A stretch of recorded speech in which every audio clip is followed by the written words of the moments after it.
Deputy Attorney General, Honorable Rukutana, said, yes, it was. And then Justice Kakuru shoots. I don't see it on your Hansard. What proves it was seconded? And then we were quick to rise and say, in Parliament, seconding of motion is by rising up. The next question was, where is it in the rules? And our rules did not say that you second by rising up. Where is it in the Hansard? And that is what gave birth to documenting. And that's why today the Speaker says, seconded by so-and-so, seconded by so-and-so, seconded by so-and-so, to take away the doubt that could have thrown out the entire bill. So, this number I'm showing you is not just a statistic. It is a red flag that an institutional control weakness, where processes are not consistently followed, you cannot avoid legal risk. Without a stronger compliance culture, then you can be politically active and productive, but legally vulnerable. Why do we exist? We exist to facilitate members of Parliament. And we do this in several ways. In briefing committees, when you're going to start an inquiry, every committee has got a secretariat. That secretariat is headed by a clerk assistant. It is supported by a lawyer. It is supported by a researcher. It is supported by an economist. And part of their mandate, and hold them to account. If they fail in these jobs, we are here. Reach out to us. Is to brief, preparing briefing notes on the implications of the inquiry, on the terms of reference. Every inquiry we conduct will have clearly drawn terms of reference, and they must show you the implications on the terms of inquiry. When it comes to questioning witnesses, we prepare members to expose legal and administrative loopholes. That is our job, to facilitate you in doing this. We do not submit in committees. We do not interrogate, but our job is to make sure you are ready to execute your mandate.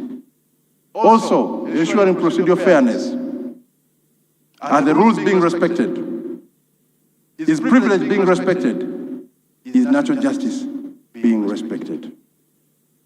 Our Constitution in Article 44 clearly tells us that the right to a fair hearing, whether before an administrative tribunal of quasi-judicial nature or before a court, is sacrosanct, it is non-derogable, and any violation of that will be found to be unlawful. I cite a few examples to illustrate this.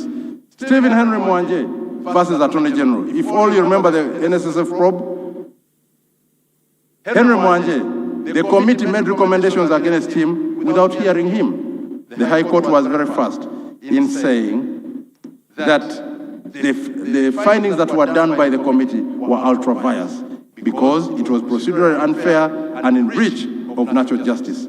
And therefore, the resolutions were annulled. 3 months of work gone down the drain simply because we did not hear one individual. If you do not hear that individual, do not make mention of him in the report. You want to make mention of that person in the report, make sure you have given him a chance to tackle the subject, a chance to defend himself, adequate notice to prepare, and all that.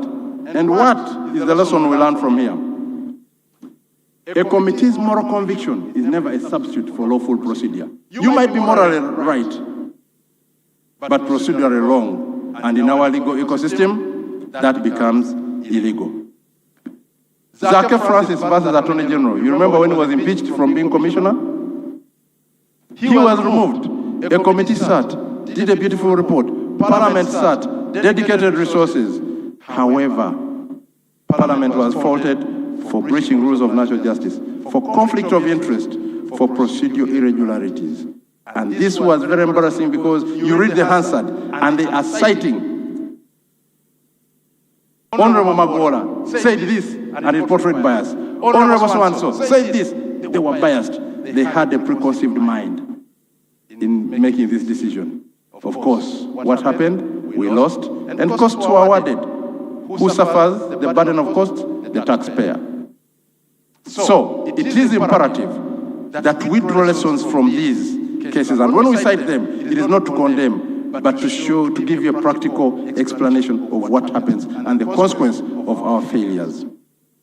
The lesson here is that courts scrutinize decisions touching members' rights very seriously, because they believe you're the vanguards of procedure, you're the protectors of the Constitution, you're the protectors of the citizens. And if it is unconstitutional, they will come up and hammer you with a lot of force. Muhammad Alibai, I saw my senior colleague, Honorable Muiru, in the House today. When we were investigating the custodian board, again, matters came up. And while some committee members were not happy with some decisions, with how the minister had exercised his authority under the Act, the court came in and said that investigation in certain instances was found biased, it breached natural justice, and violated the sub judice rule. The sub judice rule dictates, and that is Rule 75 of our Rules of Procedure, that if a matter is active, we should not go there. If a matter has been decided by a court, other than deriving guidance from it, we should not interrogate it. As a consequence, the report was quashed. The chairman then was my good friend, and we had this argument in the committee. And of course, they took the day. Then he called me, he's no longer in Parliament, unfortunately. Said, we must appeal this decision. I told him there's nothing to appeal, because this is the debate we had in the committee, and the court has told you that debate carried a lot of water. What is the lesson? Bias and procedural shortcuts can only cause trouble to your work. Ali Sekatawa versus Attorney General, I'm sure you all remember the handshake. When they were moving the motion to have this committee, the ad hoc committee that investigated the handshake, it was emotive, because people felt it was morally wrong. And as people's representatives, they were probably right. Where was the mistake? In constituting the ad hoc committee, the same people who submitted on the floor, the same people who castigated these people on the floor, ended up on the committee, and they had already pronounced their guilt on the floor. There was no way Ali Sekatawa was receiving a fair trial before that tribunal. And they said there was prejudgment before the hearing in breach of natural justice. Now, we also support you in evidence gathering and analysis. That one, we analyze the complex legal documents. We uncover conflicts, and we also help in assessing compliance with statutory requirements. I cite this particular decision of Betty Kamia to Rome versus Kosase. Why? There was a supplementary request that was processed. Money left the consolidated fund. It was spent and put to the proper purpose. But she was indicted for originating the supplementary request.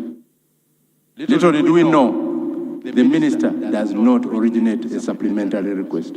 It is the Ministry of Finance. And the court was quick to point out that the process was flawed, and PAC Kosase, that is Commissioned State Authorities and Enterprises, meant that the entire process that was impugned should have been investigated, since they approved the passing of the money. We were investigating something that Parliament actually passed.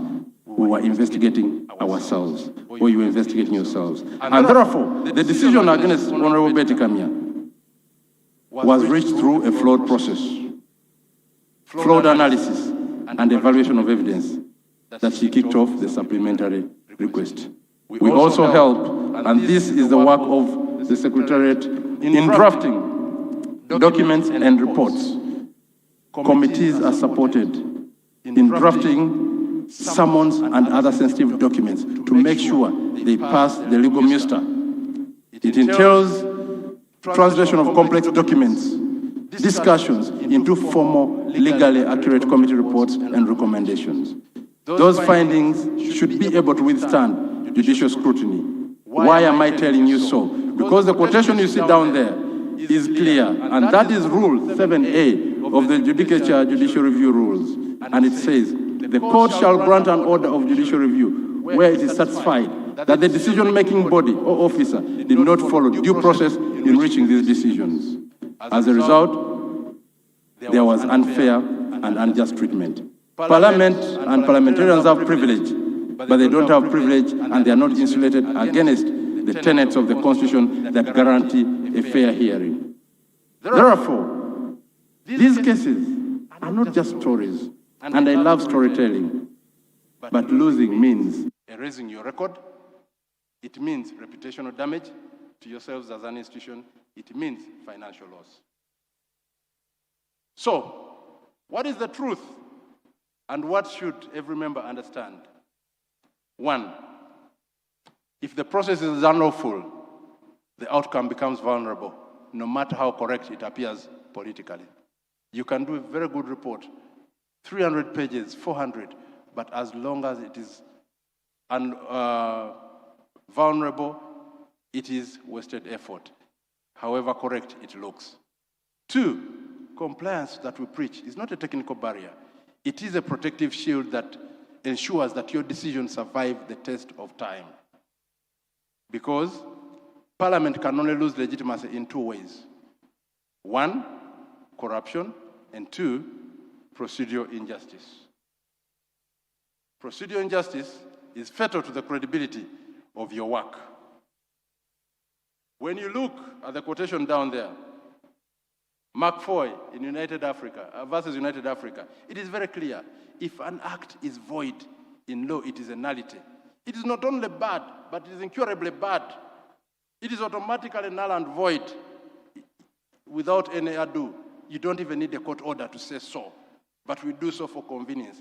And every proceeding founded on it is also bad. Why? Because you cannot put something on nothing and expect it to stay there. It will collapse. We emphasize this because it doesn't go to the merit of the decision. It goes to the process you used to reach to that decision. And that is instructive to us.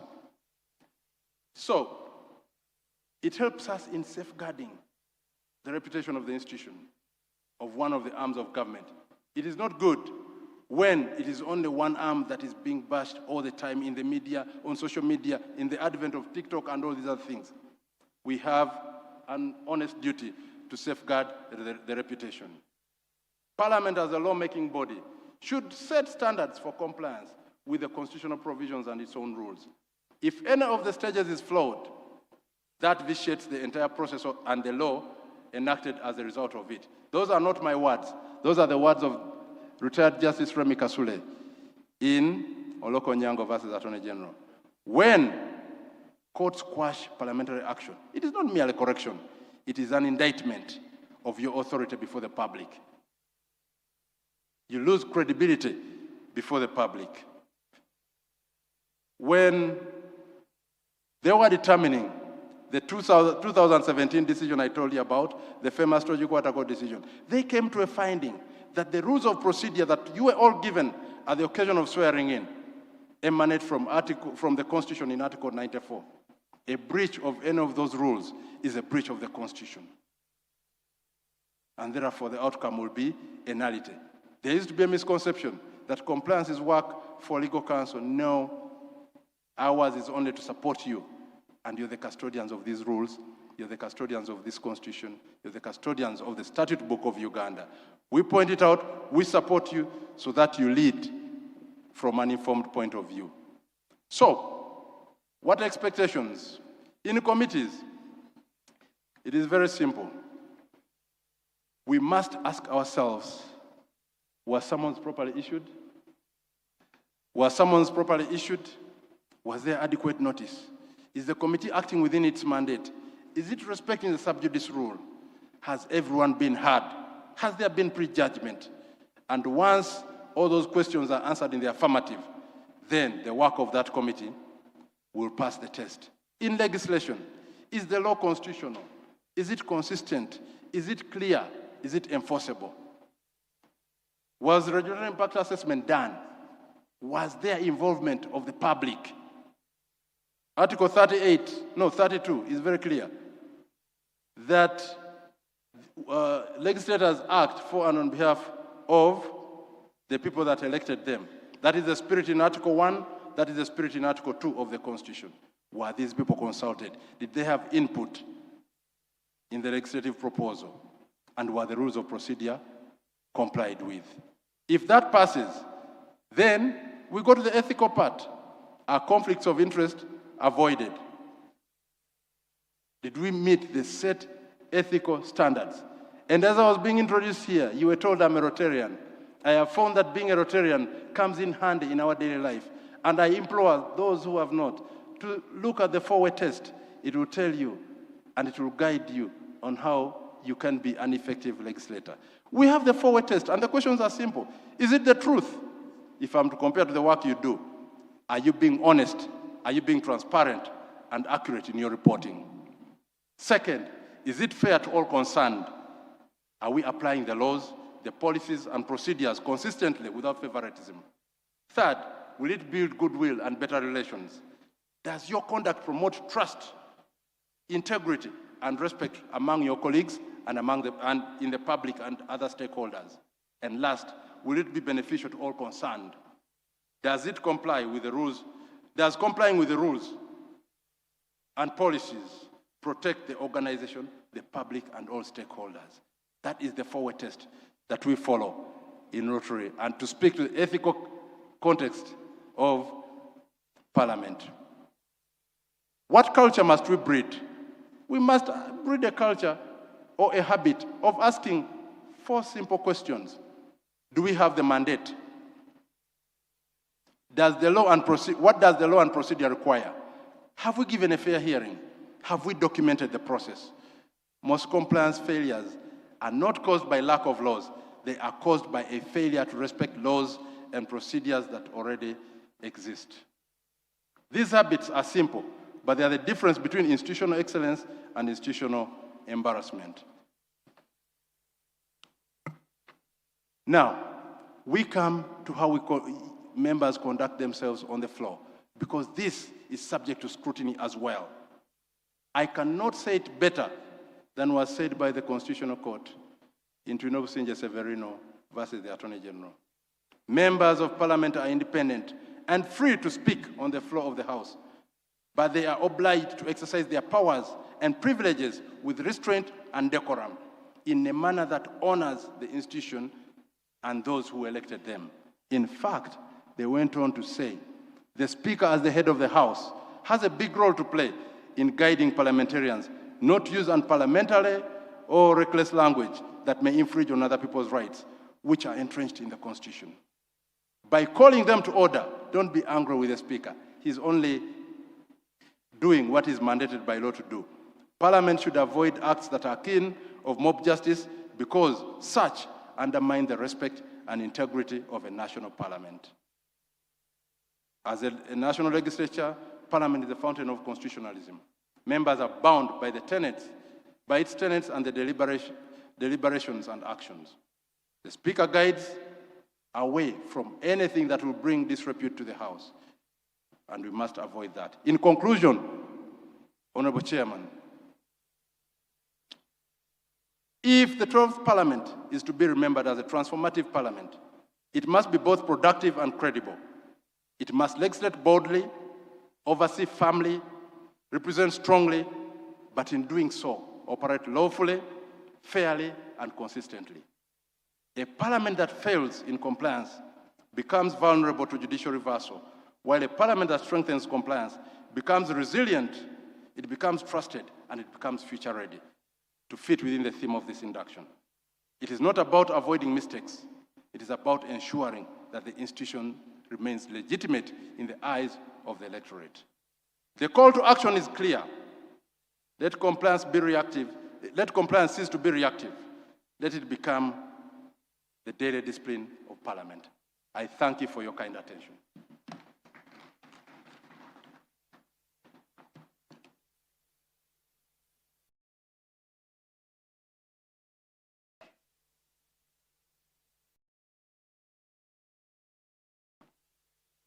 Wow. Another round of applause for Mr. Chirunda. Did he touch the gist of our coming here today? I think this should have been the very, very first session to listen to before we even entered the chambers. I think we need to appreciate him more. Thank you, sir, for the job well done. We couldn't ask for better. Take home evidence-based legislation, evidence-based debate. I think we agree with the presenter on those principles. But there's something he mentioned last. Safeguarding institutional reputation is our duty as members of Parliament. I want to thank you for this presentation. I had requested you earlier that you keep writing your questions, send them at the time of question and answer session. When they read your question, you stand up for recognition to know that you are still around and ready to take on the answers. Now, first of all, he was exceedingly on time. And I know the next presenter I am calling will even be more on time than even the previous one. There's a gentleman who has been in the Parliament earning from the Consolidated Fund for the last 30 years. 3 decades. Wow. That is none other than Honorable James Kakoza. And he's here with us. I think it deserves a round of applause even before I say more about him. 30 solid years. Wow. Honorable Kakoza is an accomplished legislator. He has been a public servant, a business leader with very extensive knowledge in governance. I would speak so much about him, but in the interest of time, I'll only tell you that he represented Kabula County for 15 years, has been a member of the East African Legislative Assembly, is now representing persons, advanced persons. I think that's how the Honorable Jacqueline would love me to call them. Advanced persons. And they're advanced in everything. Age, memory, knowledge, everything.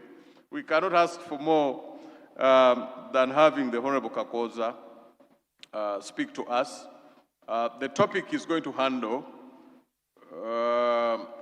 and I think it was rightly chosen. Tools of effective representation of the constituency. If we need to live in the footsteps of the 30 years, we need to very cautiously listen to Honorable Kakoza. I don't want to waste much time. I'd like to invite you to come and speak to these people who are anxiously waiting to take knowledge from you so that they represent their constituencies, also for more than 30 years. You know, in Christianity, they say the glory of the current church will be more than the previous one. I welcome you, Honorable Kakoza. Please a round of applause as he comes to speak to you. Write down your questions. We will ask after this session. Thank you.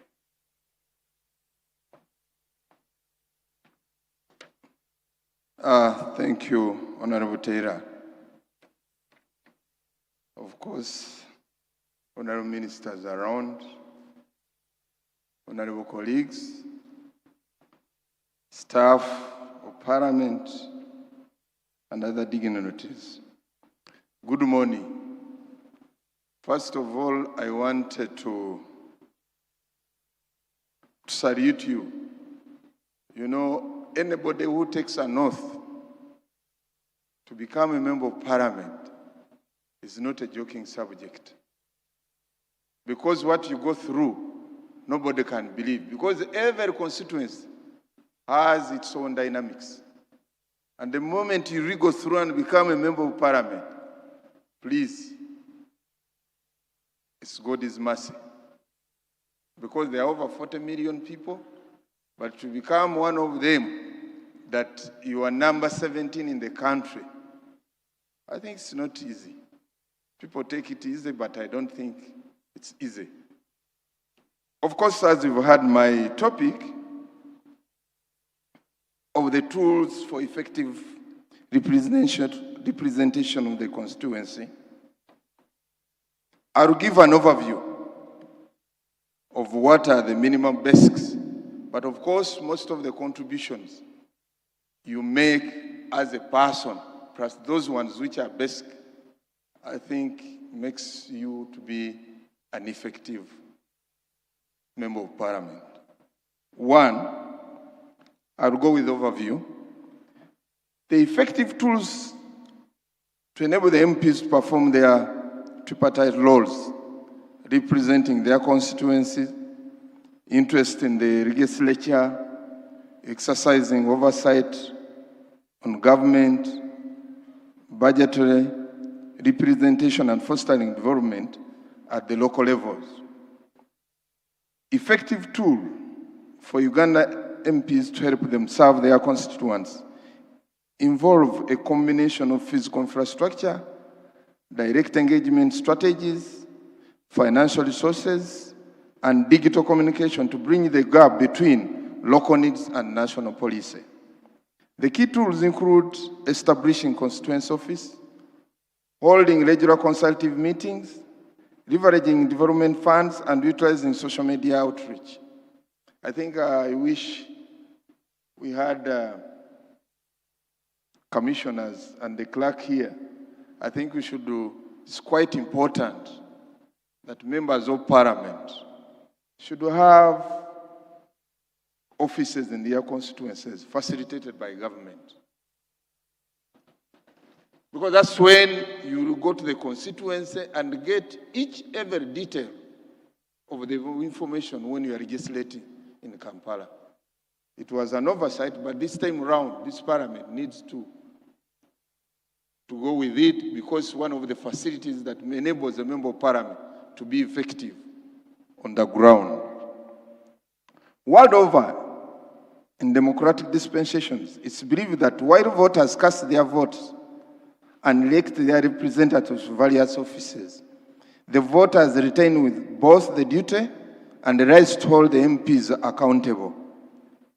This is based on the fact that under the theory of social contract, it's presupposed that persons' moral and all political obligations are dependent upon a contract agreement among them to form the society in which they live.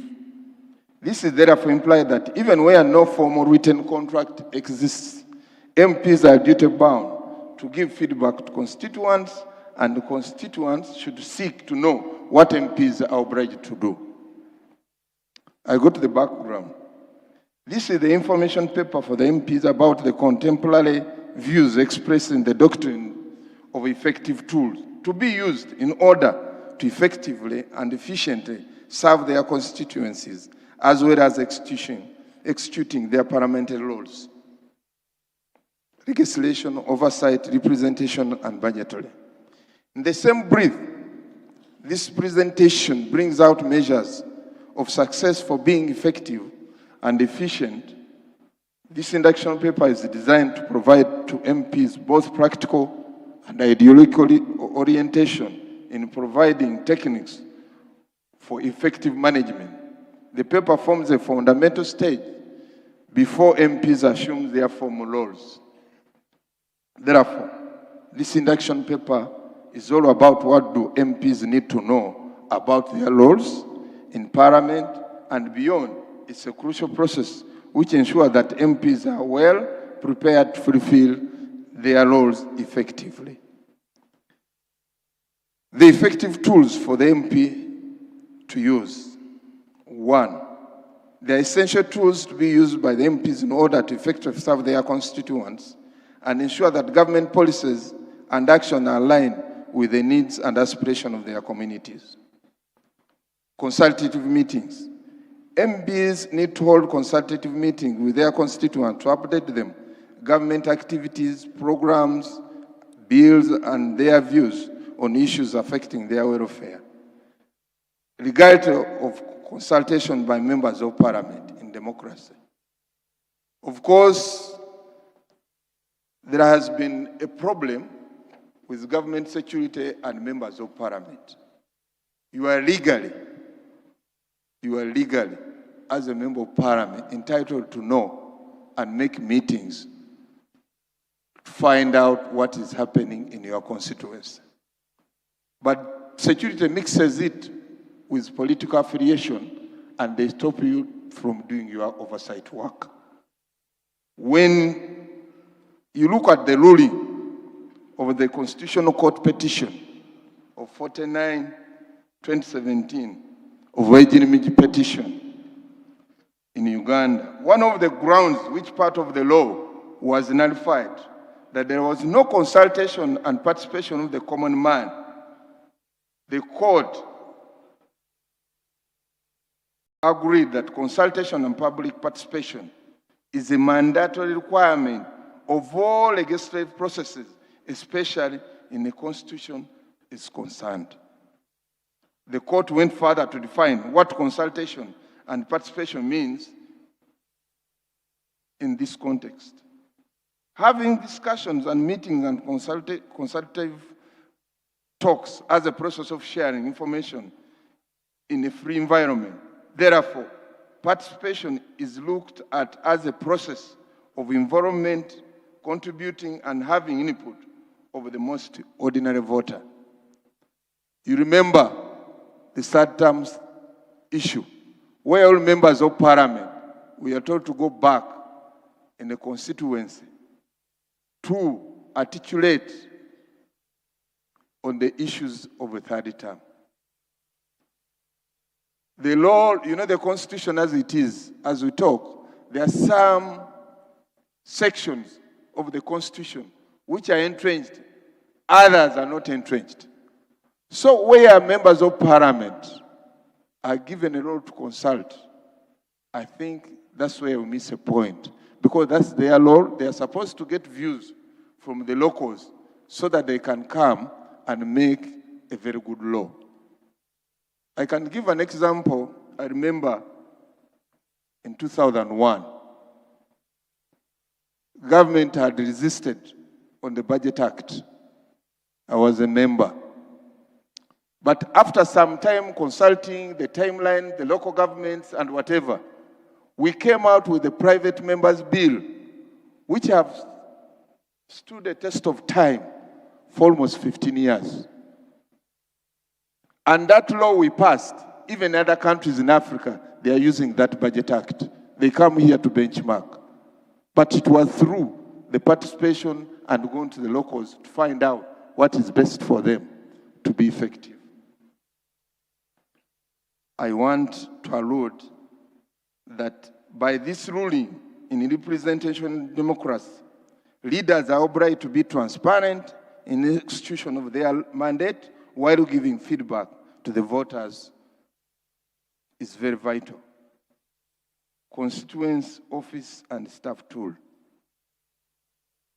Physical office, a permanent accessible office, serves as a visible hub for the MPs' activities, allowing them to meet constituents and for the staff to manage a casework.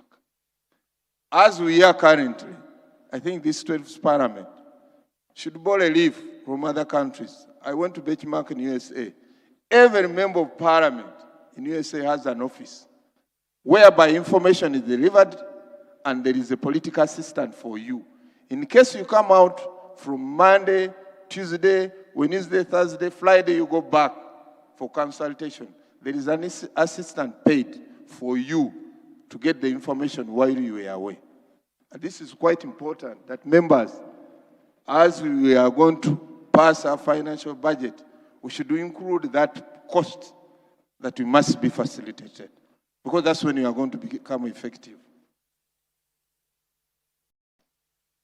In addition to that, we need also to have inclusion of dedicated staff. Hiring competent local staff, constituency assistants to manage daily operations and handle casework and act as a liaison between the MP. You know the environment in politics today, that when you are in office, they always call you, come and bury, there is somebody who has died, there is a wedding, all those issues. You must have a liaison officer to help you out, to get information and how you can deal with it. Because most of the people now, they look at a member of parliament as a problem solver of everything. That's what is on the reality is. They think that we are like a Bank of Uganda. You have to facilitate everything. So the best way to go about that and to reduce the number of those communications, you reduce them at this point, where staff can get all the information. And by the time you go back to the constituency, they will know, you will know the information how to deal with it. Community mobilization. MPs mobilize communities to support and participate in government programs and campaigns such as immunization campaigns and malaria prevention efforts, parish development medal, Emyoga, and among other government programs. I was a Minister of Health one time. You remember the polio vaccine. People were decampaigning it. But for us, we in that ministry, we used members of parliament to facilitate them to go and mobilize. And we scored 105%, which has never happened in these immunization programs. So, members of parliament, you are a human resource that can be tapped by government by facilitating you and do the well program to be effective. Monitoring and evaluation. MPs monitor and evaluate the use of government funds allocated to projects and programs in these their areas. The monitoring tool, consultation, evaluation, and bills, and feedback to voters inform business conducted in the parliament and decisions taken by parliament. This is quite important, even government service delivery. Where there is no monitoring, you're wasting your time. I wish the ministers who are here, please, like somebody said yesterday, technocrats wait for you to receive a PowerPoint report and you think it's real. But when you stay in the office and you don't go in the field, I can assure you can't perform. That's why you have fake constructed buildings. Somebody brings a report and you think it's correct. But when you go on the ground, it's quite totally different. There is how we proved. I can give a case study. I was the Minister of Primary Health Care, and with my Dr. Malinga and Nduhura, we found out that the ghost health centers were more than the ones which are real on ground. Because what we did, we said, we can't be in the office. Let's go and find out what happens in the field, whether the PowerPoint report they are reporting to us, it is what is happening on the ground. One day, I go to the office, I get the archive, I go to the DHO in Kampala. The PowerPoint report was saying there are 7 health centers in Kampala, in the center.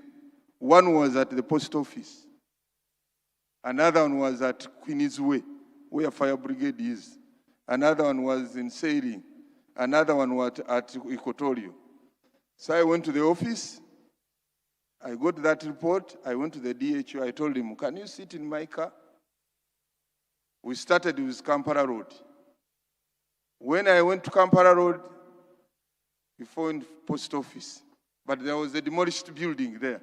Then the DHO, this was here. Then I told him what happened. We're still on the books. And every health center was picking 1.2 million every month on essential drugs. I kept quiet. We ascended to Equatorio. When you are sloping to Chikubo down there, there is a clinic which is of Bank of Uganda staff. When we reached there, the DHO said, this is the clinic. I said, but this is Bank of Uganda staff, I know. I kept quiet. We went to Queen's Way. Queen's Way, there was fire brigade. I said, where is the hospital? Am I blind? I kept quiet. When he opened the door to go to the other one in Zambia, the man took off. He never came back to the office after 3 months. So what I'm trying to say, the point is, please, honorary ministers, don't be in the office and accept PowerPoint reports. If you want to perform, be hands-on. And this is what MPs want to do. If you want to be effective in your area and to become relevant, whatever project, a minister should inform you and you'll be there when they're opening it. Because you will know the money given to them and whether there is value for money. This is quite important that really, and it helps politically. Members of parliament, you know that your rivals at the ground are there every day. You are here, they are waiting for you. Chairman 5 want to take over your seat. To become relevant, let him not own those projects when you are not there. Because you are the one who are allocating money. You know everything. The moment you become relevant in monitoring, that's a trick that voters can vote you again. And I'm telling you, members, as the President has said, that have been 30 years in Parliament, it's not simple. But once you become relevant to the voter, they vote for you many times. Because every time you are with them, you have somebody communicating with what you do. And this is a serious note that how do you serve for only one term as a member of Parliament? How? God has given you an opportunity among the chosen few. And you lose that opportunity.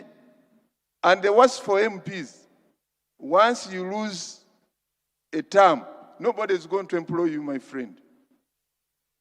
I'm sure of that. So hang on there. Don't give space to your opponent.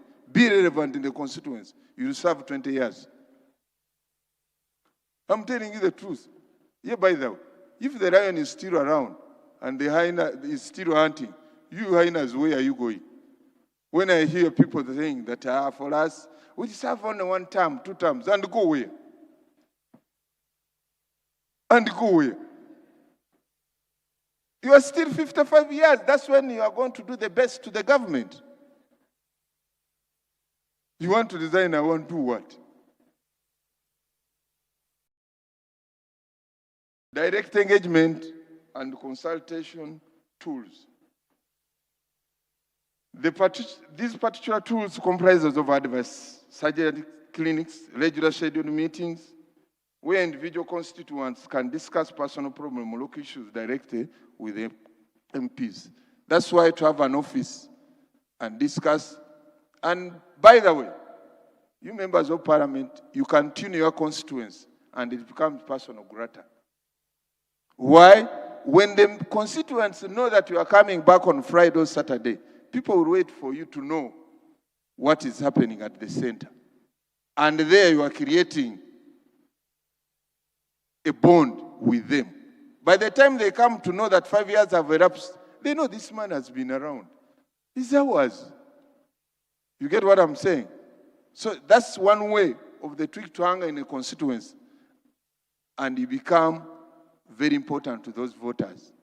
But when you disappear and take a long time, your opponent will come and say, please, when you voted for him or her, has never come back, he has come back for elections. If you want to be visible, be there. And the members of Parliament who are here for the first time, please, if you want to come back at the second time, start now. Start to plan, start to create a vibe. You know, when you were coming in, there was too much vibe that people voted for you. So create a rapport that vibe can push you to the next election 2031. And those people will vote for you when they know you are theirs. Public forums. Large-scale meetings to update the public and parliamentary activities and gather a consensus on policy issues, especially on topics discussed in Parliament. Take your time and manage it properly.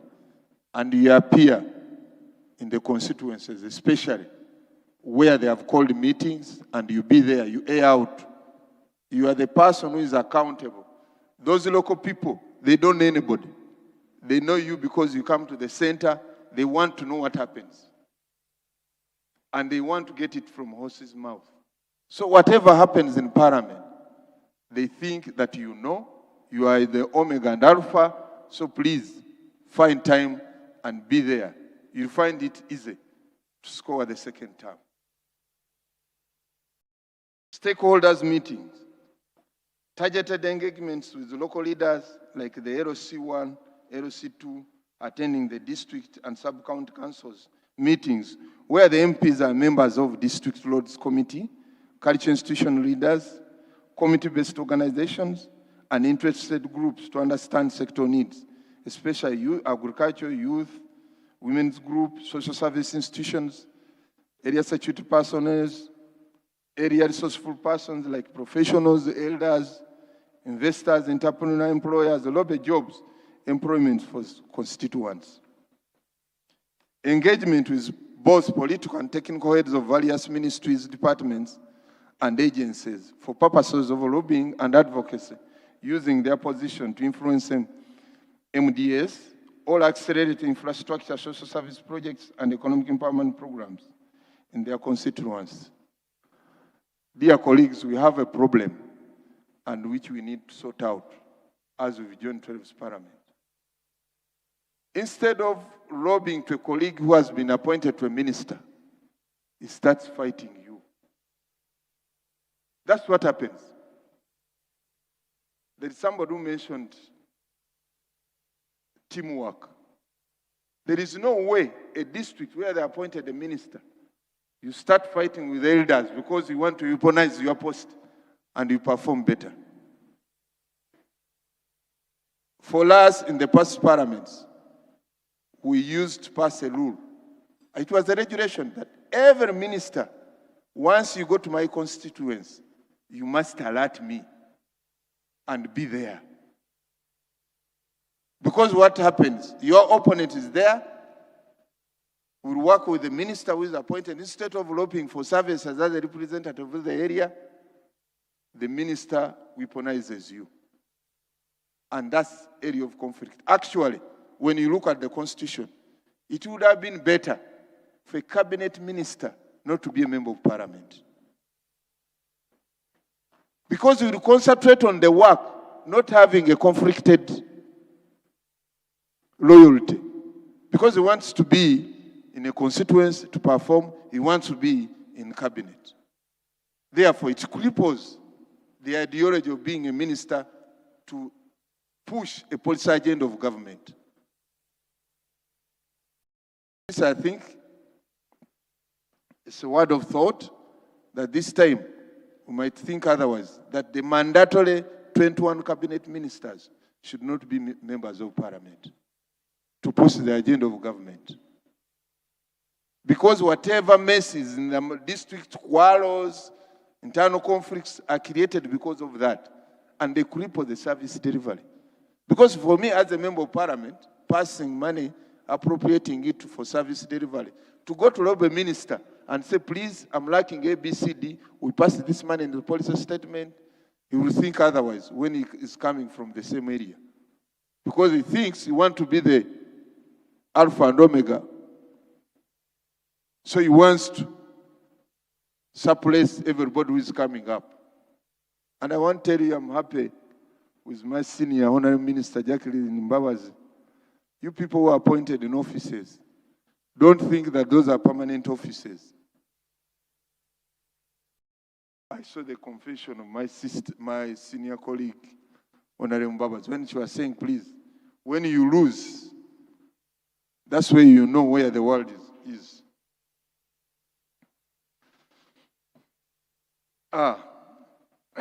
Budgeting oversight tool. Reviewing and debating the national budget to ensure equitable allocation of funds to their specific constituents. Listening to our site visits, active ongoing visits to schools, health centers, and community projects to witness local conditions firsthand is quite important. Communication and outreach tools, digital platform and social media utilizing Facebook, Twitter, and WhatsApp to provide immediate updates, share information about government programs, and receive feedback. Newsletters, bulletin tool. Distributing regular print electronic newsletters to inform constituents of their activities, voting records, and available opportunities are quite important for members. That whatever you speak on the floor of the House, and you send it to the constituents, especially there is what they call Hansard. We used to get Hansard every session. I don't know what is happening today, Bwana Clark, because it helps you. People will go and give fake information to your constituents. That we send a member of parliament. We don't see this person when he's debating on the floor of parliament. But when you have a record, you supply it. And it becomes simple as that. Media engagement tools, using local radio station and community newspapers to reach a wide audience and explain their legislative agenda. Yesterday, the Minister of Finance said they use quarterly release. The moment that quarterly release, they give us a copy, what has been provided for that particular quarter, and you go air it in the media and your local stations. People think, those who are implementers, they will think twice. Because the money will be known, what will be subject to that amount of money provided. So you as a member of parliament, you've done your job. And the community will know that the problem is not with you, it's with those local governments. Oversight and accountability tools. Monitoring and evaluation actively monitor the implementation of government projects in their constituencies to prevent corruption and misuse of public funds. This is one of the tools you use. You know, most of the people think that corruption is money. No.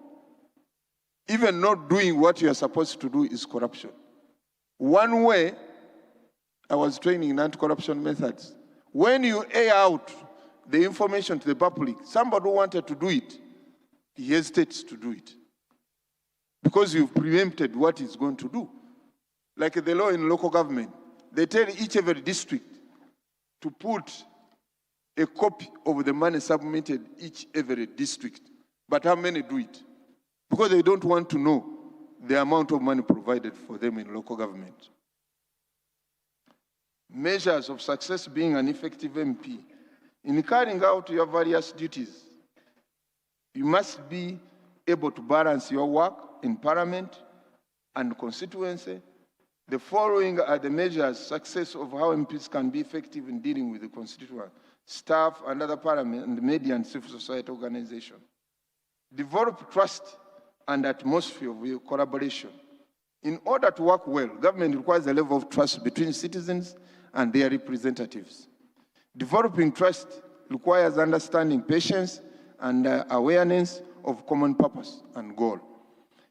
Even MP should try to appeal to the best instincts and with colleagues and be able to discuss principles they stand for and objective they intend to achieve during their term. It's quite important, you colleagues in the same area, to be consulting each other how you strengthen yourself on ground. But if you go and don't do that, you find that when it comes for elections, everyone takes his route, and there the opponent comes there. He finds the gap and penetrates. Internal regulation. Being an effective and efficient MP depends on familiarity and firm grasp of the internal regulations of Parliament. Understanding and respecting regulations give power and legitimacy to an MP when the legislative chamber and parliamentary committees. You've heard the last submission of Honorable Chirunda, that MPs should have easy access to the internal regulation so that they can refer to the regulations oftenly. With time and exposure, the regulations will begin to make sense and become easier to follow. It's also advisable to get to know more experienced parliamentarians and seek their advice on a regular basis to adhere to the code of ethics. The constituents entrust MPs with important responsibility, and they must fulfill these obligations honorably. MPs should ensure that they should understand legislative etiquette and their ethical responsibilities. In this regard, there are important pointers to assist MPs in adhering to the code of ethics, and these include: avoid anything that could be interpreted as a conflict of interest. This is what Honorable Mr. Chirunda said, that when you have a conflict, I think then the rules, it's there, that when you call a committee and you have a conflict of interest, declare it early. Because the moment the witness knows that you have a conflict of interest, that report is null and void. Adhere to the rules as agreed upon practices and norms in order to be more effective as leaders and in debate. Know when and how to speak in public. A big part of MPs' work involves making speeches. Well-received speeches are those that use simple language, are brief and to the point, and that do not try to speak on everything. Because if you speak on everything, you can mess up. So you be careful to use your words and be on point. It's also best to do some research and assessment before speaking on the floor. A speech should always be well balanced if MPs want to reach as many people as possible.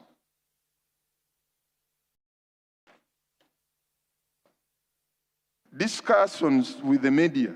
The media is the link between the public and their representatives in government, are thus important integral part of any democracy. Therefore, maintaining good working relations with the media, MPs should use the media to disseminate information and announce their position on issues, activities they are involved in when dealing with the media. The MPs need to be professional and discreet in order to earn the respect and the confidence in the public. Know where to seek information and legislative assistance. MPs cannot be experts in everything and thus should work on topics in their own particular areas of interest. Actually, the Chief Whip is not here. It's quite important that all of you members of Parliament, you are experts in your own fields, you are professional. It could have been better to go in that particular committee where you feel comfortable. Because you enrich the report, you enrich the debate, because that's what you know. But when they move you to go to a lawyer when you're an accountant, my brother, it will be hard to understand. So the Chief Whip members have applied on the committees they understand better, and depending on their professional background. I think it could be good that members are given an opportunity to serve on the committees they feel better themselves. This will enable them to become experts on specific issues. This will also help MPs building their reputations as serious lawmakers among colleagues and the larger citizenry. In searching for information, solicit the help of various interest groups and Parliament staff. Using the information and advice provided by civil society organizations is a good example of one area where MPs can seek relevant information. Also, working with the legislative and commission staff of Secretariat will be a great benefit to the MPs, not only in getting information, but also in taking advantage of the research and briefing provided by parliamentary staff. Manage your time well. The MP's time is a scarce resource that must be well managed. Organizing, prioritizing, and demonstrating commitment to issues of importance are key in the management of the MP's time. The way in which MPs manage their time reflects on them as an individual.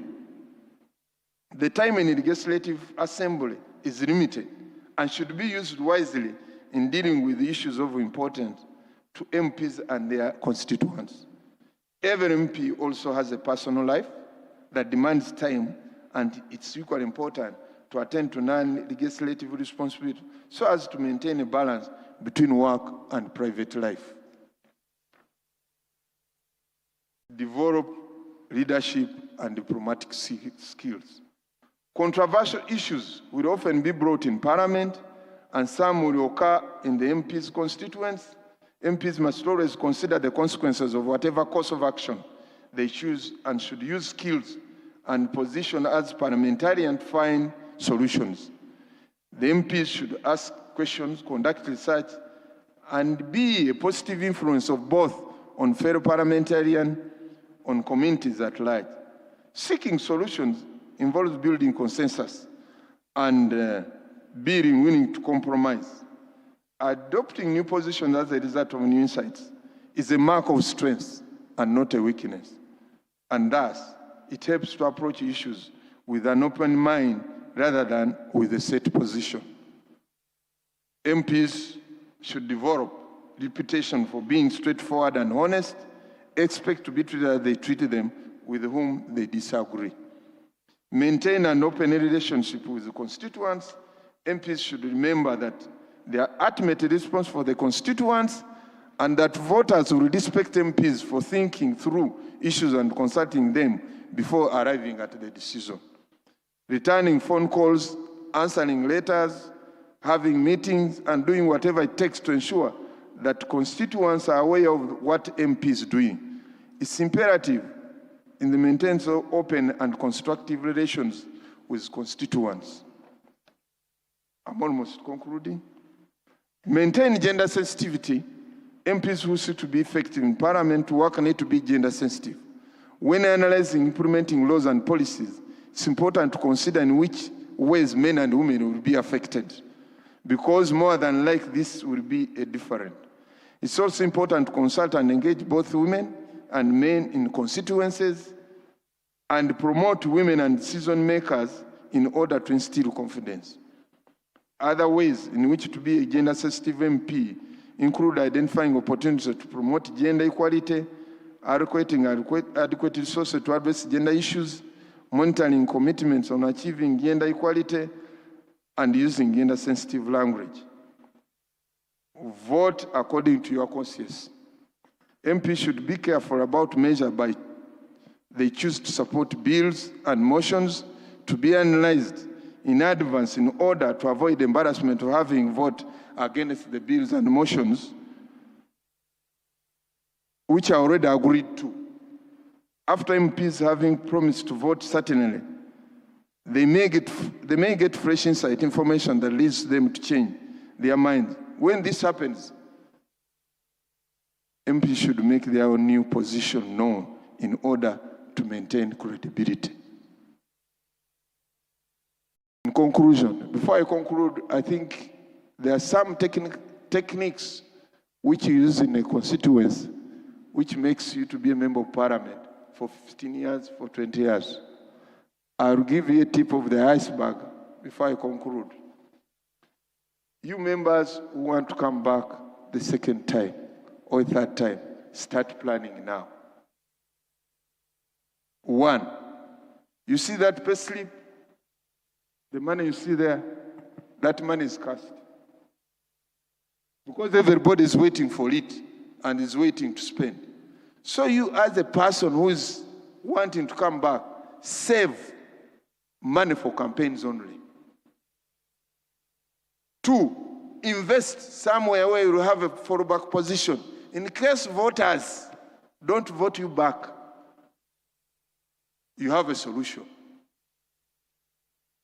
On a serious note, because most of the people, what they have achieved in the first term, they go to money lenders, they mortgage their property, and they come back. You find that somebody who has been a member of Parliament with that small earning, you find it really, you can't believe that he has been a member of Parliament. 2, fight very hard to become a member of Parliament for the second time. I can tell you the advantage. We created a bill for you. I want to thank the President, because when I told him these members of Parliament, after 5 years, they have appropriated money, they go back with nothing. We created a pension. I moved that bill for the purpose.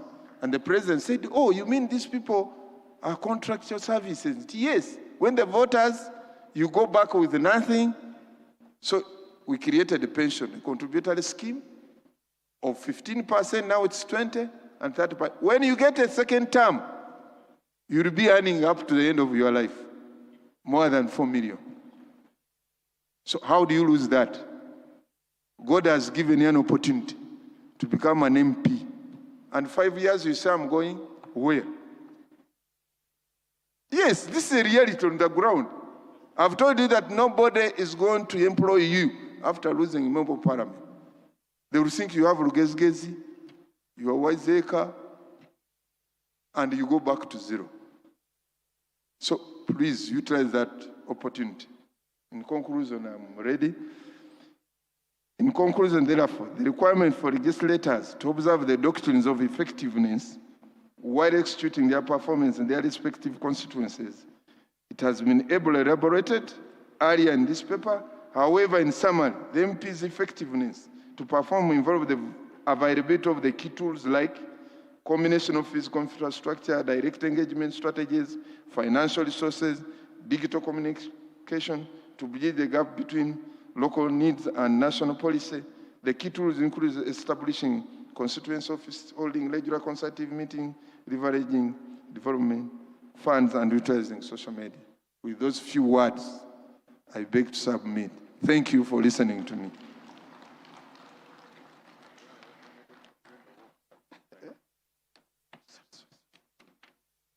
Thank you so much. Is that the round of applause it deserves? Do you know what it means being a legislator for 3 decades? Now, I'd like to thank Honorable Kakoza for that very wonderful presentation. Him and others, I've seen the Honorable Remy Gio here. Please stand up for recognition. We are now talking about legends in the House. I have seen the mighty Honorable Matia Kasaija is here with us. Very young and energetic. Please stand up for recognition. Around. Don't talk about the money. Please, please, please. I have seen the Honorable Christmas Tionga is here with us. Way back from UPM. Hey. No, I will insist that you stand up for recognition. These new members don't know you. I will be telling you more legends present with us here today. But we also have some legends who come from another world with a wealth of knowledge. The Honorable Mbadi is here with a very small cup of tea. Please stand up for recognition. General Mbadi is here. He also comes with a wealth of knowledge from another field. Very, very astute gentleman. Even Honorable Florence Hakik is here. She comes well. You remember her? Oh, Honorable Florence Hakik. And some others that will keep mentioned. Now, in the interest of time, the Honorable Santa is also here. Congresswoman, the Honorable Minister Santa is here with us. And several others. Now, in the interest of time, we need to rush very fast.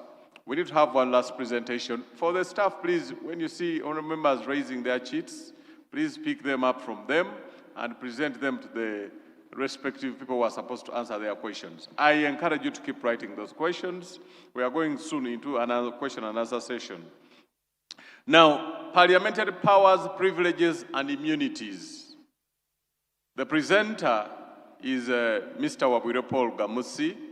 He's a former clerk to Parliament.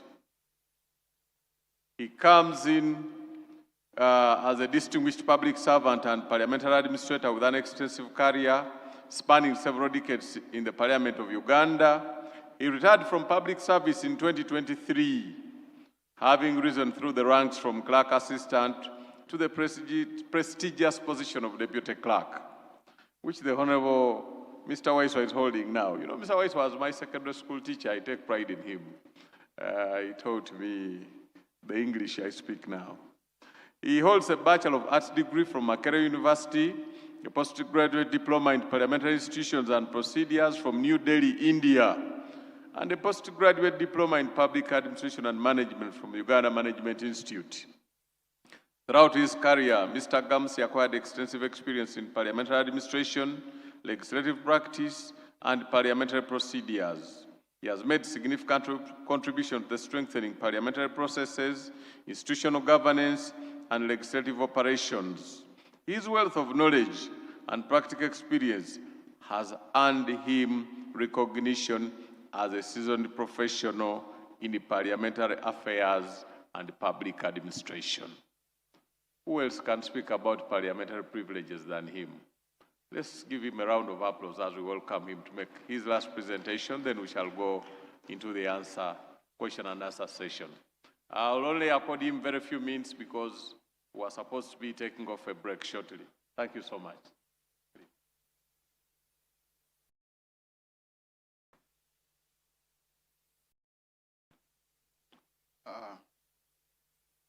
Honorable ministers, honorable members of parliament, the clerk to parliament,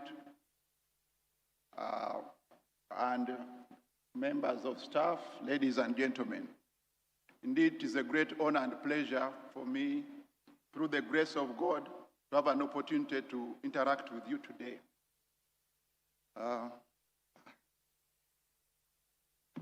let me congratulate you upon your having been elected to this legislature.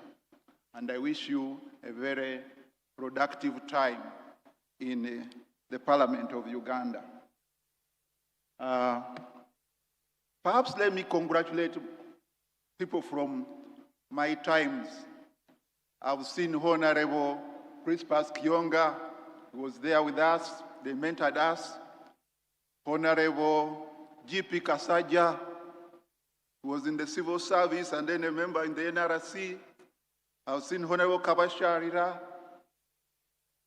Those are people who stretch back to the NRC. It is very pleasant to see them. And also my friend and brother, Mr. Fono Pondo, now Honorable, who was a public servant and is now representing us, the elderly. So my presentation will go through an introduction, define parliamentary privileges, the origins and application of parliamentary privilege, sources of parliamentary privilege, and then limitations on public privileges. And then I think the time is so short. My presentation actually is 22 pages. I've given out the handout to the organizers, and the PDF I think will be very detailed, so I'll just go through very, very fast. But also perhaps to thank also the clerk and his team for the good work they have done since the beginning of this parliament. So what is parliamentary privilege? No, first the introduction. You know that Article 79 gives legislative authority to Parliament, and in addition to the legislative authority, Parliament conducts oversight, representation, budgetary control, and accountability functions, which is very important. For them to be able to do this, Parliament is vested with special powers and privileges and immunities so that they can execute this. These privileges and powers help to promote institutional independence and effectiveness of Parliament. Without that privilege, Parliament would not be able to be very effective. And this privilege also helps Parliament to be able to punish those who act contrary to the rules, regulations, whatever, so that the image of Parliament and dignity is always promoted. Now, honorable members, you will realize that this animal privilege is foreign to us. We inherited the system of Westminster Parliament, which has been there for over 700 years. Our system here is only some 6 decades or so, but this privilege matter has been there for a very long time, arising from contestation of power between the monarch and the commoners. And in the UK at that time, about 7 speakers were executed while jostling for power. But later things stabilized and Parliament got the privileges to be able to do its work. And so what's privileges? When you look at Erskine May is the writer of you can equate it to the Bible of Parliament. And it is called the Treatise on Law, Proceedings, Usage, and Privilege of Parliament. That's the book. If you want to understand Parliament, you have to read Erskine May, a very voluminous document. He defines it as the sum of peculiar rights enjoyed by each House collectively as a constituent part of the High Court of Parliament and by members of each House individually, without which they could not discharge functions and which exceed those possessed by other bodies and individuals.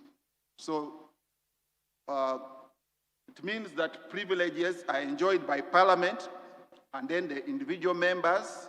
These special rights help Parliament discharge its functions.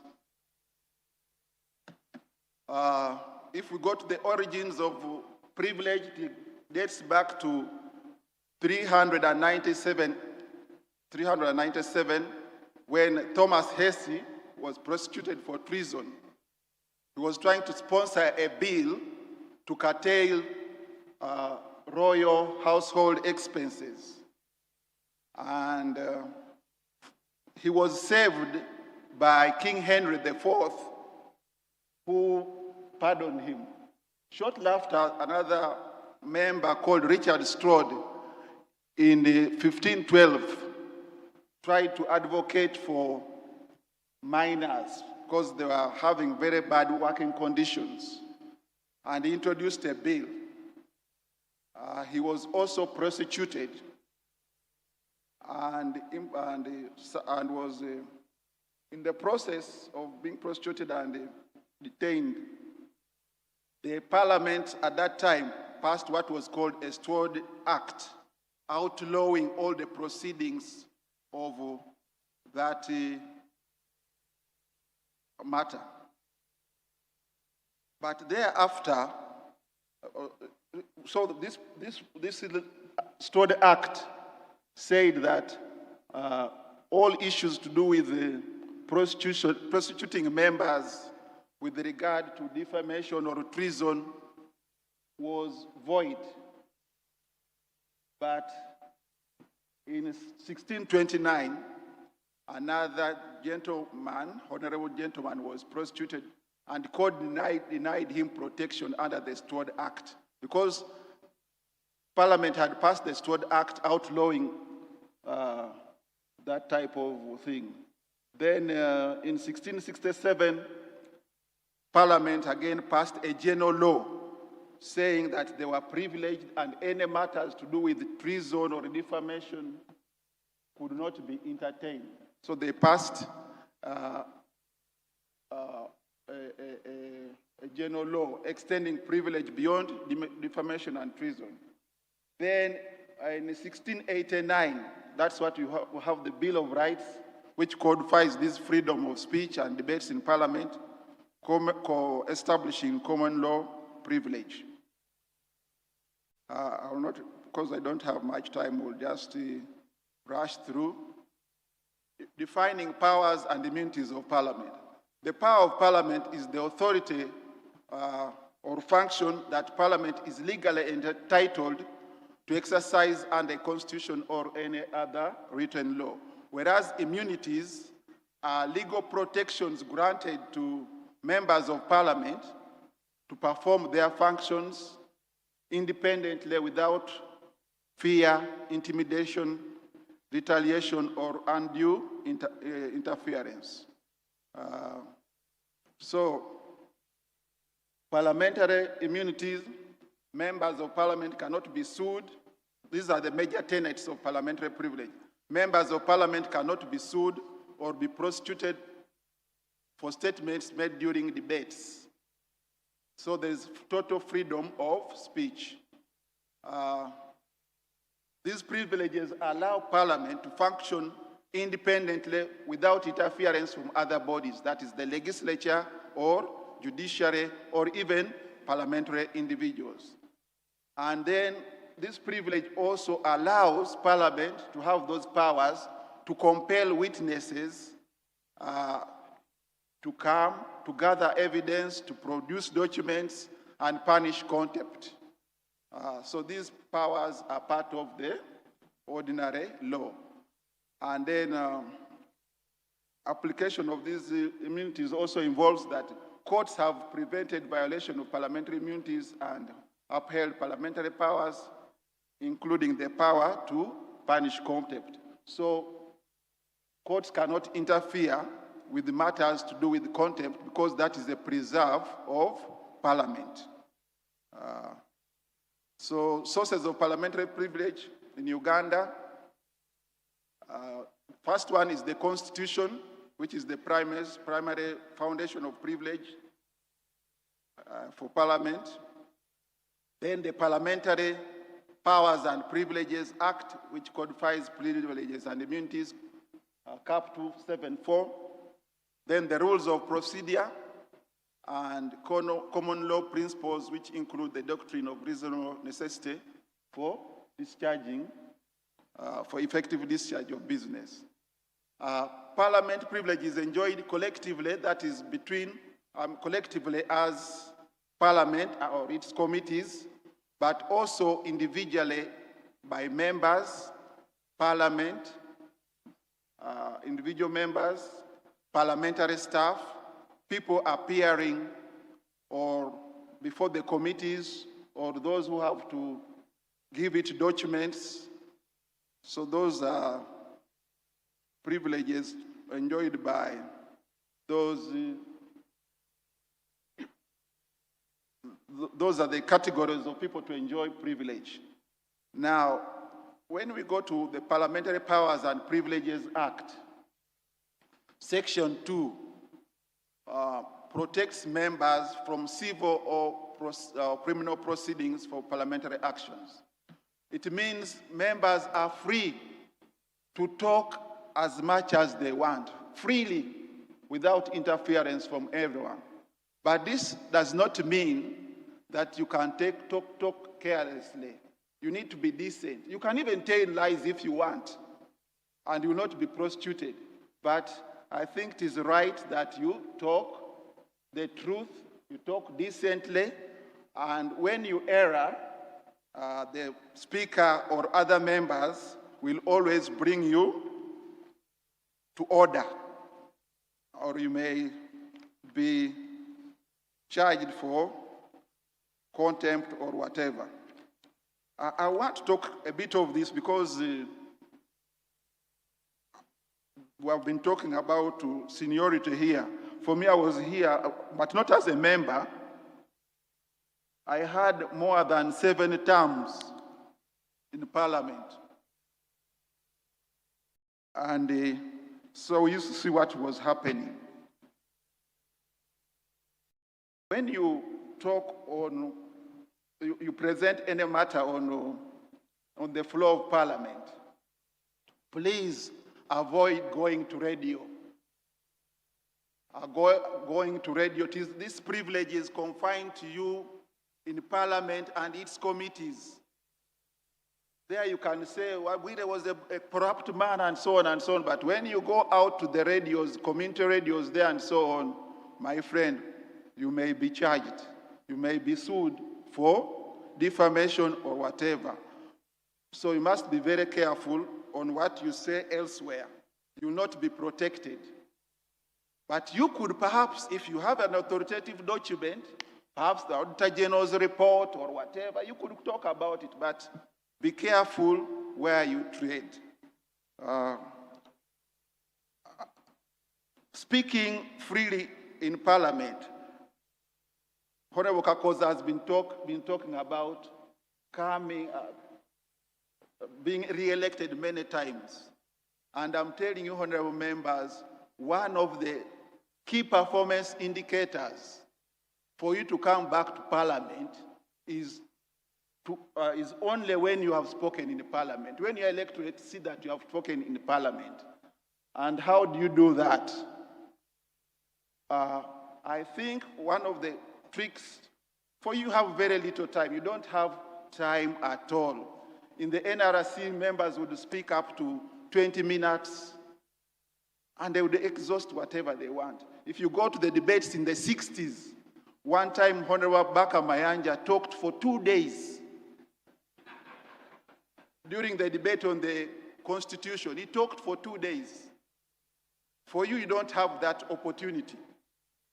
So, another thing I would like to say is that you have to prepare so much to be outstanding, to be recognized by the speaker. I've served under 12 speakers, and I've watched them, including the president, when he used to chair the closed sessions of NRC. When there is an impasse or a very controversial matter, the speaker will not give what Honorable Katuntu was saying the other day, those other members. No, he will never. He or she will be looking out for particular people because they are the ones who will have solutions. So the trick is prepare adequately, research so much so that you have answers or solutions to many of the problems. Once you have those solutions, you will always be given an opportunity to speak. But if you are speaking in general terms, the speaker will never give you an opportunity, especially at the stage of resolutions or key matters to be handled. And within the first 1 year, the speaker knows whom to pick when there is an impasse. He'll just look this way. Oh, Honorable Watcher there. Oh, Honorable Kanyomo's there. Oh, Honorable. So that's the trick. But then the other trick also is use committees. The committee of the whole house. There you can speak as many times as you want in a committee of the whole house. Or the committee on, what do they call it? Committee of supply during the budget. You can speak as many times as you want, but the issue is you must have the points. Otherwise, you will be looked for by a certain organization called the whatever it was, they used to publish a list of those who are speaking or not speaking in the House. Let me also just quote for you what late Honorable Olanya did say during a plenary sitting of 21st August 2021. And this is very educative. The era of gambling with speeches is over. The era of throwing figures and statistics whose sources are us is over. We want that when the people read the Hansard of this House, they should read it as an authoritative document that can be quoted by such as students and other people interested in knowing what is happening in this country. So you must be very particular with what you say. As Honorable Katuntu was saying, you must be precise and concise. Section 3, members, as one of the privileges, members cannot be arrested for civil debt during sessions. That is when you are coming or going for committees or parliament or you are returning to your constituencies, you cannot be arrested for civil debt. But if it is criminal, you will be arrested. And members, honorable members, I know you have been having a lot of trainings and exposures right from Chankwazi and so on, and then the orientation. The major problem members have is on the criminal debt, on the criminal aspect, is finances. If you don't manage your finances well, you will be in trouble. In the 9th and 10th Parliament, there are members who are hiding there in the Parliament. Occasionally, they would walk up to 10 or 11 or 9 and you ask the policemen manning the building, am I the last one here? Said, no. There are members there. There are members here who leave at 1 a.m. because they have dates. So manage your finances well, because issuing a bouncing check is a crime.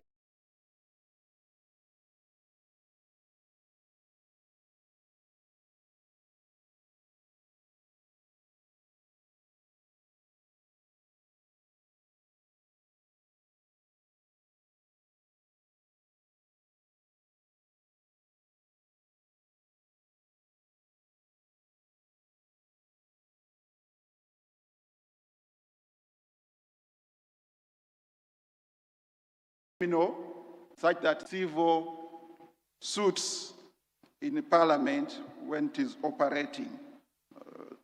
So that's also one of Parliament when it is operating. So that's also one of the privileges. Section 6. Sorry. No, it's not section 6. Yeah, section 6.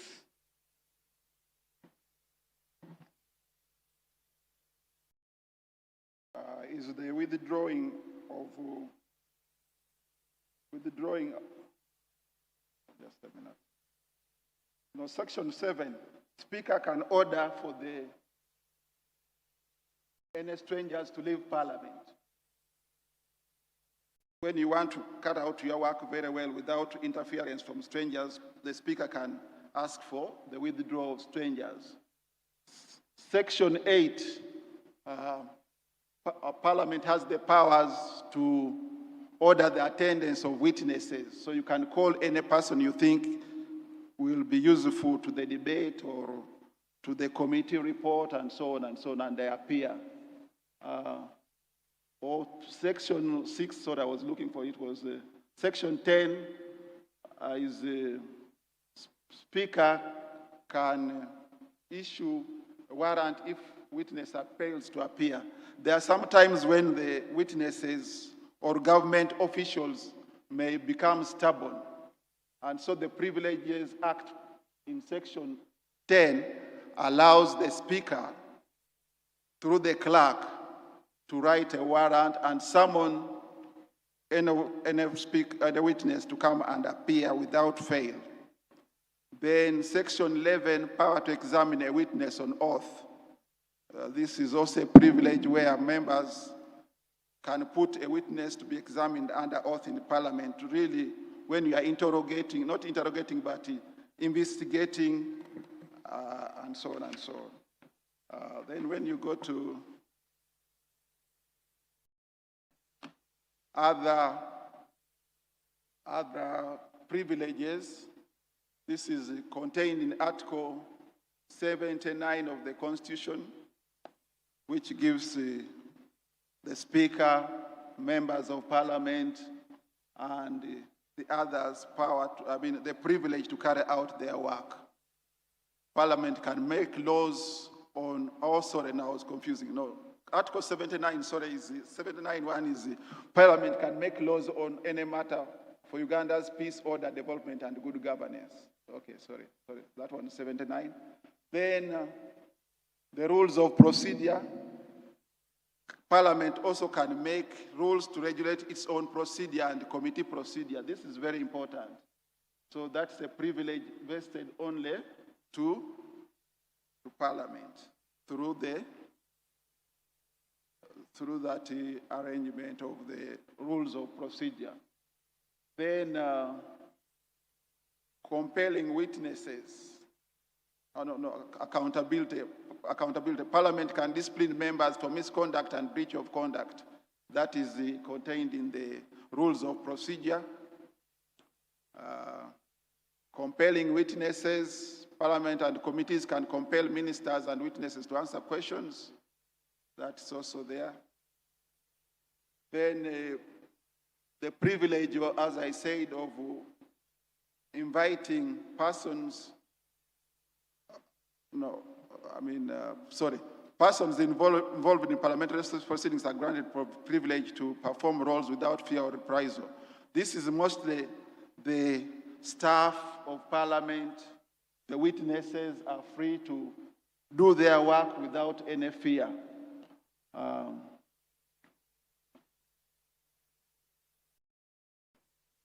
The power of committees, very, very important. Under Article 90, you can call ministers, you can call any individuals to appear and submit memoranda. You can co-opt members of Parliament or employ qualified persons to come to do the work. You can cause the attendance of witnesses. You can cause the production of documents, you can also issue a commission for those who are experts. Clerk can pay for an expert to come and give information, but because at times you may find that there are no people who can provide such information on any matter. I remember one time there was the Atomic Energy Bill passed in Parliament. That bill, there was no debate. The Speaker called the members. Members, come and speak on this bill. No one could speak on it. After the minister moved the motion for second reading and justified it, the Speaker put the question, the question that members debate the bill. No member could debate the bill. So in such instances, perhaps the clerk can invite experts and they be paid some fee to give clarity to such legislation. Also, the Parliament can order for the arrest or confinement of stubborn witnesses. But as told by my friend, Honorable Kirunda Solomon, the Director, Legal and Compliance, you must take caution, otherwise you may fall into problems. And then the committees also can cite any person for contempt. Then let me rush quickly. Oh, but I think no. I think there's something problem with this slide. Okay, no. Sorry, no. Sorry. Sorry.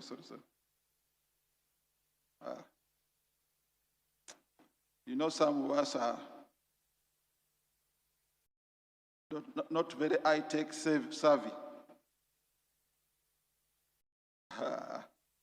Sorry. But anyway, what I was saying is that, okay, I'm sorry about that. We need to talk about contempt, because we have said Parliament has those powers, privileges given to it to do some things. But in a way, Parliament itself is again empowered to discipline those who carry out contempt. And a contempt is any act or omission that obstructs, impedes, affronts the dignity, interferes or undermines Parliament, its committees, its officers in the performance of their duties. And those, I think, the areas of how someone can be brought to contempt of Parliament when you interfere with the parliamentarians' privileges and immunities. No, sorry. And you'll read that yourself because I have very little time. But then there's limitation of parliamentary privileges. One is through the Constitution. Parliament cannot override constitutional provisions. Any custom act or whatever that is contrary to, and you will read that yourself again. Those are the limitations on privileges. You cannot be whatever. Then let me just say, and there's a bit of law there. I'm not a lawyer, but in my reading there, it's a very interesting, I've cited cases which have clarified on parliamentary privilege. 4 cases. One of them is the rebel MPs, the case against General Tumukunde, Attorney General, and the others. You'll read them. But then let us now go to the last part, which is etiquette. Very, very important. Honorable members, you are VIPs. And therefore, you have to behave and act in particular manner. If you had not known, honorable members, you are about the only 700 people on the top of Uganda. 700. You are the very important persons. Did you know that? For that reason, you must behave, act, and always behave like a VIP.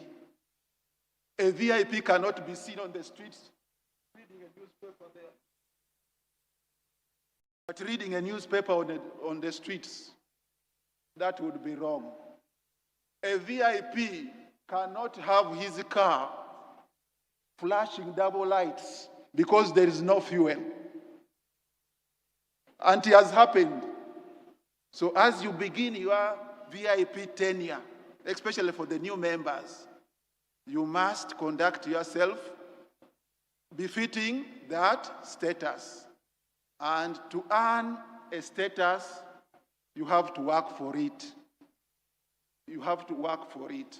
You just don't say I'm a VIP when you are not acting like a VIP.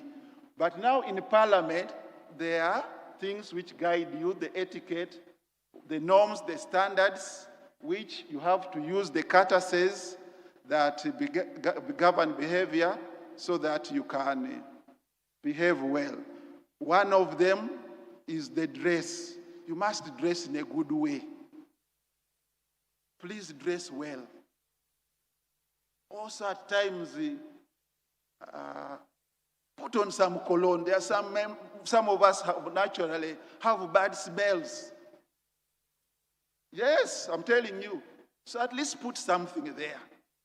So that, but also there are those who put on the cologne which is too strong. Some of us have allergies. Put a little there. So that those near you should not what? Be disturbed. The etiquette centers on dress, respect to the speaker. Please give due respect to the speaker. You cannot just stand to speak when the speaker has not given you opportunity. When the speaker says sit down, you must sit down. You cannot raise any matters. So that respect to the speaker is very important, because without the speaker's presence, there will be disorder in the house. So that etiquette is very important. Behavior of members when they are speaking. You have to follow certain etiquette, and these are in the rules from Rule 88 and so on. Going on there, you'll find those rules of procedure. Members not speaking, there are also ways in which you should behave. You should not be talking too much there loudly. You should not be doing what? Crisscrossing, and they're all outlined in the rules, and you should read them. I think, in order not to waste time, I want to conclude by saying that parliamentary privilege, immunities, and powers are indispensable elements of Uganda's constitutional democracy. They protect parliament's independence, facilitate legislative deliberation, and enable effective oversight of government. However, these privileges and powers are not ends in themselves. They exist to serve constitutional governance, democratic accountability, and the public interest. Their exercise must therefore remain subject to constitutional limitations, judicial oversight, and the principles of the rule of law. Then, when you read the four cases which were cited, you will understand that the jurisprudence of Uganda's courts demonstrate that while Parliament is an independent institution, it is not above the Constitution.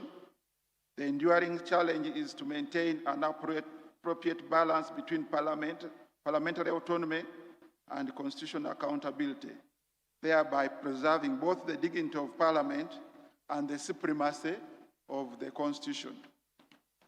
Thank you for listening to me.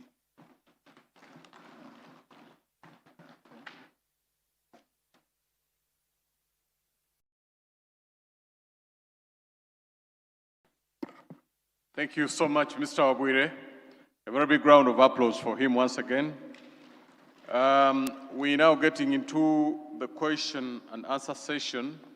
But just two takeaways from Mr. Awire's presentation. When he talked about people who were executed in history of the Commonwealth, he simply says, whereas there is guaranteed freedom of speech, what you speak exactly guarantees your freedom after speech. I think that's what it tends to speak to. Now, there's a very difficult subject which he has hit on, etiquette, and it's very wide. And I'm sure we'll be getting a lot of information about it as we go along from different presenters. Now, I know so many of you have been writing in your questions, and we'll start, I think, with Mr. Chirunda. You'll answer your questions from there. You have up to 6 minutes. And then Mr. Kakoza, who has fewer questions, will have up 4 minutes. But if you have questions, especially for Mr. Awire, who has just finished his presentation, please write them down and send them up here. Mr. Clark, you'll permit me, though we are short of time, but somebody whispered to me when we were talking about legends in the House. The Honorable Nathan Byanyima walked in, and his photo appears over there with some of the legends of this country who have legislated for this House. I think he also deserves a round of applause. And he has stood the test of time. He looks fresh and younger than before, than he appears in the photo, actually. So thank you for keeping it strong. We have also other experts from different fields whom we are recognizing. We have other experts from other fields whom we are recognizing. How do you talk about taxes in Uganda and you don't talk about Katesh? The man has been a tax expert everywhere on the globe. So we also thank you for bringing that wealth to Parliament. Mr. Neil Saba, are you here? 22 years of public service. That gentleman has a wide knowledge of so many things. You can't exhaust to any inquire from him. Is Emily Kugonza here? Dr. Emily Kugonza. Charity World, ask him anything, whether in the morning, in the night, he has all the knowledge. Once head of the bar, Honorable Hindi, please stand up for recognition. You are a senior lawyer, and these people, you cannot go without being recognized. Thank you for keeping the standards very high. Without wasting much time, let me welcome Mr. Chirunda to answer his questions. Thank you. Thank you very much, Honorable Chairperson. I've received 11 questions, and I'll try to do justice to all of them. Honorable Mafabi asked about balancing. Now, sorry for the interruption. When they mention your name, please stand up. We have so many new colleagues who do not know you. When they're answering your question, you stand up for recognition. Thank you.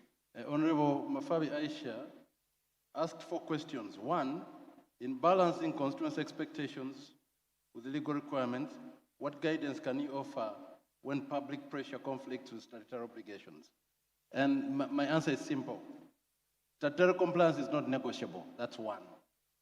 However, you study the limits within which the statute places you, educate your electorate, engage stakeholders, and call upon them to help you navigate the problem. Once they understand that you are limited by legal constraints and by procedural constraints, you can then work around it with them once they understand, and they will help you, because overzealousness can cause a problem. There is, they told you I'm almost 20 years in March. One of the most disturbing cases I've ever had, and it's still in the docket among the 41 I told you. By the way, when I showed you 41, it didn't mean we lost those cases. Those are the active cases that we have now. Oliver Namieka versus Attorney General. This is a case we've argued, 1, they have appealed, 1, and we are rehearing it. What happened? Committee on Social Services many years ago. There's an allegation that this NGO was trafficking children. The members become overzealous, they are biased, They have them arrested. The member transports them in his car to ensure they are locked up in CPS. They are charged in courts of law. The charges are dropped. We are sued, malicious prosecution, unlawful arrest, and all that. But just because the member thought they were executing their mandate of protecting the children of this country. There could have been a better way, but that was a little bit overzealous. We have a sergeant at arms, we have facilities at parliament, we have security. You don't have to carry a person in your car to go and ensure they are arrested and all that. So once you work around with the stakeholders, they could be able to help you in that. Two, what practical advice would you give newly elected members who want to build long-term reputations for integrity, professionalism, and effective public service? Well, simple, research. Research, that's one.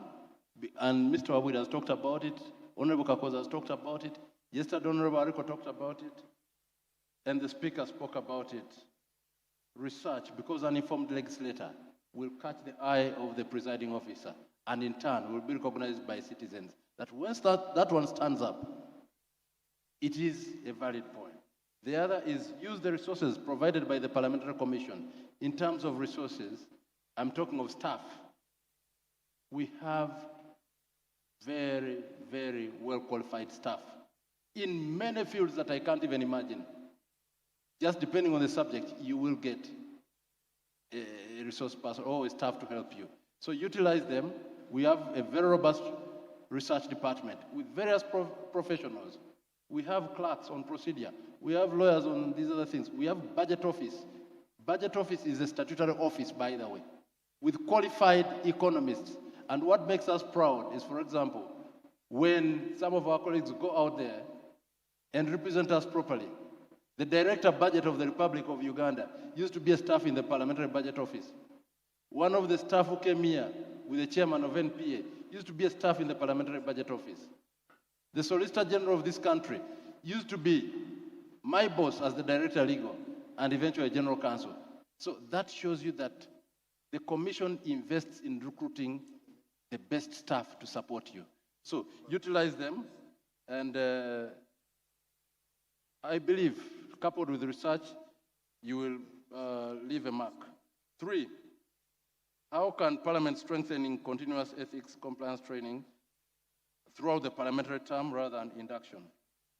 We've got a department called Corporate Planning and Strategy, and they have a work plan to last 5 years.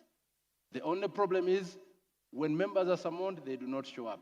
But there's always a program to keep refreshing. Even our staff are trained through that department. Lastly, she asked, as newly elected members, we face pressure to deliver results quickly.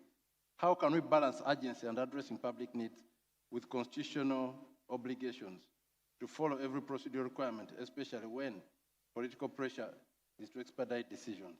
Like I told you, stakeholder engagement is vital. Build a reputation of being non-confrontational, but create partnerships. There is a member of parliament I know. Unfortunately, he lost the last election, but he was in parliament for 25 years. And I asked him, you are opposition. How come you get all these services to your constituency? He said, I have built a reputation. When I want to do roads in my constituency, I go to works and they ask me, can you fuel the trucks? And all the machinery is at his disposal. I go to the Attorney General and I do this, and the Attorney General facilitates me. I go to this ministry and I negotiate. When there is a storm in my constituency, I go to relief and disaster. I talk to them. They facilitate me. So partnerships, it is not about confrontation. The late Honorable Manuel Pinto taught me in my early years in the service in 2007 and says, my son, you don't attract bees with vinegar, you attract them with honey. The Americans like to say, if you meet me with a fist, I'll meet you with a fist. If you meet me with a handshake, I'll meet you with a handshake. You go with a handshake, the executive will help you, they will listen to you. And that way, services will be delivered to your constituency. Then I got a question from Honorable Nsamba. about why is it a common practice for presiding officers to always allow suspending rules whenever they conflict with the ruling party interests. Now, suspension of rules is provided for in the rules of procedure. It does not empower the presiding officer to arbitrarily suspend the rules. However, the presiding officer is moved by yourselves. It is you who moves the presiding officer. And what does the presiding officer do? Put the matter to vote, and he only communicates the result of that vote. So it is not actually the presiding officer who suspends the rules. It is you parliamentarians who choose whether to suspend or not to suspend the rules. And it is not necessarily that it must be at a time when you're conflicting with party interests. No. They are put there for expedience of the parliamentary function, that rule of suspension. Then when I put up the 41 mark statistic, I want to assume it was thought that we lost all those cases. No. And he was concerned that why are we losing cases? As a matter of fact, the Office of the General Counsel, under which I serve, has a very stellar record. People out there know that suing Parliament is risky business, especially in administrative matters that the Parliamentary Commission has control. I am saying that deliberately because in your legislative business, staff are not decision makers. Staff are advisors. And it has been interpreted by a court of law in Kabagamba Sol that advice is advice. It can be taken or rejected. So where a staff renders advice, the discretion lies with the members to follow it or not. In most cases, unfortunately, where they have not followed, we have ended up with those cases. And that's why most of the cases I cited are against the Attorney General. Why? Because they emanate from the legislative function. If it was administrative function, they would be against the Parliamentary Commission, for which we are solely responsible to represent and to advise. So, what is the humble appeal here? Staff are not monsters of omniscience. They don't know everything, but at times they take time to read to facilitate you better. If you cultivate a relationship with them and at least weigh, we're not saying follow, but at least weigh what they are telling you, then we can walk a path of compliance and therefore reduce the litigation risk of Parliament. And that goes also to answer the question of Honorable Mujenyi Joseph from Burahia. It was on similar terms, and I think I've answered that. Then Honorable Onyertho Emmanuel, I hope I didn't murder your name. If I did, please forgive me. Is it right to believe that reports with minority reports are ripe for legal contestations? Not at all. Minority reports are provided for in the rules of procedure. By the time a member is prepared to author a minority report, it means he has disagreed with the majority membership of the committee on a certain issue. By the way, there are minority reports that disagree on only one issue. He agrees with the majority report, but on the one issue. So what do the rules of procedure do? They afford you a mechanism of presenting your point to the House for its consideration and eventual decision. At times, minority views have taken the day, while at certain times, the majority views have taken the day. And that is why, even in the rules of procedure, the relevant departments are mandated or directed to afford reasonable assistance to any member who has a minority view. So it is not that where there's a minority, it is ripe for challenge. No, it just signifies a variance at with certain points at certain intervals, and to give you an opportunity to present to the House for consideration. Then I got a question from Honorable Faith Nakut, not one actually, around 3 questions. And question 1, on the matter of the sub judice rule, some people run to court the moment they hear that a committee is investigating a sector. Is it sub judice to process a case that was filed past the date of the commencement of committee inquiry? This is a matter we have litigated again. Honorable Muiri is here. when the COSASE was investigating custodian board, there's a notorious man called Muhammad Ali Bai. The moment he saw that the committee had started, he ran to court, and the High Court said it cannot be sub judice if the parliamentary inquiry commenced prior to the court challenge. We have that precedent. And Honorable Chavez, that's one of the cases we won.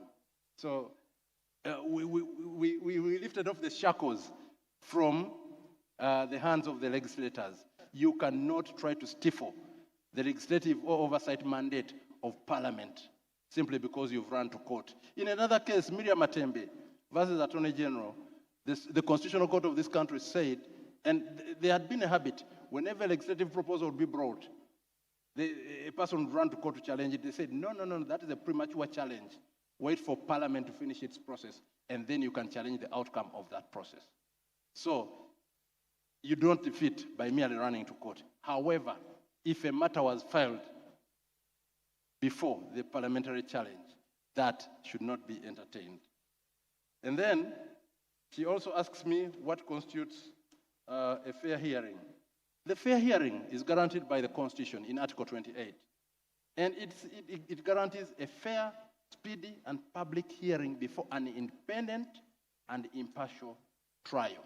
In my presentation earlier, I appealed to you to avoid bias because it connotes lack of impartiality, denial of a right to defend yourself. When you're inviting witnesses or stakeholders to committees or officers of the executive, give them ample time to prepare. Let them know what they are coming to interact with you, what they are going to interact about. If it is criminal or if it is investigative, what is the charge? Give them adequate time to prepare their defense, because a failure to do that offends the right to a fair hearing. 3, do not try people in absentia. Summon them. And that doesn't mean that if they don't come, you don't proceed. The Constitutional Court of this country, again, in Fox Odoi versus Attorney General, has interpreted and said what matters is affording that particular witness an opportunity to address the issue that is before the committee. So if you invite a person once, twice, and they do not come, then you can proceed because you have afforded them the opportunity. 4, disclose the evidence. Disclose the evidence that is against this person. They need to know the case that is against them. And to conclude this point of fair hearing, I saw my member of parliament here, Honorable George Musisi. I pick him out because he was the head of laity in my church prior to becoming a member of parliament. And I believe you'll appreciate this. One of the clearest illustrations of a fair hearing comes from the crucifixion of Jesus. Jesus was crucified with 2 sinners. One of them mocked him, and the other admitted wrongdoing and acknowledged Jesus and innocence and pleaded to Jesus, my Lord, remember me when you come into your kingdom. Jesus listened before responding. He heard the man's confession and request, then replied, and I quote, I truly tell you today, you will be with me in paradise. What is important here? The man was listened to, was not interrupted or dismissed because of his past. He was given an opportunity to speak, and his case was heard. Fair hearing does not necessarily mean acquittal. It means allowing a person to present their side before a decision is reached. It means an opportunity to have somebody who has admitted guilt listened to with dignity. It means that to form a good decision, decision makers must listen before they conclude. Whether in parliament, a workplace, or any other institution, decisions are stronger and credible when they have genuinely been heard. I received some more questions here, and I want to thank you. I know you still have more questions. Since we know the respective members of parliament who have raised those questions, especially those which came in later, we can respond to them individually. So you conclude, and then we go to the next presenter. Okay, thank you, Honorable Chairperson. For the questions I've not answered, I'm still here and I'll be at the back and we can individually share. Otherwise, I wish you the very best in your tenure as members of parliament, and we hope we can forge as staff a collaborative relationship for the future of our country. Thank you very much. Thank you so much, Mr. Chirunda. Let me invite Honorable Kakoza in 5 minutes also to respond to the questions. You choose out the very, very eye-catching ones. The rest you will answer to the individuals who asked them individually. Hello. Yeah, thank you. Of course, I've got many questions, but I will answer some, others because of constraint of time. But I will deal with some, others I will approach them and talk to them. One, somebody was asking, you spoke about the honorary ministers going to constituencies to perform their ministerial roles, and that it's important for a sitting MP to be present. By the way, this is quite important that, you know, when you are in teamwork, Parliament is an institution that enables government to work, and it should be good that the courtesy of ministers going to constituencies, they inform the member of the parliament of that constituency. Actually, it was Professor Nsibambi, late Professor Nsibambi was a prime minister. He told us that there are 3 arms of government: executive, parliament, and also judiciary. But it's quite important that all these arms, those who are there, you work entirely reliably so that you have harmony. So for a minister to go in a constituency or a member of parliament is the one appropriating money for those projects, and you are going to launch is not there, you are disorienting that person from the constituents. So it's just quite, we beg that ministers who are appointed have courtesy to colleagues, because you will need them. You will bring your policy statement in the committees. They are the people given an opportunity to allocate money. They can do a disservice to you. When you look at Article 155 of the Constitution 4, the only mandate that somebody appropriates a man of government is a member of parliament, not anybody else. So please, ministers, have courtesy, you work together and we achieve the same goal, since we are working towards public service delivery. And even if a sitting member of parliament is from opposition, it doesn't matter. If he doesn't appear, it's okay. But a call away, somebody to be there. And also, it goes to visiting MPs of the neighboring constituencies. Please, first solve your problem in your constituencies before to go to the other. Because the dynamics of constituencies and the politics there is local, you might not know, and you mix up things, and you enter into conflicts which you cannot manage. I think also it's quite important that sitting MPs, when you go to a constituency of someone else, give him a call. We are colleagues. What's the problem? Unless you have a hidden agenda, and which I want to tell you members. In my life, blackmail, hatred, lies, it's like borrowing money in a bank. Time comes and you pay with interest. Either you want it or not. Avoid them. So, Nanzana is saying an MP also is supposed to engage. Yes. This is what I've talked about, to engage myself in launching government projects in the constituency. Yes. You are supposed to be there if the minister are called so. With the opposition, because when you're appropriating money, you're appropriating for public service delivery. They make a road, they open up a hospital. Is it for only NRM MPs or opposition? All of you are working as a team. So please, it's quite important. Actually, in the past parliament, the resolution came up with the late Prime Minister Nsibambi. He said, any minister going to a constituency without informing, there is a whip. And we passed that resolution. Another one is the same question from Okitugumu district. or Yem Simon, how can an MP build productive working relationship with the minister who appear unwilling to engage with the elected constituents? Please, I beg you kindly that we work together. We have teamwork. We work for government. So the best way when we have teamwork, we shall do better. When you don't do it, I think we are doing a service to the citizens. Someone was asking, that is, you talked about government paying office staff in constituencies as now Parliament pays constituency allowance. I don't think so. Maybe I took a sabbatical leave. I don't think you are paid allowances. You are not paid those allowances. I have not seen any. What they are giving you, those are facilitations to go, to enable you, go monitor. They give you mileage. It's not an allowance. It's only the committee, sector committees which are going in the field to look at the work there. And that's why we had an argument when Ola was saying that, you know, the public perception thinks that you get a lot of money, including your facilitations.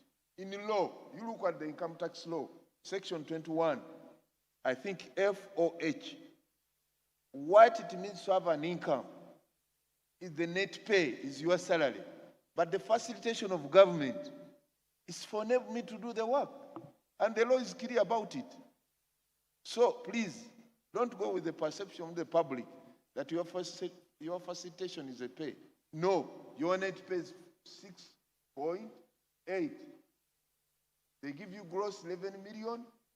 They get away with 20% now. Pension contribution, and also 40% now on your gross salary. That is the net pay you take away home. But the other facilitations, please, don't go with them and ignore. Because if I get employed, you are recruited by Parliament. And those facilitations, you must find them there to enable you to do your work.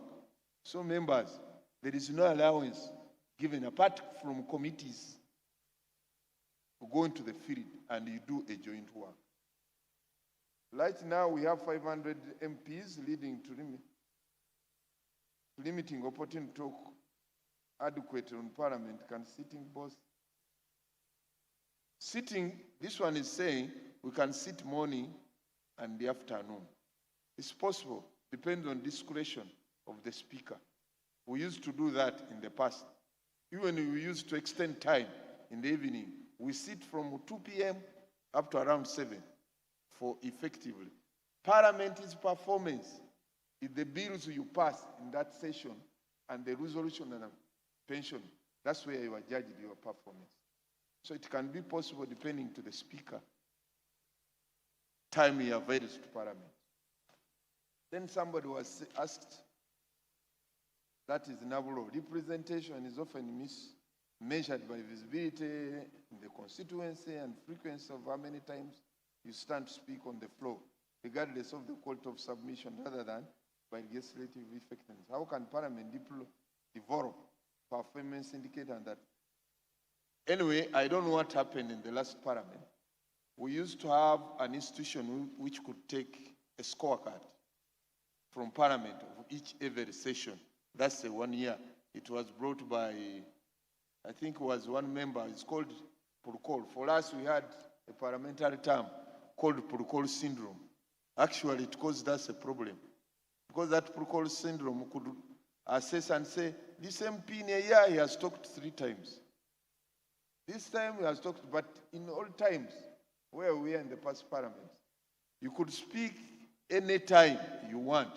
But now it reduced even speak for 3 minutes, and which is not possible for 500 minutes.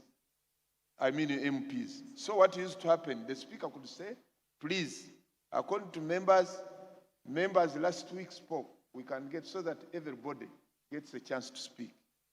That was the time of Right Honorable Kada.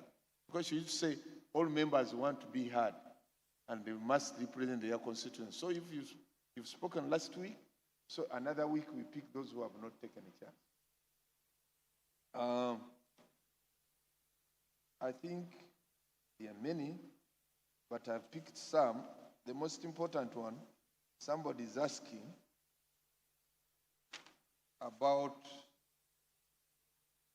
he's saying, you talked about government, no. He said that, how did I survive being a leader of the third term and then the age limit to come back all that time? I think it's quite important as a politician to be consistent of what you want.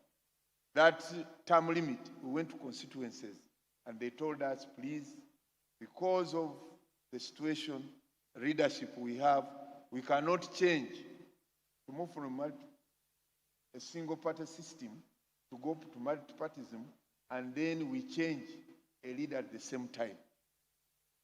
So some of us, we are consistent with the idea. We said, no, the leadership should be maintained.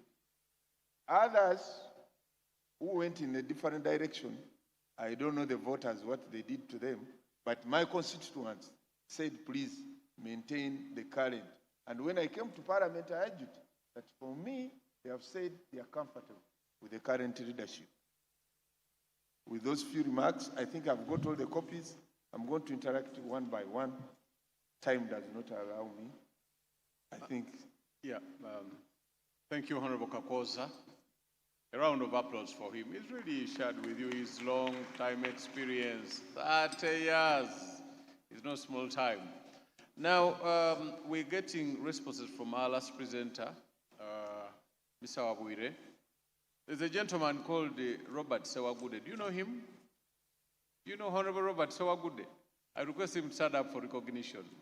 He represents PWDs. I know many of you did know him.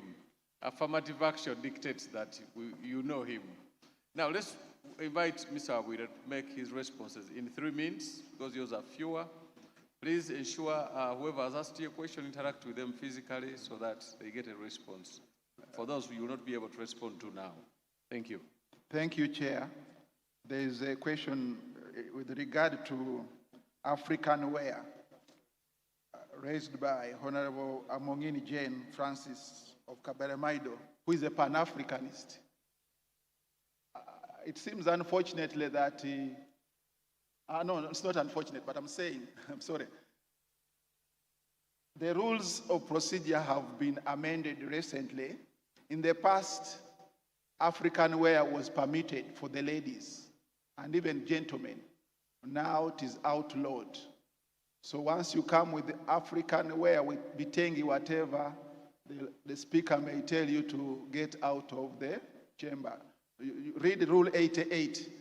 There's a whole detail of the type of dress code you should have in Rule 88. Then there is the issue of raised by Honorable Mafavi Ashanagulo about personal attacks and parliamentary privilege, and then public interest. I think the issue is that parliamentary privilege is that right given to you to speak freely, and you cannot be sued or be prosecuted anywhere, whereas so long as you are in parliament, parliamentary proceeding or a committee. But as I said earlier, it is not, this freedom is not total. The speaker can call you to order if he thinks you are going beyond the boundaries. If you are having personal attacks against someone, you are producing, uttering unsubstantiated statements against a personality, definitely the speaker will rule you out of order, and you cannot be permitted to do that. That's why they say this privilege is restricted for parliament. I mean, this freedom is restricted for parliament. The courts cannot come and interfere with our own internal matters. Then to do with the public interest, I think it's very wide.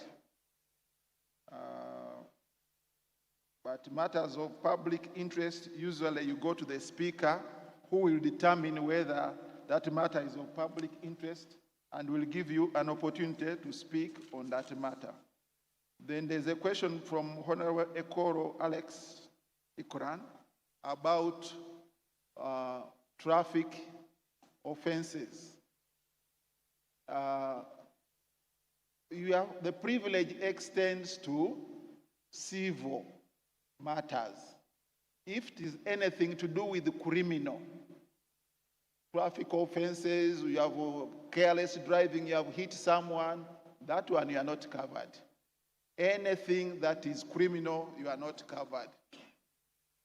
You know, you may be excited being a new VIP. I mean, a VIP, you have a gun and you know me. You know who I am. Threatening violence, my friend, you may also suffer. So, as you have that arm, please use it carefully. So, anything criminal cannot be entertained. Oversight work of the committees, so long as it is official and the Speaker has allowed, in my view, the privileges extend there, the freedom to speak and without hindrance is allowed, because it is an oversight visit, it is of a committee and is permitted by the Speaker. That particular ground perhaps is declared a parliamentary precinct, it is okay. Then there's the last one of Honorable Kiwanuka Sulaiman from Nakikufuma about land issues and being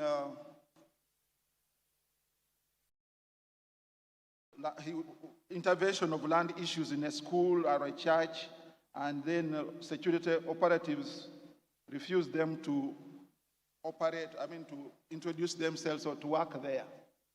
Honorable members,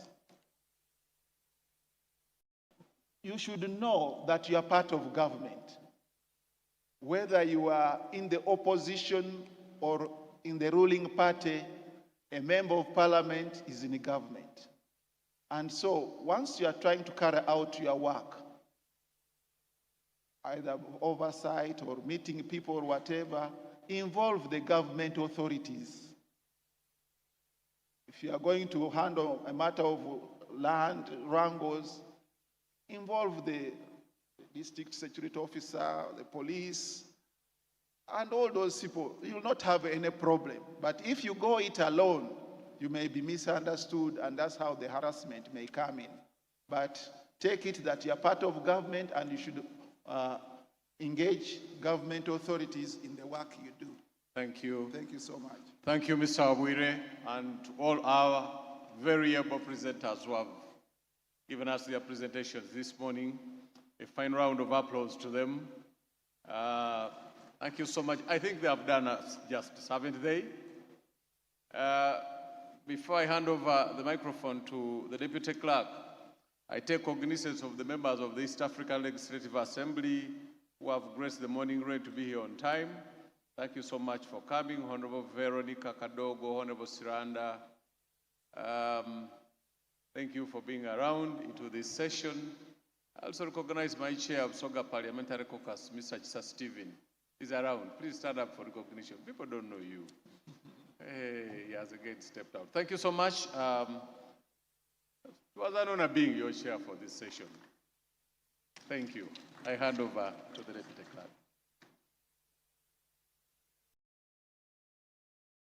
Thank you so much, Chair.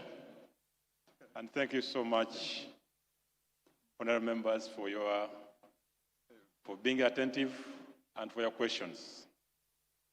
For those questions that have not been answered, please, they will be answered.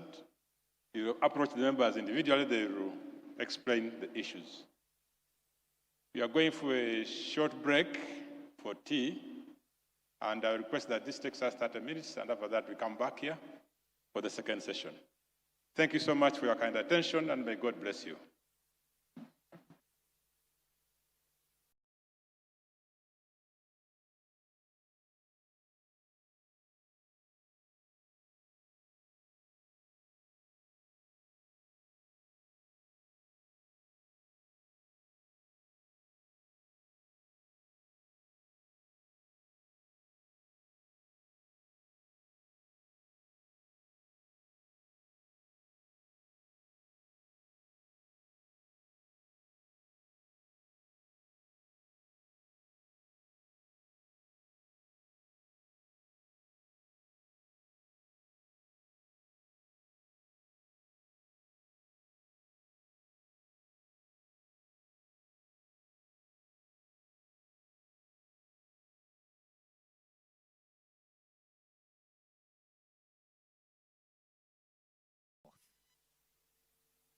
The critical milestone of compiling and preserving this legislative history of Uganda was achieved during the tenure of Mr. Adolf Kasaija Mwesige as the Clerk to Parliament.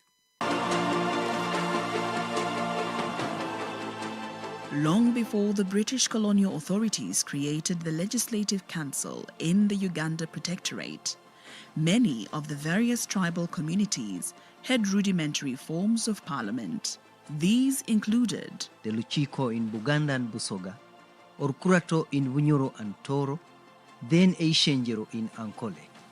The non-kingdom areas also had councils, even if they were not as organized as the ones cited above, and the most enduring proof of the existence of these councils are the various courts of arms found on the main gates of Uganda's parliament. The significance of these barazas would, however, manifest itself decades later when our first native members to the Legislative Council emerged from these units. They simply can't be ignored. By an order in council dated 29th June 1920, the Uganda Protectorate got its first executive and legislative councils. However, the order said nothing about representation for any entity or even elections to those bodies.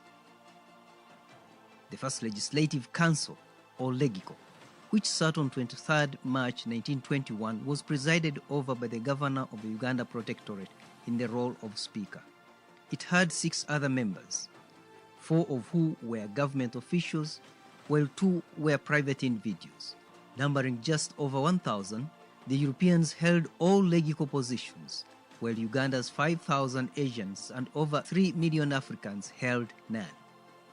To borrow from George Orwell's Animal Farm, some of the British Empire's subjects were clearly more equal than others. 24 years after the birth of Legco, the first native Ugandans were finally appointed in 1945. Buganda was represented by Katikiro or Prime Minister, the Honorable Michael Kawalia Kagwa. Bunyoro, Toro and Ankole were represented by the Honorable Petro Nyangabyaki, Omhikirwa or Prime Minister of Bunyoro, with the provision that the seat would periodically rotate among the Prime Ministers of the 3 Western Uganda kingdoms. Busoga, Bugisu, Bukedi and Teso were represented by the Honorable Yokonia Zirabamuzale, Secretary General of Busoga, but representation would rotate among the Secretaries General of these Eastern Uganda constituencies. And at last, in 1949, the first native Ugandan representative for Northern Uganda, the Honorable Anthony Opua, entered Legico.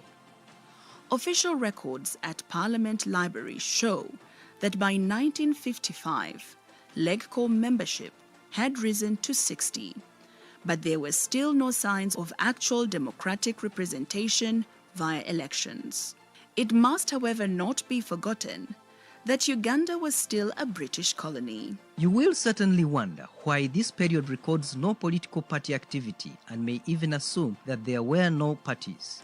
But in 1952, Ignatius Kangave Musazi unveiled the Uganda National Congress, and 2 years later, in 1954, the Democratic Party was formed with Joseph Kasolo as President General. As we shall subsequently show, these 2 parties would play a crucial part in the development of Uganda's parliament. In 1958, colonial governor Sir Frederick Crawford appointed Sir John Bowles Griffin to be Speaker of the Legico. Griffin, who had earlier served as Chief Justice of the Uganda Protectorate, began presiding over council meetings instead of the governor. Indeed, Uganda's modern parliament was emerging. 1961 was another watershed in the story of Parliament, for it is when the Uganda People's Congress and the Democratic Party first faced each other in a national election. Of the 82 Legico constituencies demarcated, Benedict Okiwanuka's Democratic Party won 43, Apollo Milton Obote's Uganda People's Congress 35, Ignatius Musazi's Uganda National Congress just 1, while 2 of those elected were independents. The first international assignment involving Uganda's directly elected legislators was the Uganda independence debate, which saw them flying to Britain for the famous Lancaster Conference. Among them was Uganda's first Chief Minister, Benedicto Kiwanuka, and Uganda's first leader of opposition, Apollo Milton Obote. On 1st May 1962, Milton Obote's UPC formed the government that would lead Uganda into independence on 9th October and after. One of the first things the 92-member National Assembly did was to elect a speaker rather than have one appointed as in the past. And the lucky man was none other than Sir John Griffin, who had been Legico Speaker since 1958. The tradition of electing a speaker from directly elected MPs would come later. Many Ugandans who see this new structure climbing into the skies beside the old Parliament building might think that legislative business in Uganda began at Parliament Avenue in Kampala. That is not true. The first session of the Uganda Legislative Council, or LEGCO, sat in the High Court buildings at Entebbe on 23 March 1921. It soon moved to Entebbe Town Council chambers. Records in our Parliament Library show that LEGCO moved to Kampala in 1945. Its new home was the High Court buildings, which still look elegant to date. In 1950, the LEGCO shifted to what we today know as City Hall Kampala and continued legislating from the very place where today's Kampala councillors conduct business.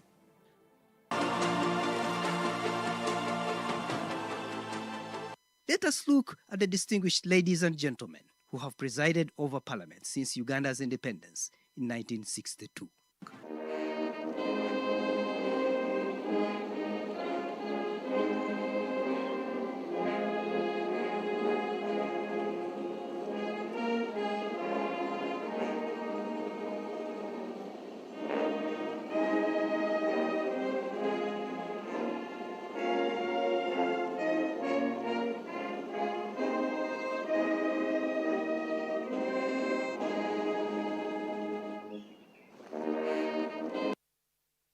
Every waking day is a reminder just how beautiful this, our land, truly is.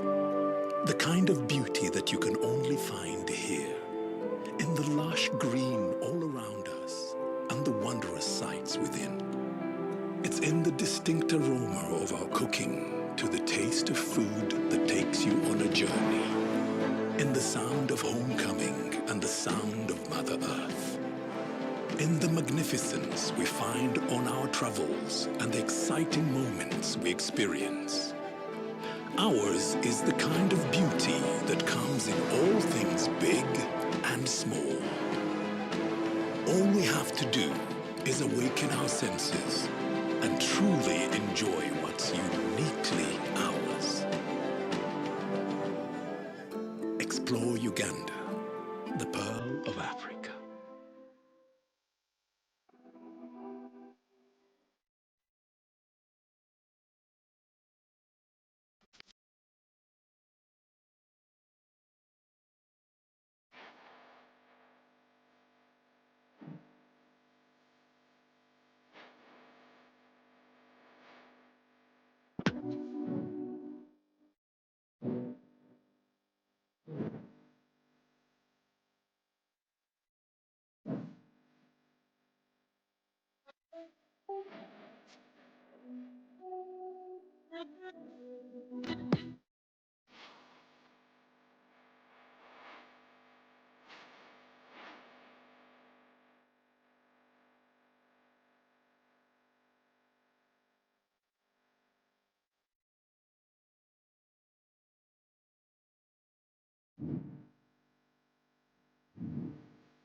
I'm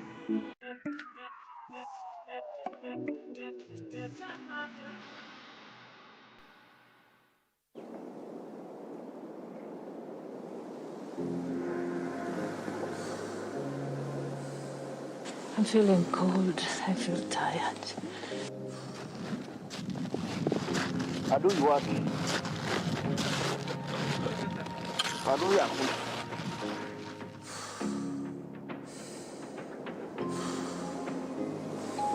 It's believing in God that all things are possible.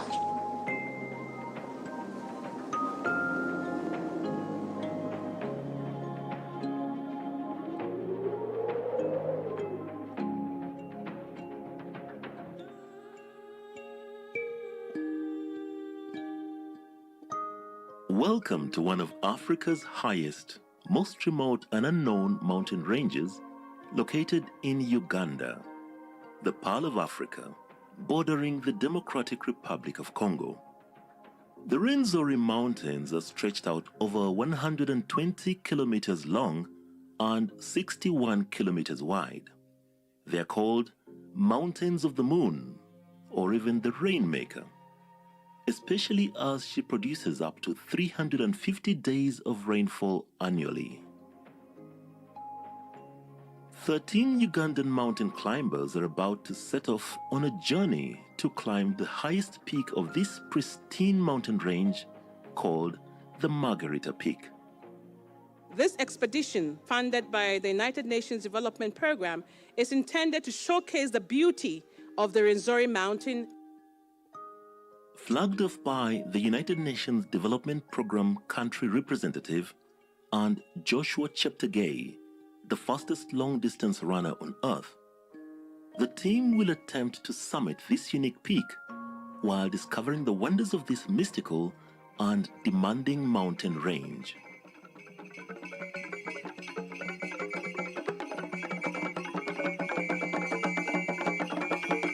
To the people of Rwenzori, you have the best place in the world.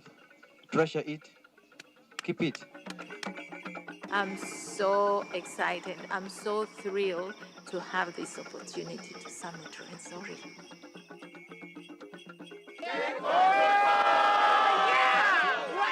Watch out! Look at this. This is amazing. This is Mount Rwenzori, and this is the national park. We will unveil to you the beauty of Uganda, the Pearl of Africa.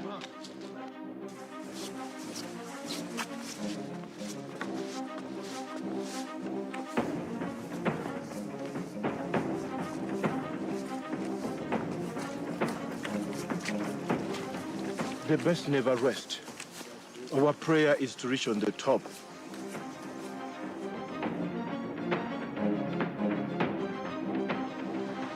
So I'm very proud to be part of this Rwenzori expedition. I'm proud to be doing this with Lily. We are the only two females who are doing this.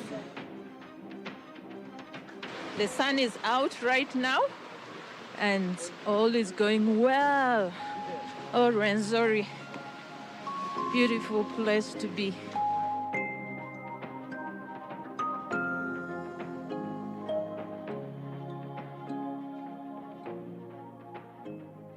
Formed about 3 million years ago, the Rwenzori Mountains are a relatively young mountain and still growing. The Mountains of the Moon are blessed with a wide variety of flowers and plants.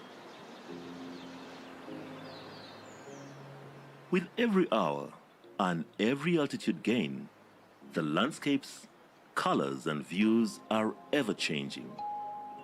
You can find different layers of vegetation: bamboo zones, mossy heather zone, lobelias, alpine zone, and eternal snow at the top of the mountain.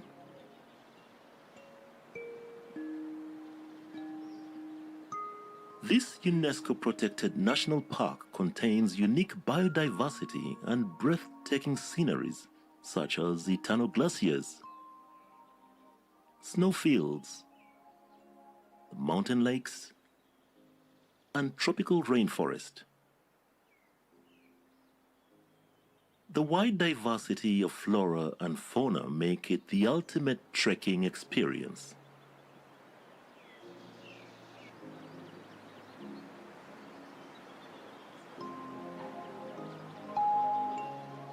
It's an adventure.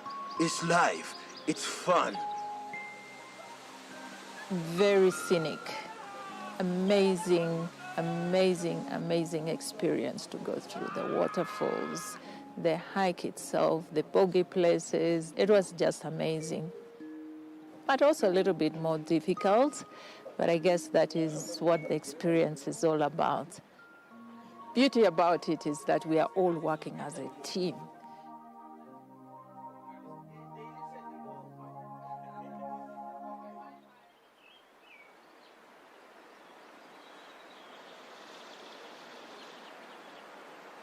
I'm doing very well today. Last night I had a bit of a running tummy and a headache. I think it's an effect of the altitude sickness. And then I noticed this morning that my lotion is frozen. So I think we are at quite an altitude that is getting colder and colder. But I'm feeling great right now, and that's a good thing. My headache is gone and I'm looking forward to the day.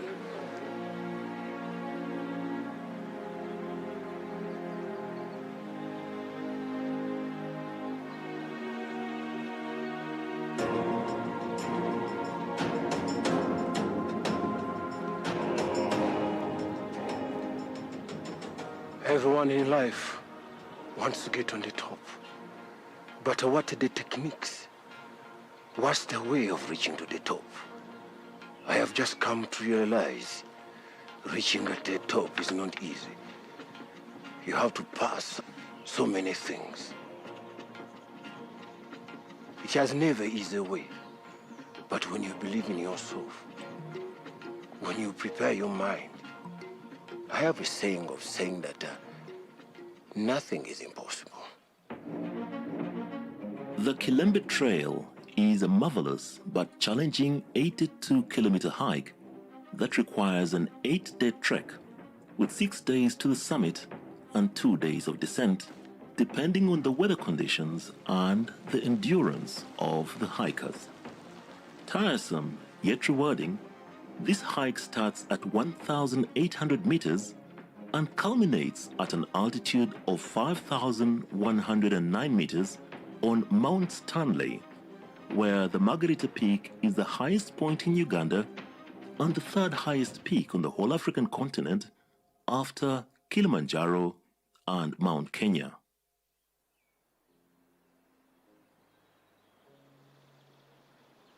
All accommodation, paths, bridges, woodblocks, stairs, and rope sections have been built over the years by the local community, who now serve as guides and porters. They provide incredible knowledge, assistance, and safety on the way to the top and back down. So here we are at the height of 4,000 meters.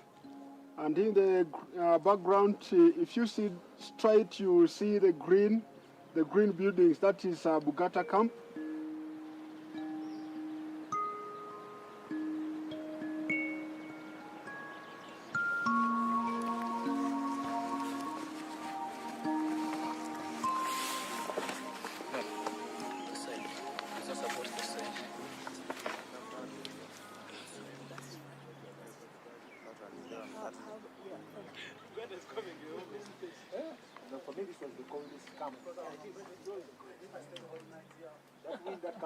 I must have strained my ankle. It was not only a long walk, but it was quite steep coming down to camp.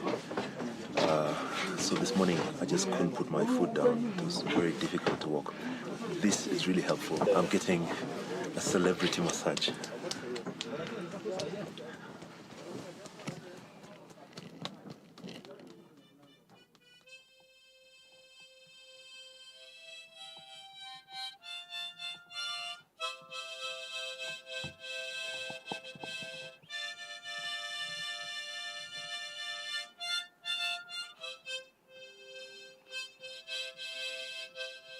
According to the local community traditions, two main spirits inhabit the Rwenzori Mountains, one man and one woman.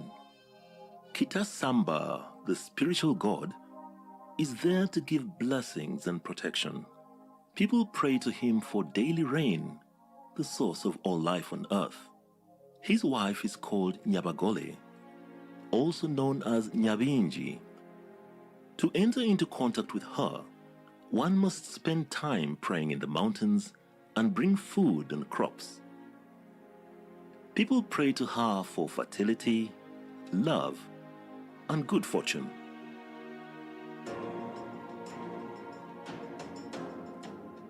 One of the sayings is, if you respect the mountain, she will give it back to you.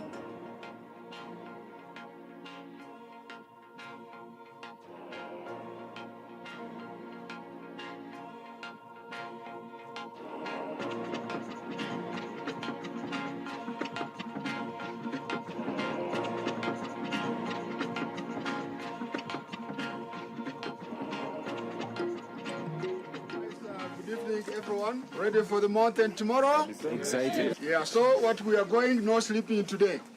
Thank you for being strong. Thank you for having gone through the mud up to this point. So we are here to give you the briefing for the summit tomorrow. Before we go to the rope practice. We have 3.6 kilometers just from here to the top of Margarita.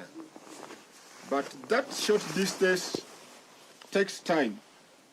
It takes around 5 to 7 hours. We've decided that we leave here at 1 a.m. So roughly from here to the first glacier, it may take us 2 hours. So getting to the first glacier, we shall need to have the crampons getting connected to the ropes. If there's any crevasse fall, if one falls into a crevasse, then we are able to pull you out so quick. You transfer your hand. You push, you pull yourself up, you push, you transfer your hand, you put it this way. If you want to lock, because this one is locking.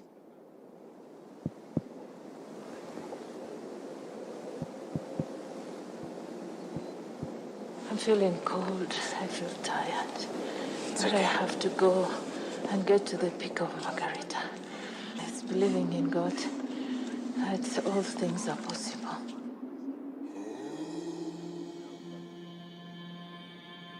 Your body's gonna feel like breaking down. But your body's the only thing that can ever give up on you. You're the only one who can give up, your mind. So mental power is gonna play a vital role.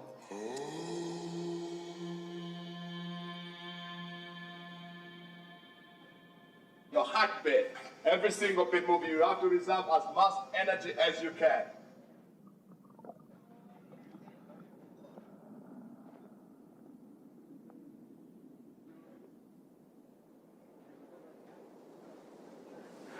I am limitless. We are going on the top.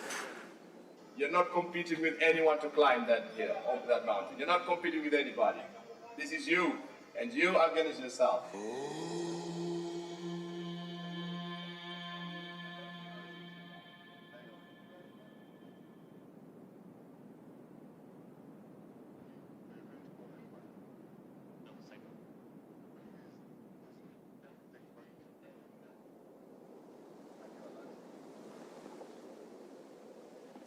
Let's go, guys. Let's go, let's go, let's go, let's go. It's getting late. Let's go.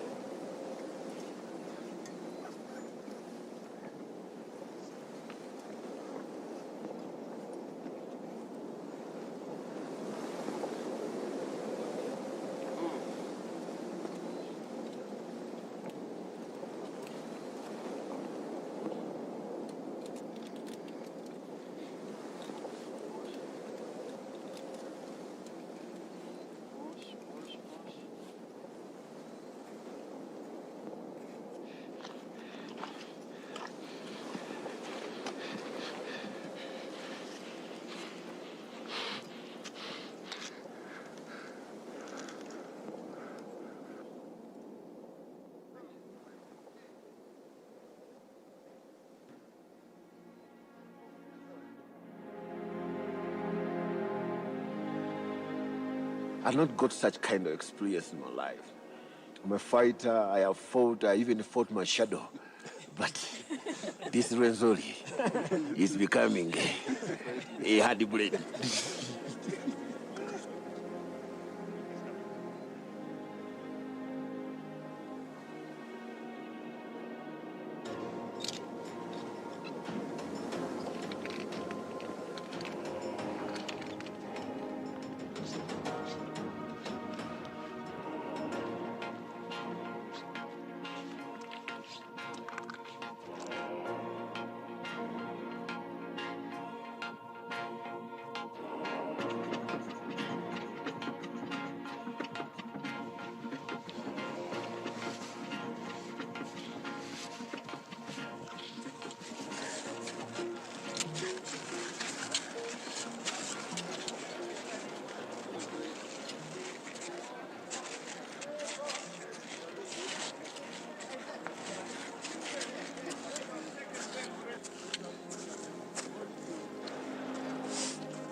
Oh, I'm exhausted.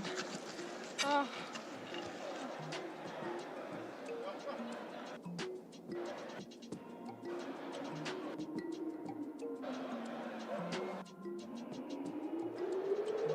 Take on the phone!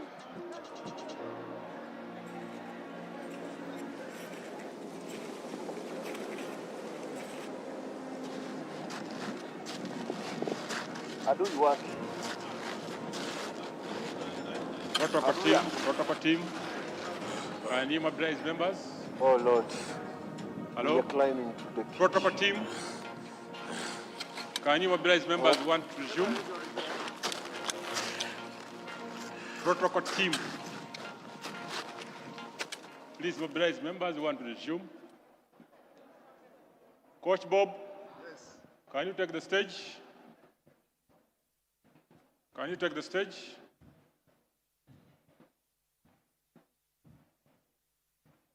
Protocol team, mobilize members who want to begin. Want to manage time? Honorable members, may we stand up, please? As the chair said, we need to be mindful about the time, but before that, we need to get some body movements. Let's start with those who are here, please. All of us who are here, let's stand up. We do some simple body movements so that we catch up with the time. May we stand up, please? Time management, time management. We sing that song, time management. Time management, time management. We say that together. Time management, time management. Time management, personal management. Personal management, time management. Okay, we are going to count slowly, all of us. Keep the hands up straight like this. We are allowing blood circulation to move. We shall count together as a team of the 12th Parliament. When I count to 1, you respond. 1, 2, 3, 4, 5, 6, 7, 8, 9, 9, and 10. So we punch out straight, we go like this. 1, 2, 3, 4, 5, 6, 7, 8, 8, 8, 8, 9, 9, 9, and 10. Okay, we go on the side, we sing that song slow. You move like this. Let's say we hear the words.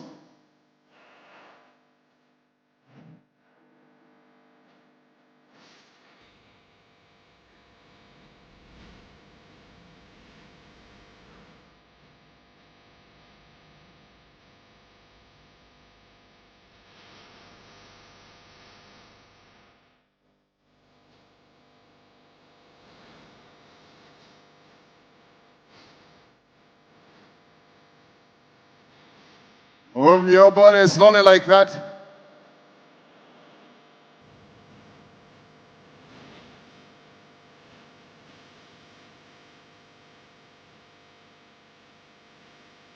The other one, singing.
Singing. So we in the world.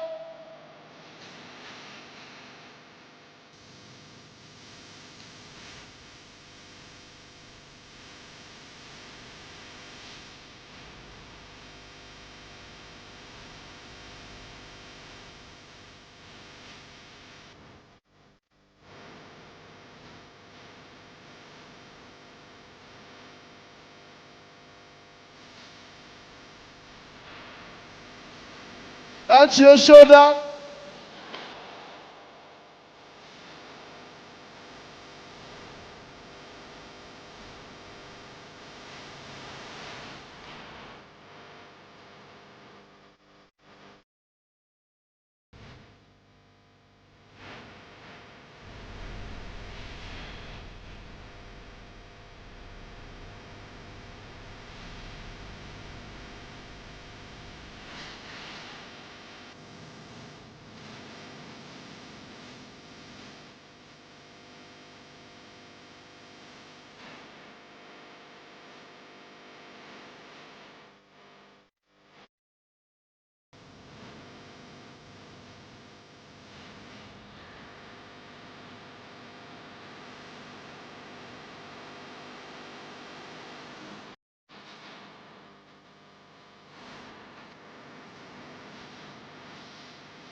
Singing, singing.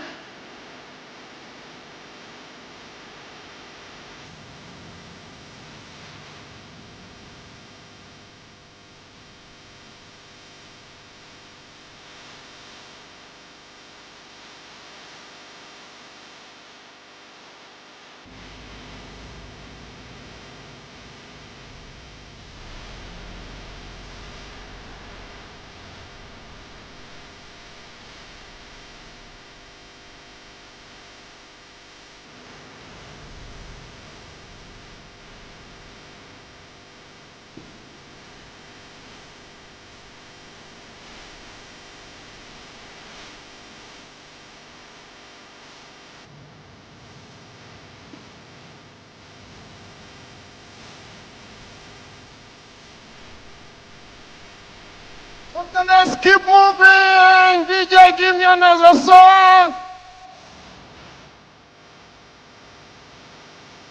Stay in action 2 more minutes.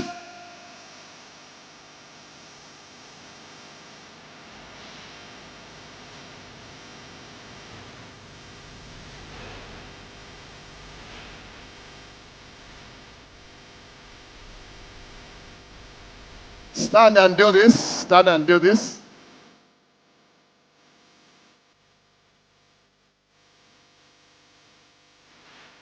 All of us look in our palms. We are going to count 10. We look in our palms. We look in our palms, both of them. 1, we count together. 1, 1, 2, 3, 4, 5,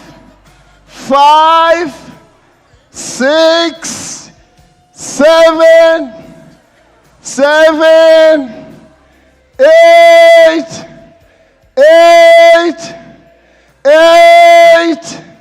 9,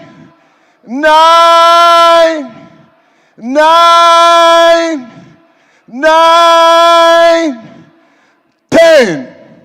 Your hands on the side, we breathe in. Breathe out. Breathe out. 2 more. Breathe out. Final one. Breathe out. Thank you very much. Thank you very much, Coach Bob. A big round of applause. Thank you very much, Coach, for stretching us up as we prepare for the next session. Our time has already been fast spent, but we had a very comprehensive morning session. I just have a few pointers to put across. There's an ATM card that was lost earlier in the day, a Stanbic ATM card, in case it belongs to you. You can pick it from me. I'm just going to be around the desk there. And there's an invitation to you, honorable members of parliament, to attend the East African Community Parliamentary Week to take place from the 8th of July to the 10th at the Parliament Building in Conference Hall A and B. Program starts at 9 a.m., goes through the day to 5 p.m. And for the honorable members of parliament who would like to go for their afternoon prayers by about 1 p.m., the masjid that has been set up is at Nalubale Conference Room on level 1, just up for the honorable members of parliament under the Muslim community. Would also like to remind you that there's a SACCO desk at the entrance in case you haven't yet registered to join the SACCO and you'd like to, or in case you took a form and haven't yet returned it, you can use the chance to return it to the officers at the main entrance. And finally, for now, there is iPad distribution still ongoing. We have brought it closer here for the honorable members who have not yet received their iPads. You can find the ICT staff in Semuliki Hall. It's at the ground floor when you take the corridor towards the right when you exit this main conference hall. When you go to the ground floor, you take a left at the Semuliki Hall. That is where the iPads are being distributed. For now, let me invite Mr. Waiswa again to lead us through this mid-morning session of the induction program.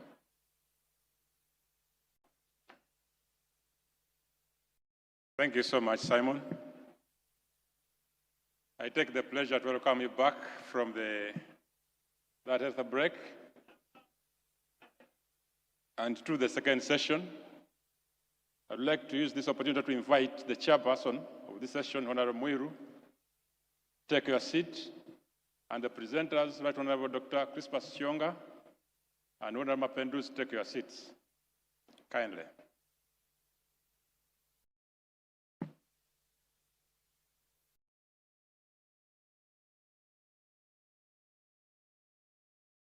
As they take their seats, we shall our modus operandi will be as it was in the morning. If you have a question, jot it down, your name, and you pass it over. During the question and answer session, they read your question and answer your name, and you will be required to stand up for recognition.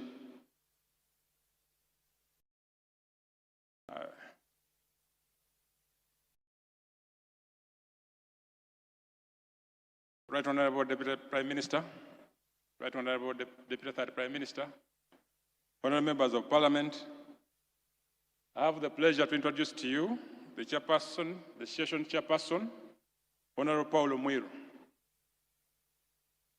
Honorable Paulo Mwiru is a member of Parliament of Jinja South Division East, and this is his third term in Parliament. He's a distinguished lawyer, an advocate of the High Court. He's the Opposition Chief Whip, and was a member of the Public Accounts Committee, Chairperson Public Accounts Committee in 9th Parliament, and member of Legal and Parliamentary Affairs Committee in 9th and 10th Parliament. Honorable Mwiru, you are welcome to take us through this session. Please, you can take the mic.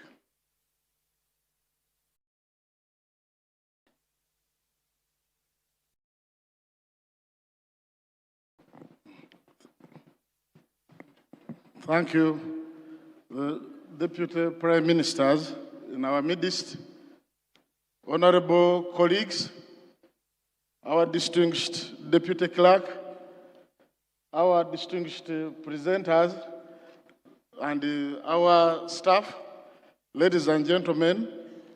Paul Mwiru is my name, and I'm here to chair this session. And without wasting time, I want to start by introducing our distinguished presenters before us here.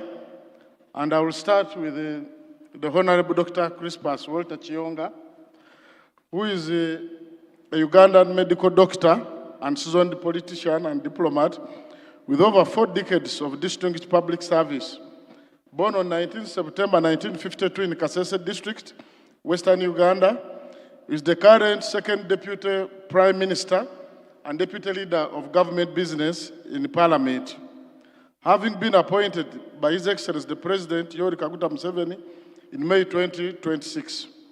In this role, he supports the Prime Minister in coordinating government ministries, departments and agencies to ensure efficient service delivery and successful implementation of national development programs. Dr. Chionga holds a Bachelor's of Medicine and Bachelor's of Surgery from Makerere University in 1978 and a Master's of Health Science in Population Dynamics from Johns Hopkins School of Public Health, USA, 2004.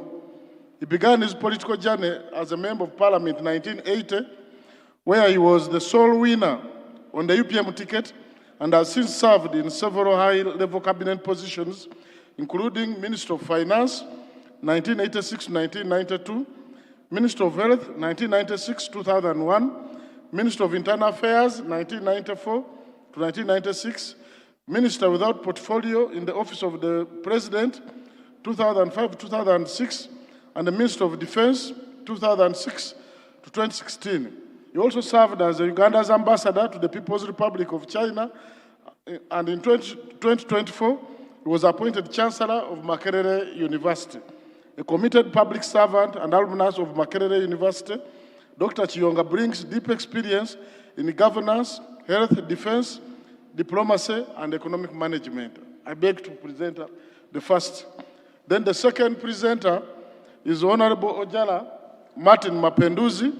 Honorable Ojala Martin Mapenduzi is a seasoned public servant, a legislator, development leader with extensive experience in governance, public accountability, and local government administration.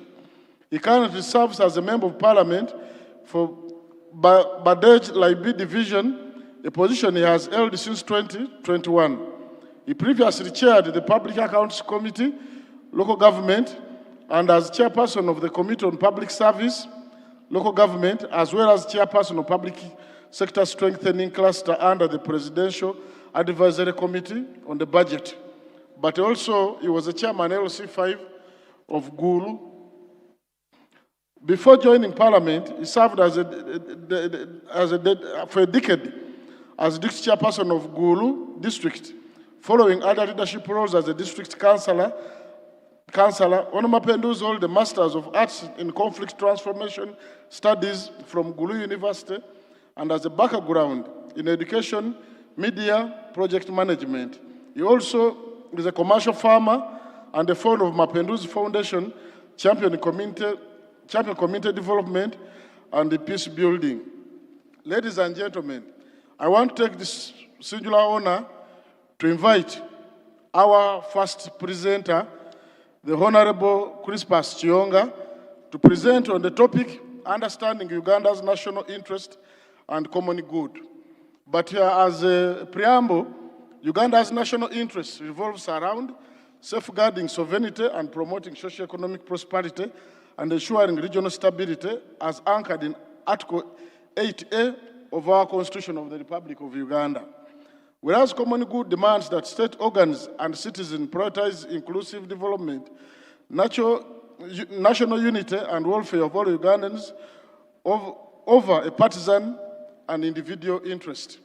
Without wasting time, ladies and gentlemen, allow me to invite Honorable Crispus Chionga, a seasoned Pan-Africanist, a person who has served humankind with humility, a man who is very knowledgeable, without pride, of impeccable integrity, and also experience in matters of public affairs. Honorable Chionga, I invite you to speak to this congregation. I thank you.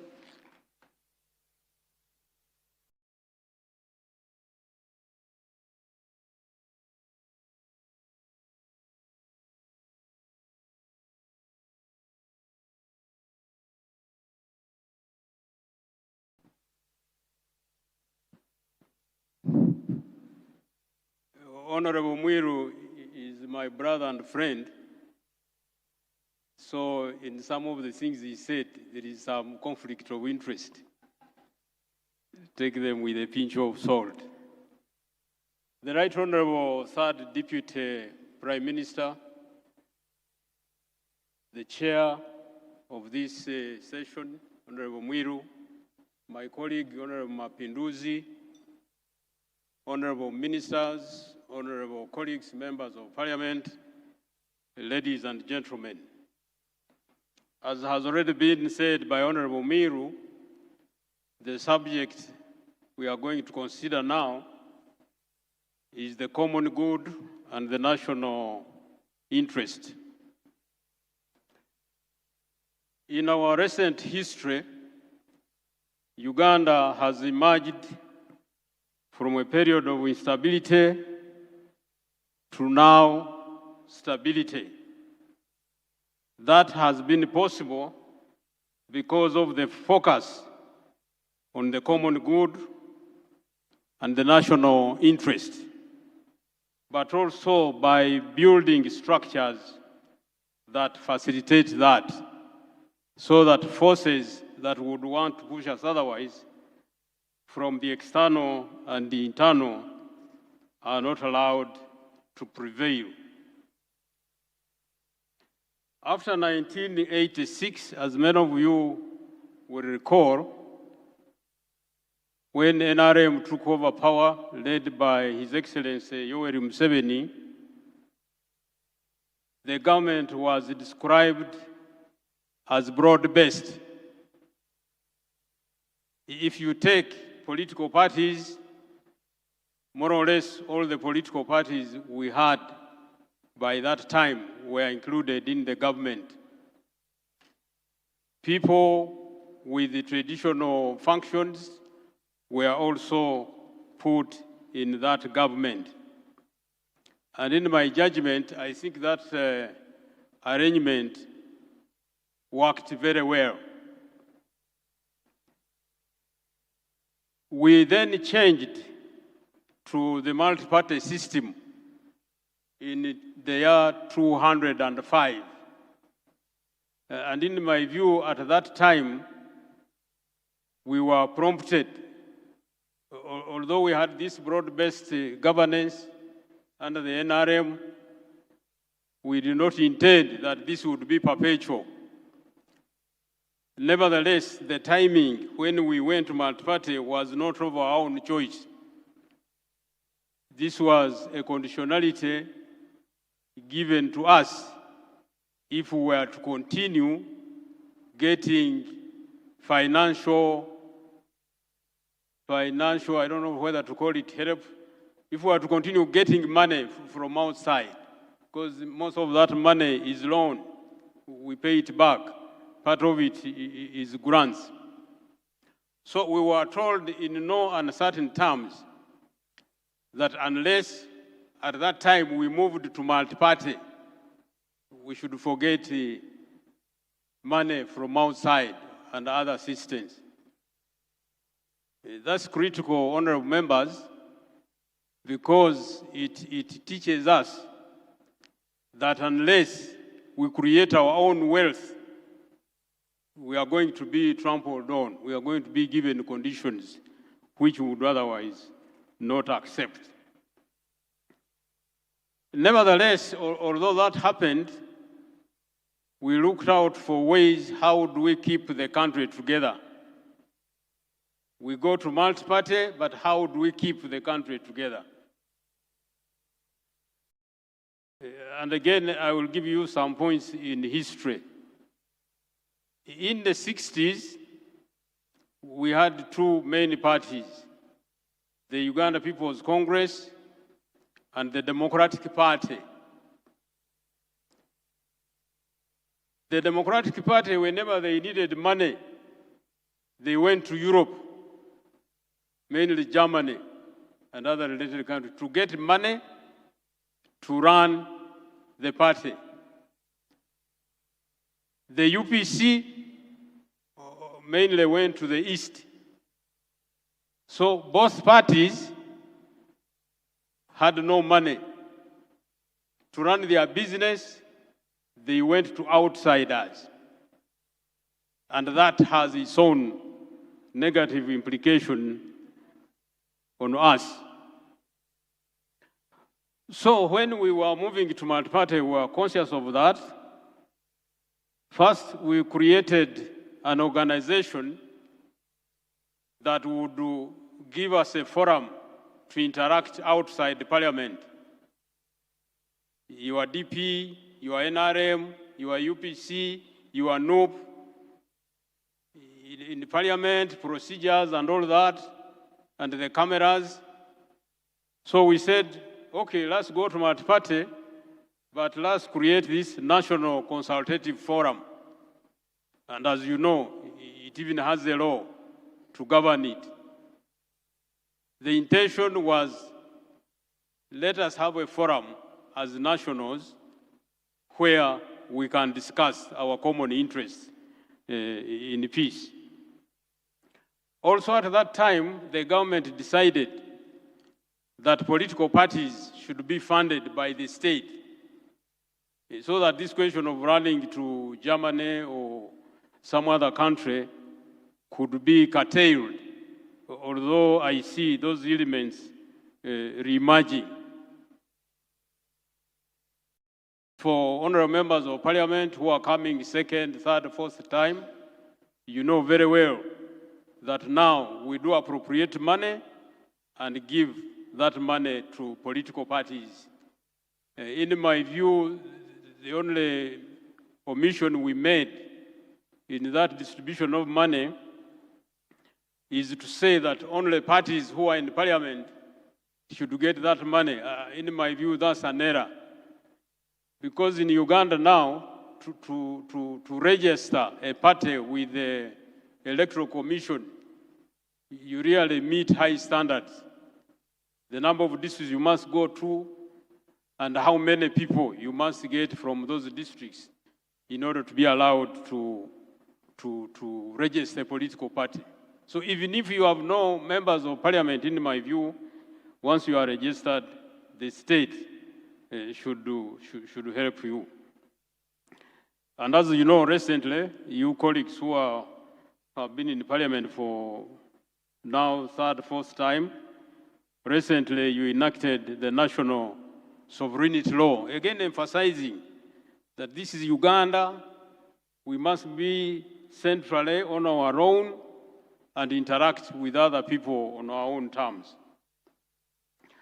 So let's now go specifically to the subject matter that I was asked to lead. The national interest. The national interest refers to a sovereign country's priorities, which include security, economic prosperity, and preservation of the sovereignty and the cultural identity of that country.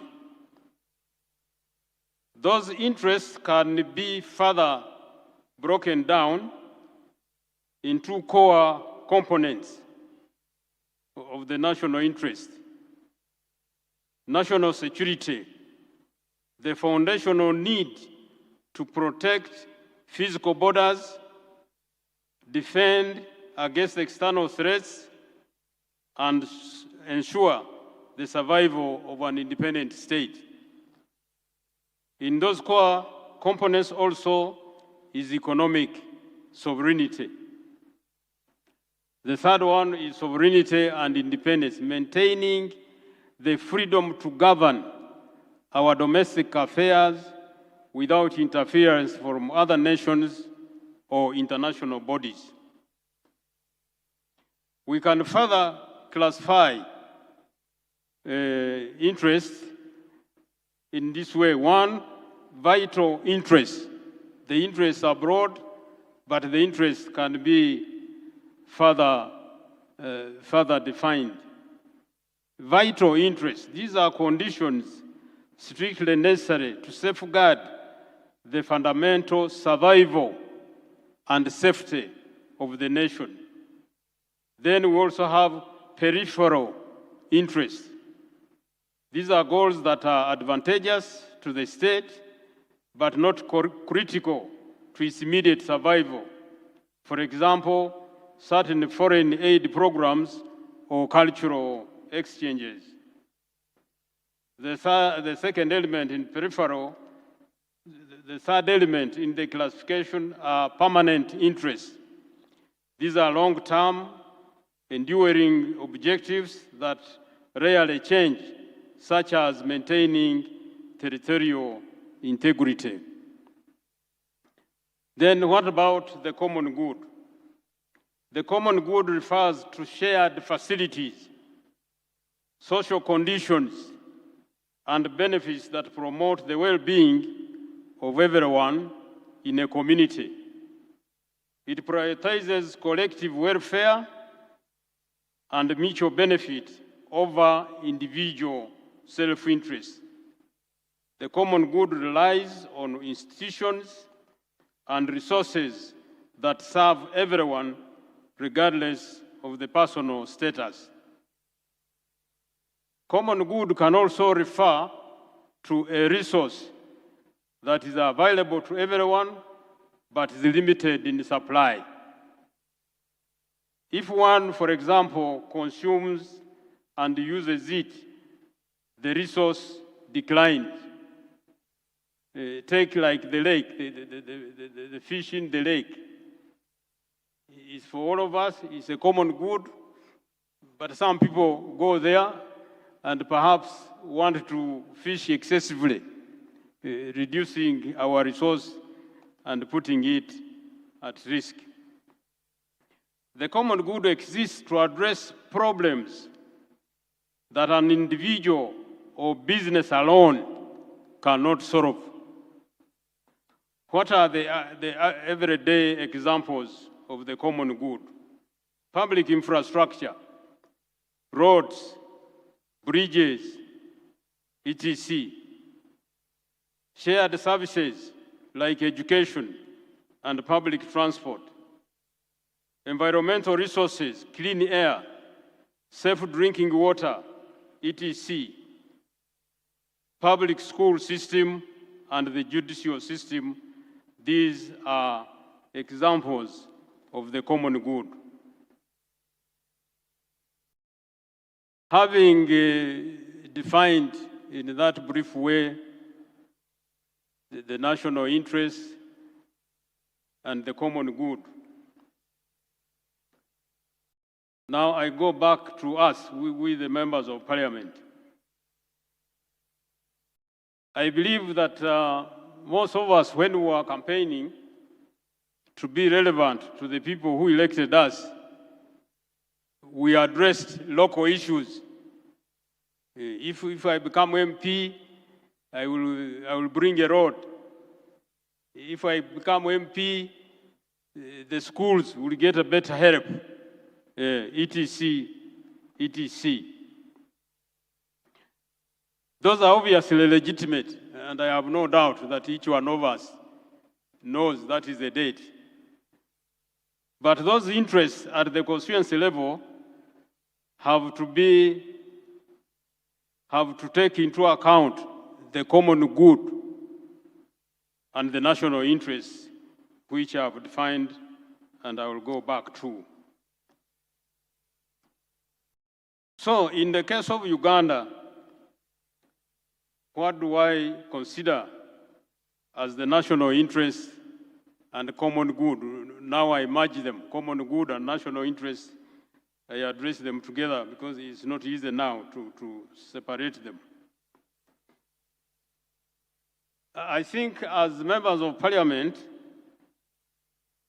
and I think that's why even this retreat was organized, we need to have a wider appreciation of our country, a wider appreciation of forces that impinge on us as a country, as a region, as a continent. Because things are interlinked. You cannot just survive as a constituency. You cannot just survive as Uganda. We must link with other people in the neighborhood. So there is a subject called political economy, and as Honorable Mwiru said, I play some limited role at Makerere. We have decided that all the students who come through Makerere will study political economy. Whether you are doing medicine, you are doing engineering, you must understand the basic source of survival. So I think it is in our national interest that we, the leaders, have a wider appreciation of the political economy, what I'm calling political economy. How does economics interact with the politics? What are the forces in the world which determine distribution of wealth or to be disadvantaged, etc., etc. So I think point number one in our national interest is to get that education. And I think people who have spoken before me have talked a lot about reading, etc., etc. National interest number two is our sovereignty and territorial integrity. Linked with that is security and stability.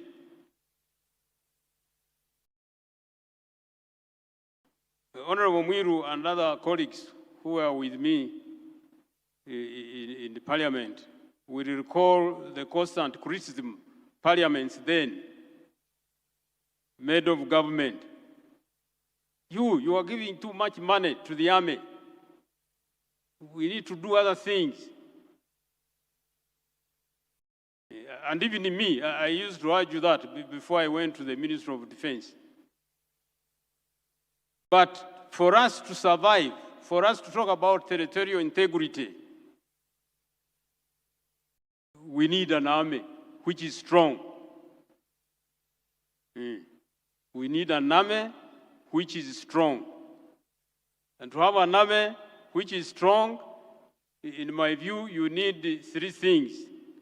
First, an army that has national ideology, that understands how forces move, how the world moves. Two, an army that is disciplined. Three, an army that is facilitated with equipments and other things which they use to defend or to deter those who want to attack us. You can see, if I give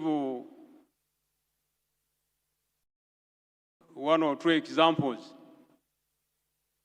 I start with my second home. My second home is in Congo, DRC. My ancestors are in DRC. DRC is a very rich country by natural resources. But if you look at the GDP of Congo, compare it with us, a small country, you laugh. Recently, I don't know if they left, they brought a peacekeeping force.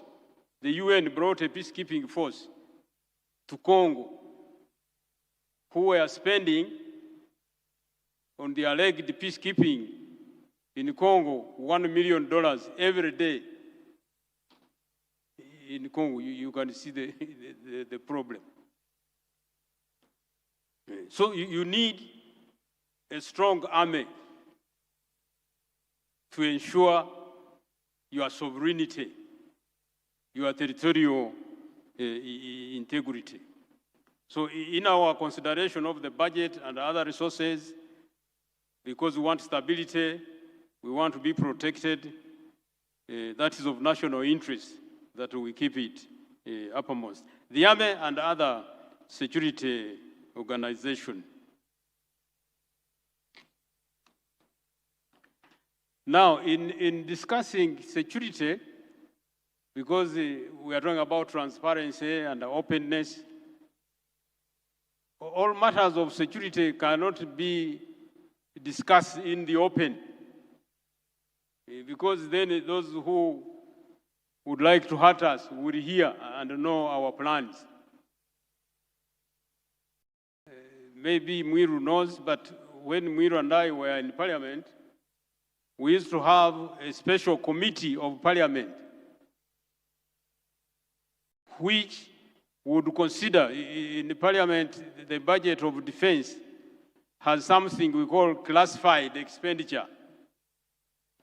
So that special committee appointed by the Speaker would retire behind the cameras and look now at this classified budget. You people, which guns do you want to buy? Why? Because we must be accountable. But to ask that, no, even that should be done in plenary, would be acting against our national interest. So, in the security, we must have a strong army, we must have strong intelligence resources, but also we must mobilize the population. The population, even for security, should be mobilized. First, so that they understand the determinants of security, but two, that they allow their sons to come and serve in the security agencies, and three, themselves to participate in security keeping. The LODUs, etc., as you know. So the first interest is wealth creation and economic strength. So this target of National Development Plan 4 to take us to $500 billion GDP is very, very central. And I would appeal to all the colleagues to really focus here. This plan of the executive, let's dissect it. Let's see its possibility. If it has weaknesses here and there, let us give proposals so that this obtains, that our economy reaches that level as soon as possible. But also we must ensure that we don't just create economy only in the size. You can have a big economy, but when the people on the ground have nothing.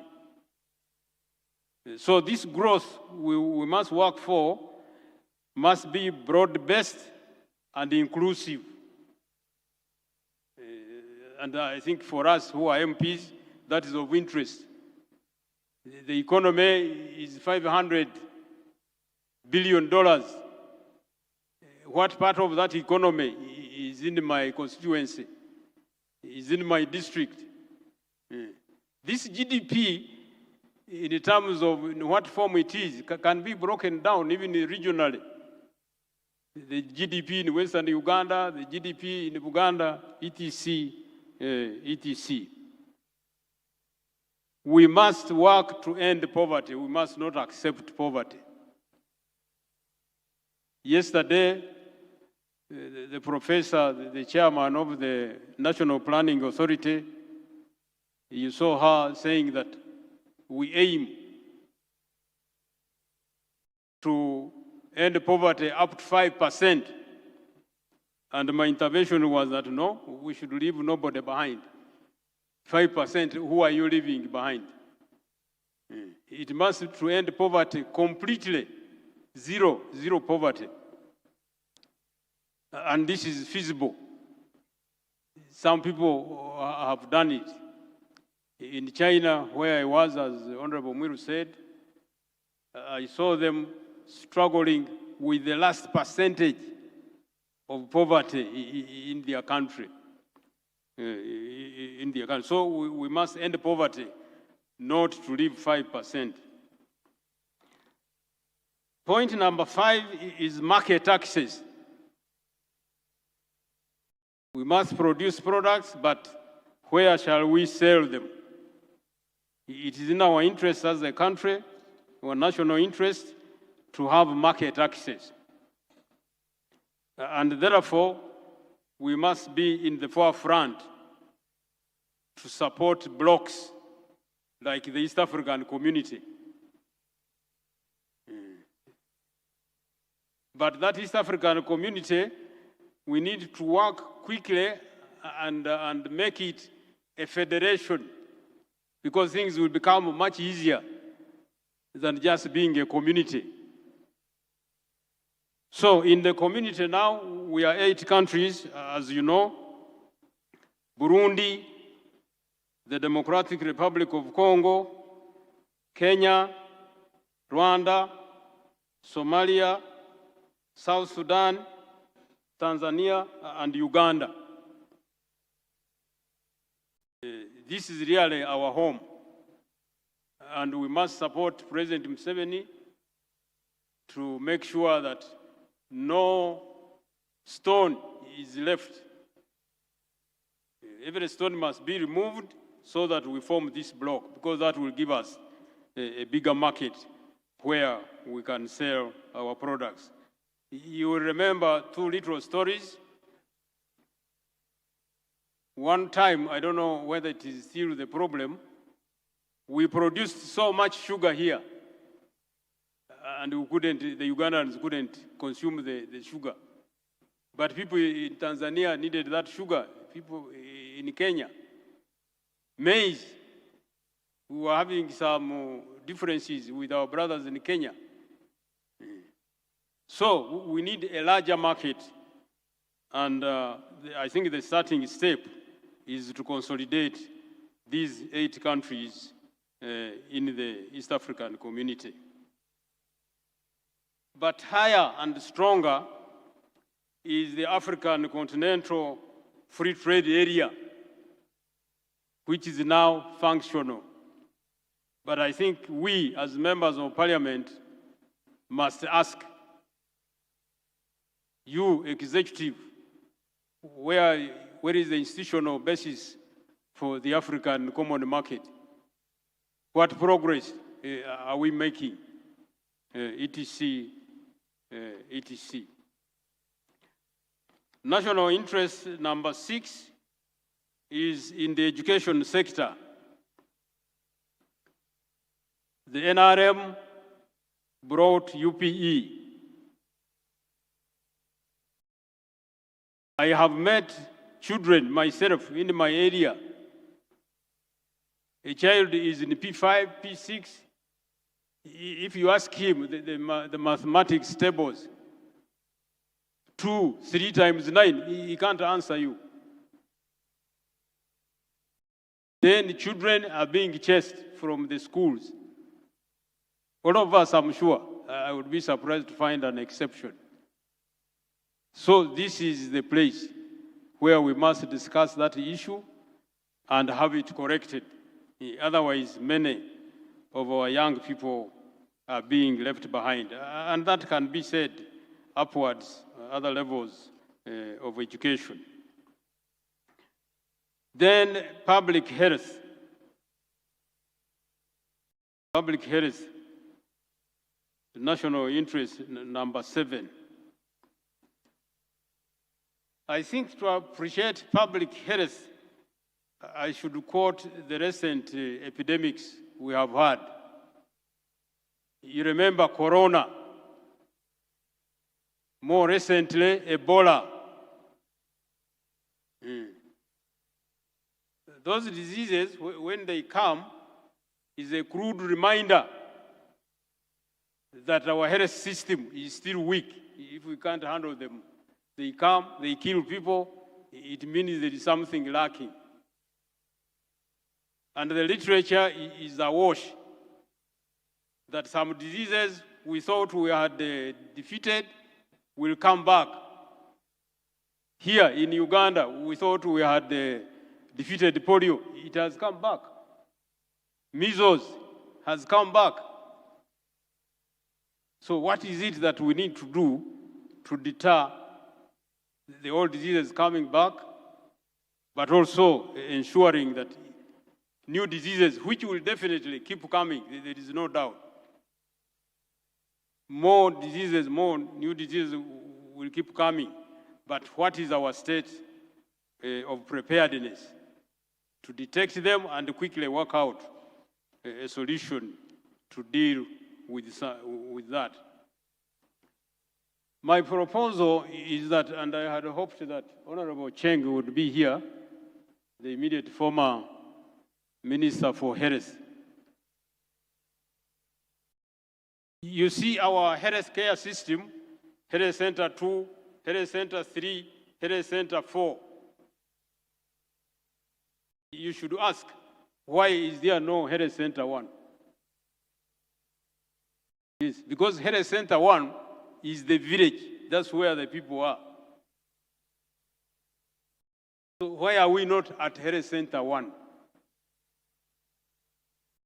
And these critical comrades, I want you to think about your villages and think through. When an old woman or even a young person falls sick in the village, the decision to go to a health center is a factor of many considerations. I go, it's 5 kilometers, it's 10 miles, I will not manage. My little money is going to get finished. Let me wait, I may get better. And if you plot, even in Mulago, if you go to Mulago, and they give you all the records of people who attend every day, and you plot on a graph, how far away from Mulago are those patients? The majority are from around, because it is a cost to go. So the nearer the health center, the better. And my view, that's why I was asking about Honorable Cheng, is that we should formulate a minimum health care package to be available at the village level. Minimum, low cost at the village level. I hear people talking about high quality health care. For me, I know Uganda, I can never use that terminology, that Uganda can afford high quality health care. You can't. Because high quality means in my village, in Wera, there should be a CT scan. That's not possible. So we must prescribe what we can manage within. So we must have a package, a minimum package, which should be available not at Health Center 2, at Health Center 1. And do whatever it takes to ensure that that is delivered. My friend is now chasing me, I will comply. He is my chairman. So public health, environmental health, justice, the justice system. The justice system should be simplified as much as possible, should be consistent with the traditions of our people and be close to the population. The issue of affirmative action needs no emphasis, leave nobody behind. Then infrastructure, again, I don't need to go through that, but water, I think water, we should really focus on this issue of water. There are areas you pass through, you find our people with jerry cans drawing brown water. In many areas, even here in Uganda. This is not acceptable. We must change that. And then irrigation, given climate change, we need to focus. Power supply, electricity should reach everywhere. To provide jobs and other amenities. But on power, the calculation, the Minister of Finance didn't say this, the calculation shows that we are going to exhaust our hydro option very soon. Solar, we shall exhaust. Now we must go to other forms of energy to grow. So we must move to nuclear, and we need to understand that yesterday. So colleagues, not to delay you and also to comply with the chairman, in my conclusion, I make 4 points. In seeking votes from the constituency, an MP most probably articulated local issues. On arrival at Parliament of Uganda, these matters will probably still be relevant.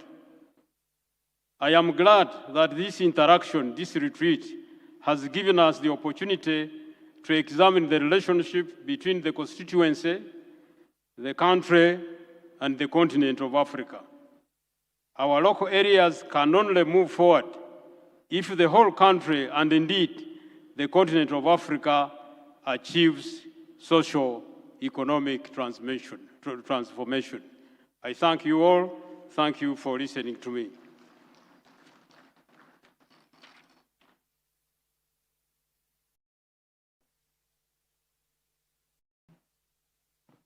Thank you, the Second Deputy Prime Minister, Honorable Chionga, for the elaborate presentation. And I only want to emphasize one thing, that it is not only the responsibility of government, it's not its sole responsibility to ensure that actually national interest is protected. We also have a duty as citizens so to do. And there are some small things which we don't do, like respect of the national symbols. It is a simple thing. It is within your responsibility, protecting the vulnerable. It is within your responsibility, paying taxes, among others. So before I invite my brother, Honorable Mapenduzi, I want to recognize some of the colleagues who are here. The Honorable Minister Norbert Mao, you are welcome. He's here with us. We are in the same race with him. The rest is history now. I want to recognize Honorable Balam Barugare, and I want to underscore the importance of our being here. You see, I've been in Parliament for that time, but the relations you create also, answers don't fall in these papers. At times they also fall in the relations you create here, like Honorable Balam there, when you call him as a minister, when there is an issue, he acts immediately. And I want to commend him for that. We had an issue of election of the speakers of the lower local government. When an NUP speaker won, they said, no, you need 51%. You don't need simple majority. When I called him, he called the Solicitor General for an opinion, and the issue was handled there and then. I want to thank you for that. Then I also, there are colleagues who have been here. I think it's only fair during my tenure as a chair that I recognize them. Like Honorable Marshall has always been here all through. Though he's not a minister, but has given a lot of importance to this. Then there's also Honorable Minister Jacqueline Mbabazi. She has been there very attentive. There is Honorable Nakwede Harriet, the Deputy Chief Whip. Honorable Zahara, Honorable Minister Maria, Honorable Maria Chambade, the Honorable Itho Naluima, then Honorable Fono Pondo. He has been here attentively listening. It is important. Stay there with Honorable Wakida and Honorable Naume Kabashari. Why I emphasize that I should recognize these guys, so that you know them. Then Honorable Saula, Honorable Malende, among others. Then we also have the UPC whip, Dr. Eunice Apio. I want to thank you. I'll keep on recognizing more as I take note of them. I want, without wasting time, invite my brother, Honorable Mapenduz, to make the presentation. But as he comes, you can start writing up questions so that we pass them to Dr. Chienji, sorry, Dr. Chionga, because the president had been set. Thank you very much, Chair of the session. The Right Honorable Dr. Crispus Chionga, the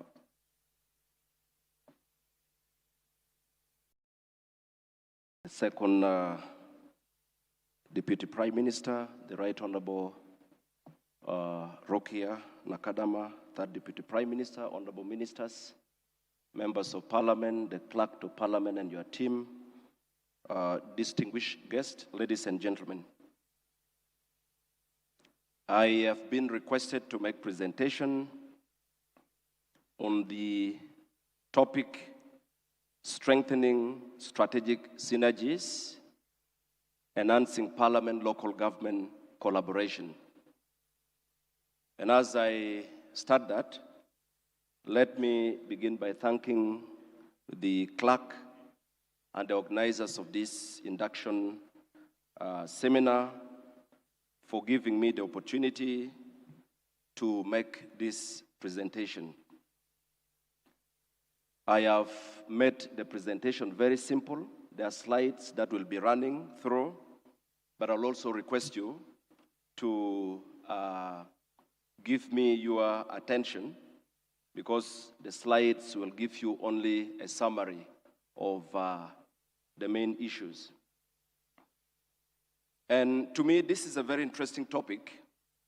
Being someone who worked with the local government as district chairman for 10 years, I fully understand how much it means for Parliament and local governments to have a good understanding of each other and a strong working relationship. And in the course of the presentation, I'll be able to share some of my own experiences. But let us first get back to the main subject of this topic and ask very simple questions. And question number one, what is collaboration? In simple terms, when two or more individuals or organizations or institutions work together to achieve or produce better results. And in this case, what better results would Parliament and local government produce when they decide to work together or collaborate? I have put in the slides, when Parliament and local governments decide to work together or collaborate, we will have better governance, we will have improved service delivery, we will have stronger accountability, and those are good benefits for the country. But as we look at that question, we also need to first know, if we are talking about parliament and local government collaborating, then we need to know who plays what role. And of course, we already know the core functions of parliament. I will not take you through that again. It's also important for us to know the functions of local governments. Number one is political representation.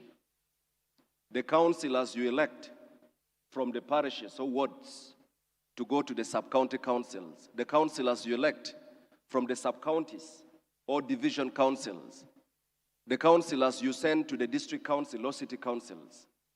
Those are people who represent the voters in their respective areas, and so they do political representation. The second function of local government is local legislation. When you look at the Local Government Act, Section 38 of the Local Government Act, Cap 138, provides details on the powers of council to make laws. But the same Local Government Act emphasizes in this section that the councils will make laws that are not inconsistent with the Constitution or any other law made by Parliament. And so these local governments make laws such as the bylaws. Bylaws are made majorly by district councils and city councils. Those are the higher local governments. And for lower local government, not bylaw, ordinances.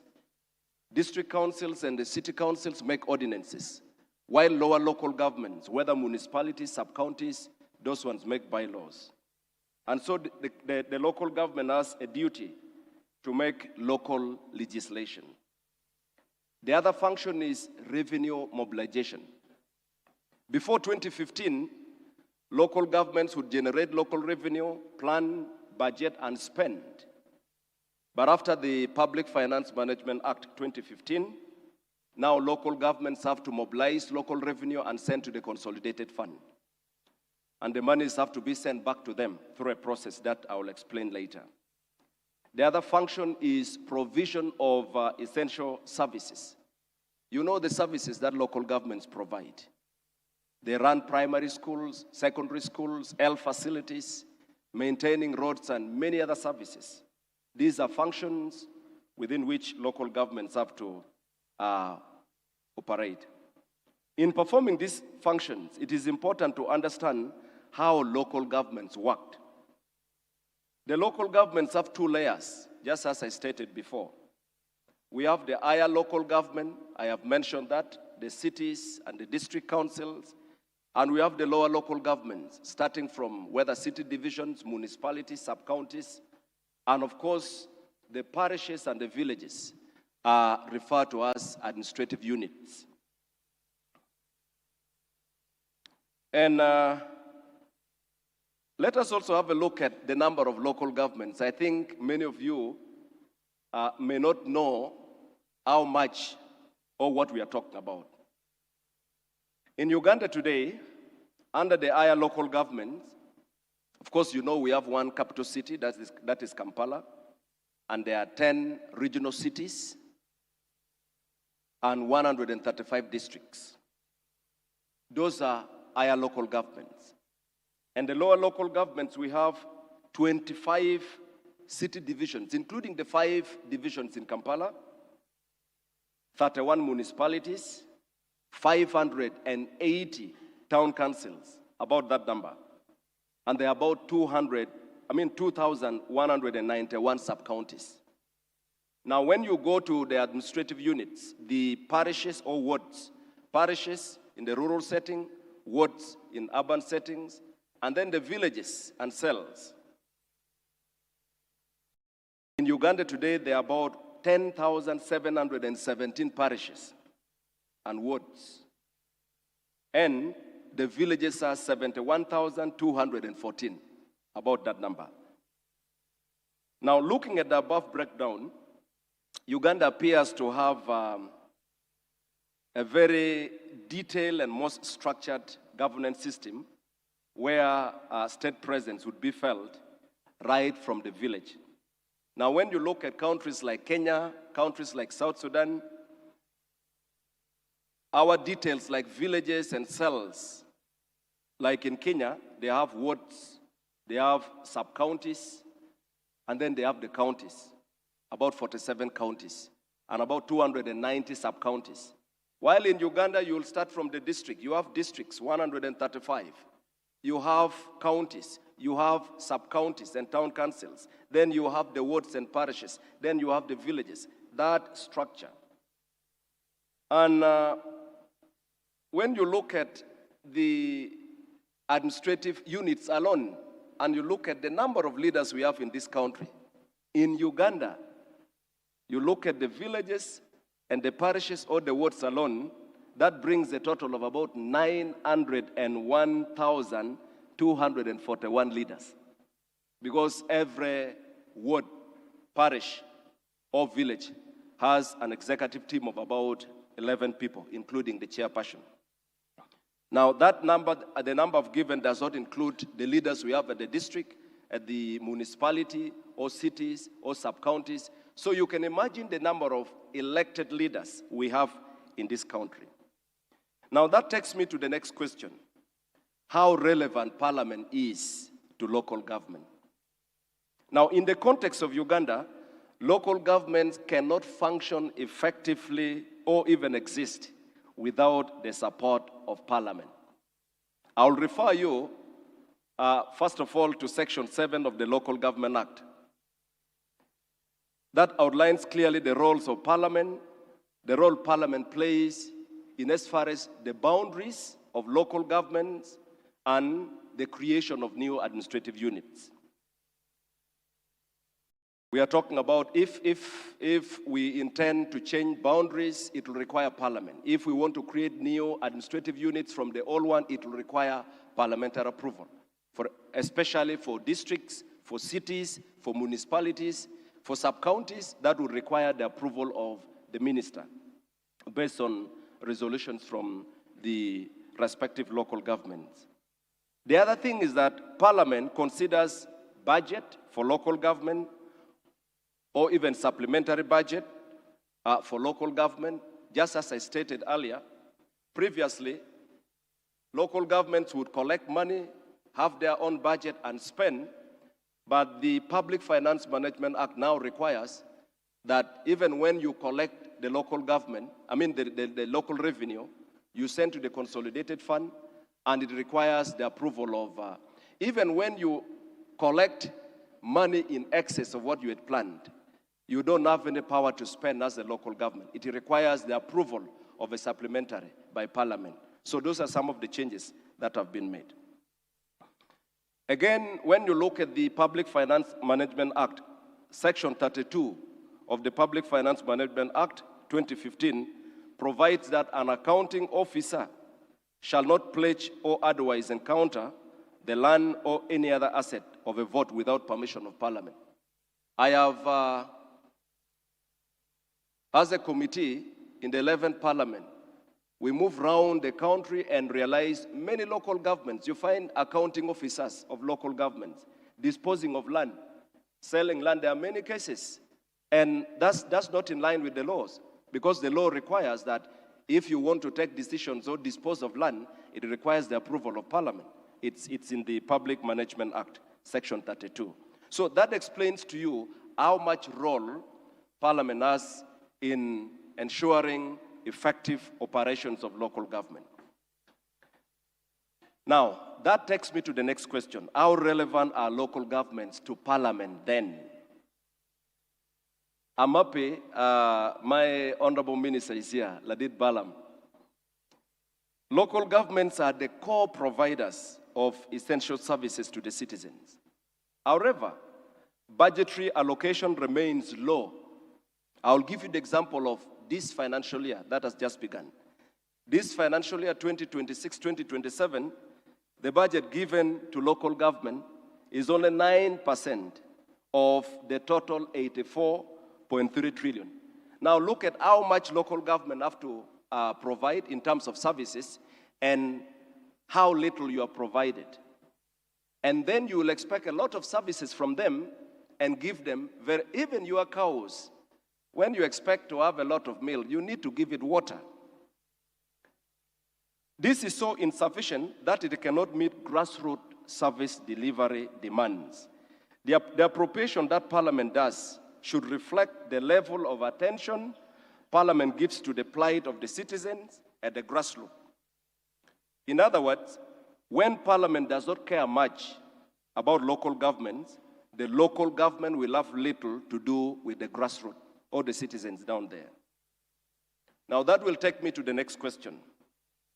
How can Parliament effectively collaborate with local governments? I will refer you to Section 10 of the Local Government Act, Cap 138, that looks at the composition of the District Council. Now, Section 10, subsection 2 provides that a member of Parliament may attend meetings of a local council in his or her district as an ex-official member of the council. I am not sure whether members of Parliament find time to attend district council meetings. Of course, there are always excuses. Some people will say, but I am not informed. I don't know when they sit. It's important that you need to build some level of, communication so that you follow what happens. Because if you are a member of Parliament for a particular area, you represent the people in that area, including those leaders. And so you have to be interested in knowing what they discuss. You have to help them, because when you attend council meetings, you don't only sit and listen. You are an ex-official member, and so you have a duty to even guide them as a national leader. This is important because the attendance by a member of Parliament helps to bridge the gap between Parliament and the local council and population, in that the member of Parliament finds the opportunity to capture the needs or pertinent issues from the council that may require the intervention of Parliament or even the center. I will give you my own experience. When I was chairman of GULO, of course I know members of Parliament are very busy, but I instructed the clerk to council and the speaker to make sure that when we have council meetings and when they are giving notices, the members of Parliament receive their notices and emails are sent to them. And when they are not able to attend, we have to extract the council minute, and highlight key resolutions. And some of them would require their intervention. So we capture that and send to members of Parliament, email to them. We used to do that a lot, and at times I would also arrange meetings, and we would invite Honorable Regan Okumo, Honorable Beta Olo-chan, those members of Parliament from GULO. We would initiate quarterly meetings with them to take them through how our district is performing, how they can come in and support, and where they would want us to improve. That working relationship is very important. But sometimes you find members of Parliament and local government leaders are in constant conflict. People are struggling to determine who is more powerful, who is who. It doesn't matter how much power you have. It matters what you can offer to your district, to your people, to your council. And so as members of Parliament, I would really plead with you to take responsibility and attend those council meetings. At least you can try. You cannot be busy throughout 5 years. You can find time and do it. But if you are not able to, you can always get in touch with the accounting officers to share with you details of some of those decisions, so that you are able to guide them, but also pick some of the critical issues that you can pursue. Now, that takes me to the next question. How can Parliament make this collaboration more effective? Number one, we know how Parliament works. We have got committees of Parliament. So through the different committees responsible for local government and others, Parliament can enhance the level of involvement and participation of local governments in the decision-making processes. I'll give you examples. Until a few months ago, I was chair of a committee, that is the Public Service and Local Government, and we made it a practice as a committee that we would interface with local government leaders, either through the association or inviting them. So time and again, we would invite them when we are having discussions on critical issues, so that we are able to hear from them. We are able to understand how they feel about it. It's important that we do that. Again, in playing its oversight role, Parliament has always done more of postmortem than proactively supporting local governments to do better. And I will tell you, as someone who has been in the local government, the perception local governments have, the way they look at you and the committees, is different from what you think. Some of them think when you go, you turn your committee meetings into torture chambers. The accounting officers, when they're coming to appear before you, they leave their spirit outside the door. They are not sure whether you are going to lock them in and all that. I think that should not be the way. And then we do a lot more postmortem. We only want to lament, we want to say they have eaten this money, they have done that. But we have a lot of time to make sure we are able to constantly play our oversight role. So it's important that Parliament tries to move away from doing more of postmortem than proactively doing the oversight role with the intention of correcting and supporting local governments to perform better. There is also a perception that has been built that Parliament is a backing dog. When you interact with, especially the political leaders at local government level, they'll say, even the committees that come, they will come here and get their allowances. They are not going to do anything, okay?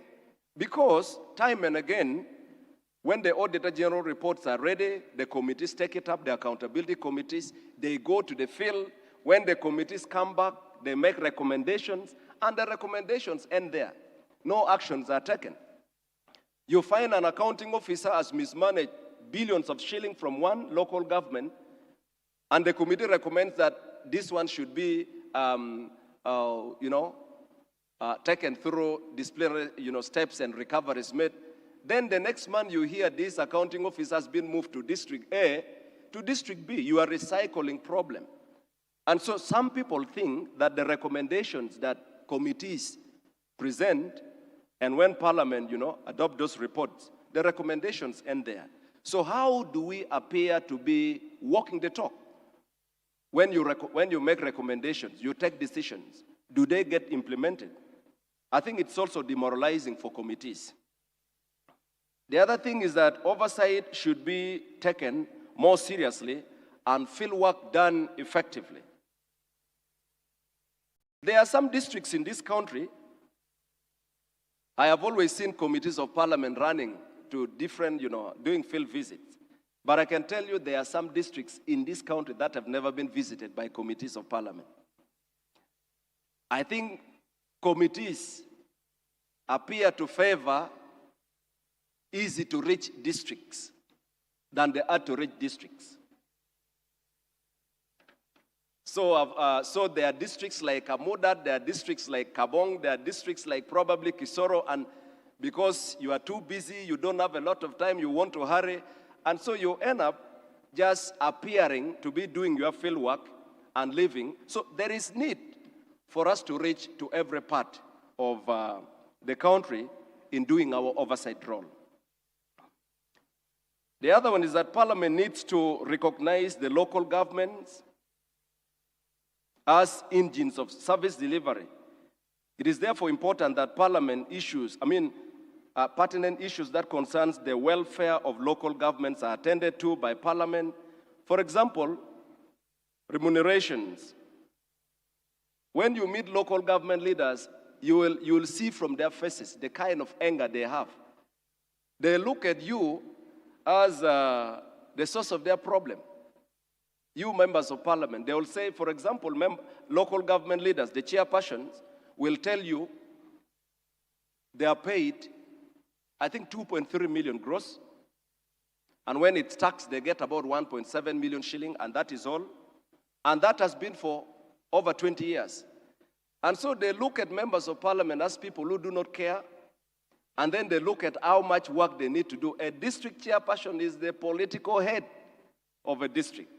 And you can imagine what it means. They provide both political and, administrative leadership. So that has to, so Parliament needs to interest in itself and begin to look at some of the critical needs of local government and push, so we are able to support them as we would expect them to offer effective services. Finally, Supporting the Ministry of Local Government to effectively perform its function should be taken as a priority by Parliament. There are many challenges that the Ministry of Local Government would want to address, but what happens if Parliament doesn't treat that ministry as a priority?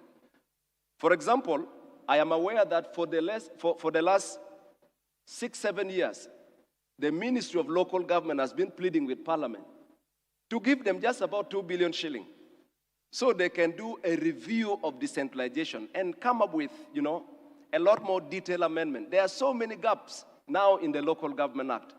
But the Minister of Local Government is saying we cannot do it in piecemeal. We want to do it this. We need this. If we are not able to, for example, now we are implementing the PDM. You would expect local governments to be more effective. But if the ministry does not have what it takes to effectively do its part in ensuring effective implementation. So we need to put a lot of attention where we require most. We expect the local government to do more. We should then be able to furnish it with what they require to perform. I have been warned. I think I have to conclude.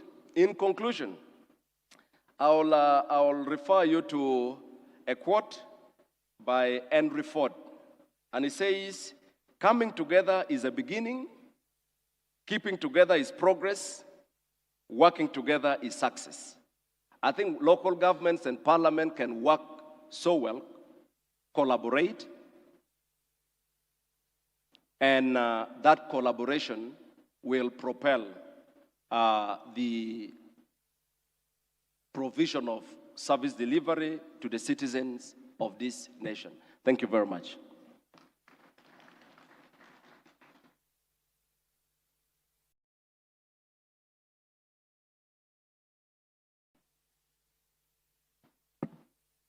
Thank you, Honorable Ojala Mapenduzi, for that wonderful presentation. Colleagues, before we proceed to the question and answer, I've received some concerns about the mode, about the precedent which had been set by my colleague, the former chair, Honorable Teire, that we had set a precedent that we are receiving questions when members were writing, and I would encourage you to do so. Though I have a lot of concern that since in Parliament you will not be writing cheats to the Speaker, members of the considered view that they be allowed to ask a question other than writing these cheats. I have these petitions. But the danger also of that is that as a chair, we have interacted for a few months. I may know you by face, but I may not know you by name, and I may fail to pronounce. But having said that, I think we are going to apply both methods. We right? Okay. So before I invite you the questions, after I invite the presenters to answer to the questions raised, I want to recognize some of the colleagues who are here, but it's not that if I have not recognized you, I may not know your name. But I know you by face. In the interim, the third Deputy Prime Minister, Honorable Nakadama, she's here with us. I saw the Honorable Minister, Simon Mulongo. I think she's seated with Honorable Namuganza. And they're also colleagues. I saw the Deputy CDF. I saw Honorable Muchibi Eria, Honorable Namatende, Honorable Bagole, Honorable Maseruka, Honorable Freedom, Honorable Aisha, Honorable Portazi. We thought it is important. Honorable Cheyune of Nakasongola, the Honorable Caps, Honorable Didani, Honorable Bruce, Honorable Bakashaba, Perez, Honorable Esperanza, Honorable Chirumira, and I also seen Honorable Mutatsingwa. Are you going to read all the names, Honorable Chair? No. I'm not reading all the names. And do we have the time? So I will do now I don't know whether you have submitted all the questions. We start with those questions which are there. Yes, Honorable. Thank you, Honorable Chair. My concern goes to Honorable Mapenduzi. Honorable Chair, first of all, let me thank him. I sit with him, but he has never given me all those wisdoms that he's been presenting today. My major concern about local government is the facilitation of the chairpersons. I have been in Parliament for 10 years. I have tried to push through the Budget Committee. My name is Anthony Akol, Member of Parliament, Kilak North. For the salary of the chairpersons to be increased, because in a situation where the cows get over 10 million as salary, and then the LC5 chairperson gets less than 2 million net payment, how can LC5 chairman be in position to supervise somebody who earns more than you? My concern number two, the level of education, especially in the LC3 system, where some LC3 chairpersons can't even write their names. A case in point is my sub-county, where one of the sub-county in my district, where the chairperson for 10 years was somebody who could not write his name. Now he's supposed to supervise the sub-county chief who is a graduate. Sometimes they're even master degree holders. How can that work?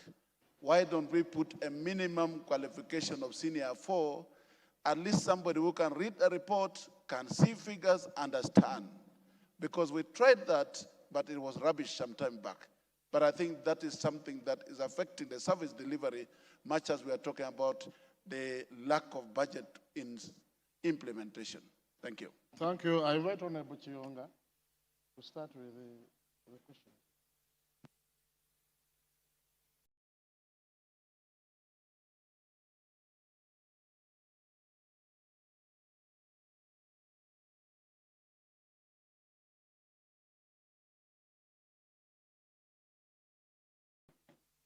Thank you, Mr. Chairman and colleagues. The first question I have is from my sister, Honorable Jacqueline Mbabazi. And this is how she says the question. It's not fair to task, but we need to look into ways of solving the problem of some youth classified as NEET, not in education, not in employment, not in training. They are 5 million plus, 50% of the youth aged 18 to 30 years. How shall we attain the tenfold growth by 2040 if this group is not contributing to economic growth? We have what I would call a contradiction. In Uganda, the information at WUBOS, the information at Ministry of Agriculture is that 50% of our arable land is lying idle. It's not being used. That's one side. On the other side, Uganda, as we speak now, is food insecure. Uganda is food insecure. There are some homes where people go without a meal the whole day. Then you have a range, those who get 2, others are able to get 3. That's a very bad situation. But as Honorable Jacqueline Mbabazi is saying, we have this blessing of so many young people, 18, 30. Those are the people with the energy to work. So the real challenge to solve this contradiction is these people must get engaged in production. So we, from the executive to parliament, we must work out program. A poor country, a young country like Uganda cannot afford to have the most active members of society lying idle when there are problems to solve.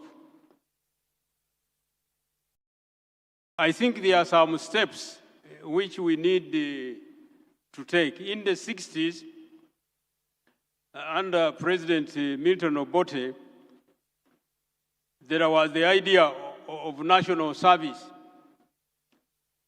I was then very young. So the people in my village were saying, this is very bad, that this is slavery.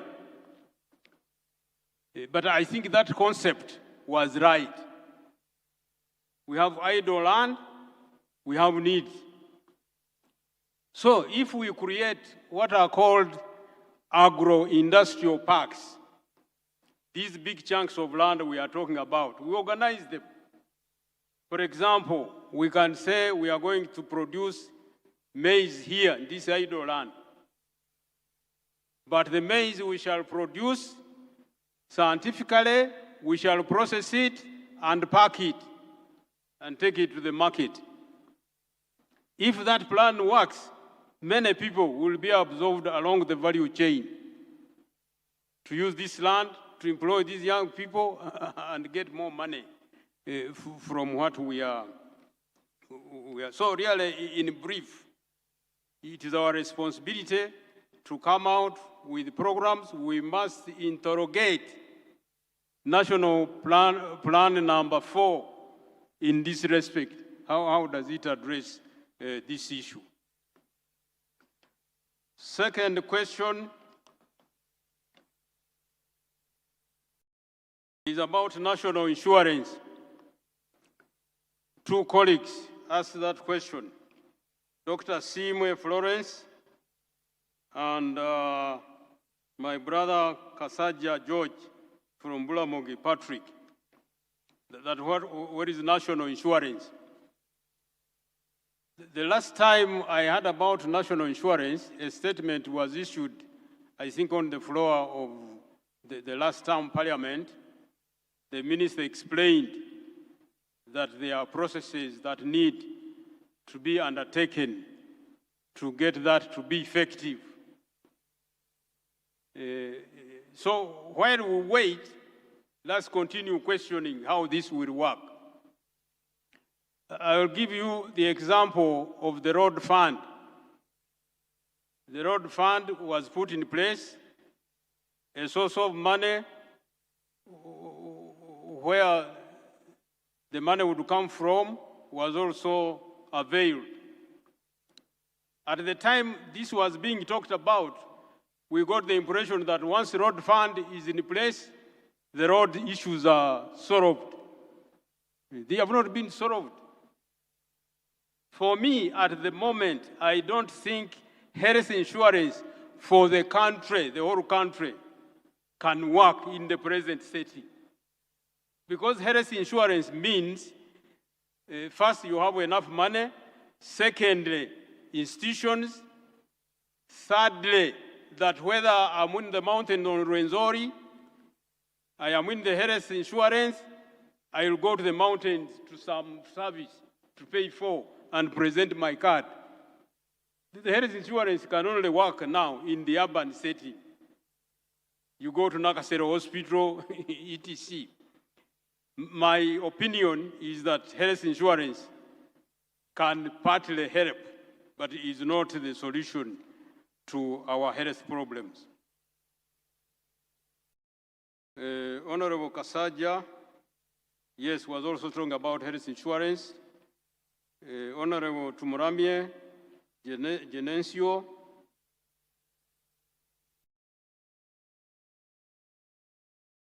How can Uganda promote her national interests while ensuring that every citizen benefits equally from national resources and development? Precisely, that's why we have We have parliament, every area is represented. It is we, the MPs, to see what is available, to see how the budget is set, and when we see gaps, we point them out and insist that where gaps are, they must be solved. I think challenges will be, for example, we have oil resource. It is from Bunyoro, and I think partly Apache as of now. That's going to be a fund that's going to bring us money. We must debate. The executive must come to the parliament and say, as far as the oil resource is concerned, although it is from Bunyoro, this is how it will be used. And I remember, I think we were passing some kind of law on how to exploit the oil resource. My colleagues from Bunyoro insisted that when that money comes, first the Bunyoro sub-region must benefit first.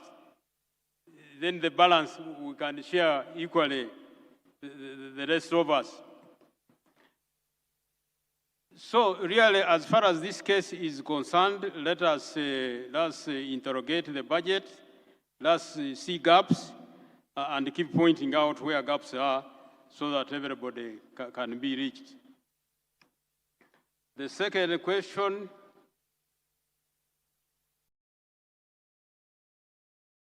yes, the second question is about Karamoja mainly, that some places are in instability and there is not enough concentration on it. That may be true, but I can testify that as far as Karamoja is concerned, we have come a long way. The situation before was very bad, but I agree that the Karamoja question is not fully resolved, so we must keep it under scrutiny and keep moving. Then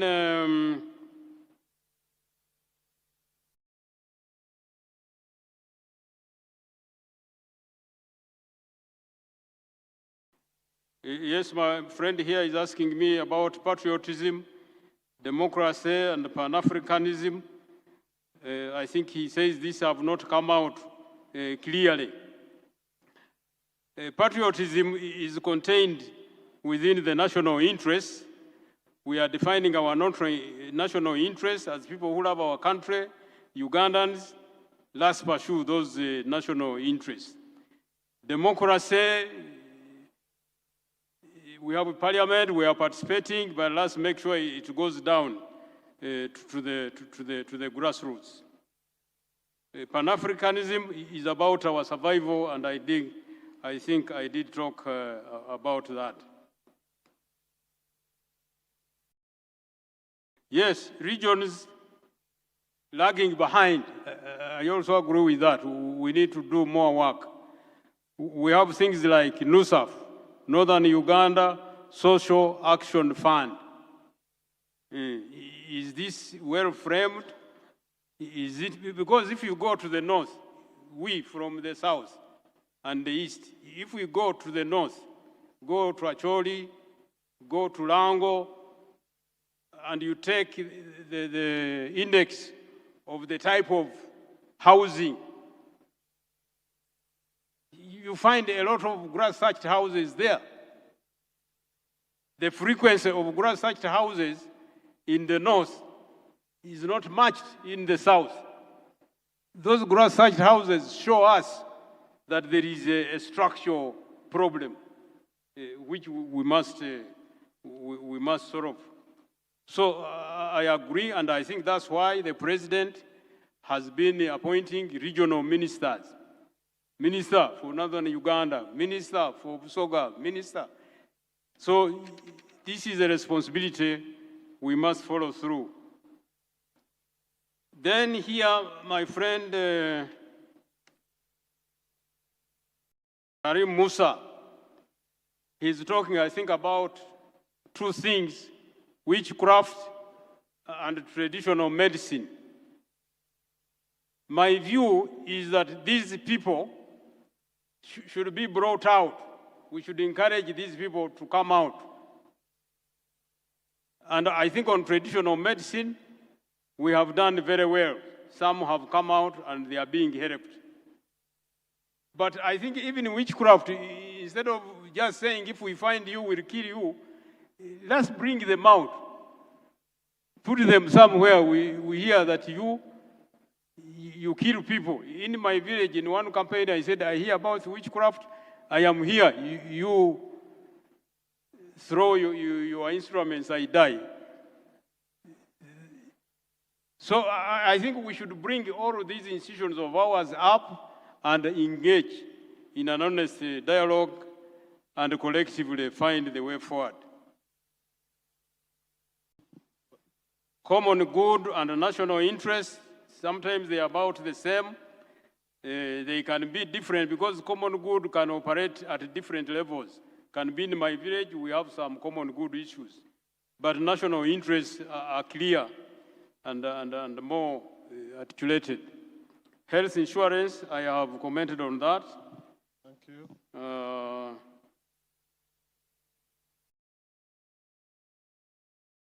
Yes, Honorable Grace Chum is saying that some countries, even in their parliament, they discuss issues of other countries. So we who believe in Africa, who believe in Pan-Africanism, we should engage more with these brothers. They may be having a point. We need to hear them. And we should use IALA and the African Parliament, yes, and the African Parliament to discuss those issues. Yes, the issue of not enough drugs in the health centers, I think this is critical. We must insist on that. Even the president on a number of occasions, he has said maybe we don't have enough calculation of how many drugs we need. Really, this is a big embarrassment to government that citizens, poor citizens that go to health centers after walking 5 or so kilometers, and they go home with a paper that you go and buy medicines. They have no money. So this we really must keep under examination and solve. There must be drugs and staff in health units. I think in the interest of time, the chairman is saying I should stop, although he gave me more questions. I think I will end here. And those questions the chairman gave me last, I will pursue them with the people who asked them during our break time. Thank you very much. Thank you, State Deputy Prime Minister. I think the Deputy Prime Minister deserves a big applause as a result of the presentation. So, as I invite Honorable Mapenduzi, even the chair of parliamentary group is here with us. He has to wave to me and then I have to catch my eye. Honorable Mapenduzi.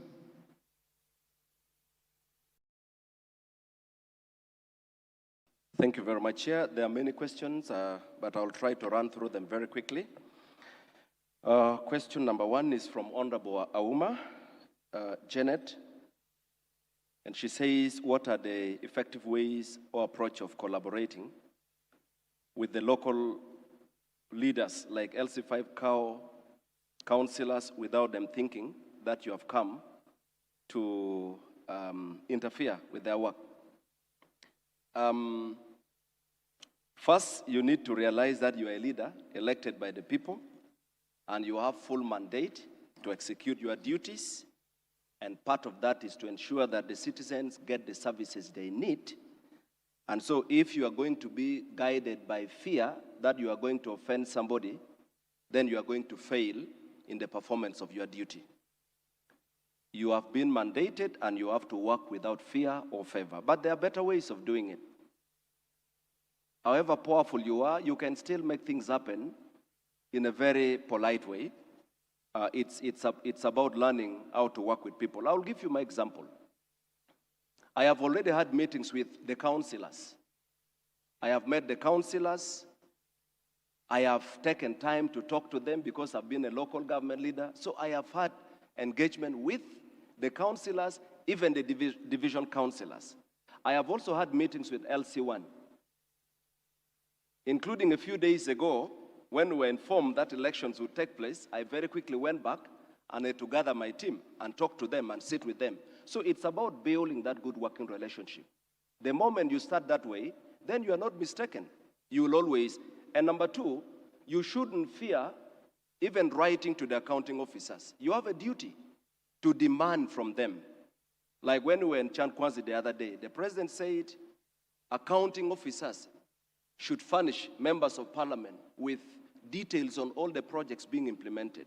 Have you taken time to sit with your accounting officers, or inviting them or writing to them to explain or provide details and all that? You have a duty.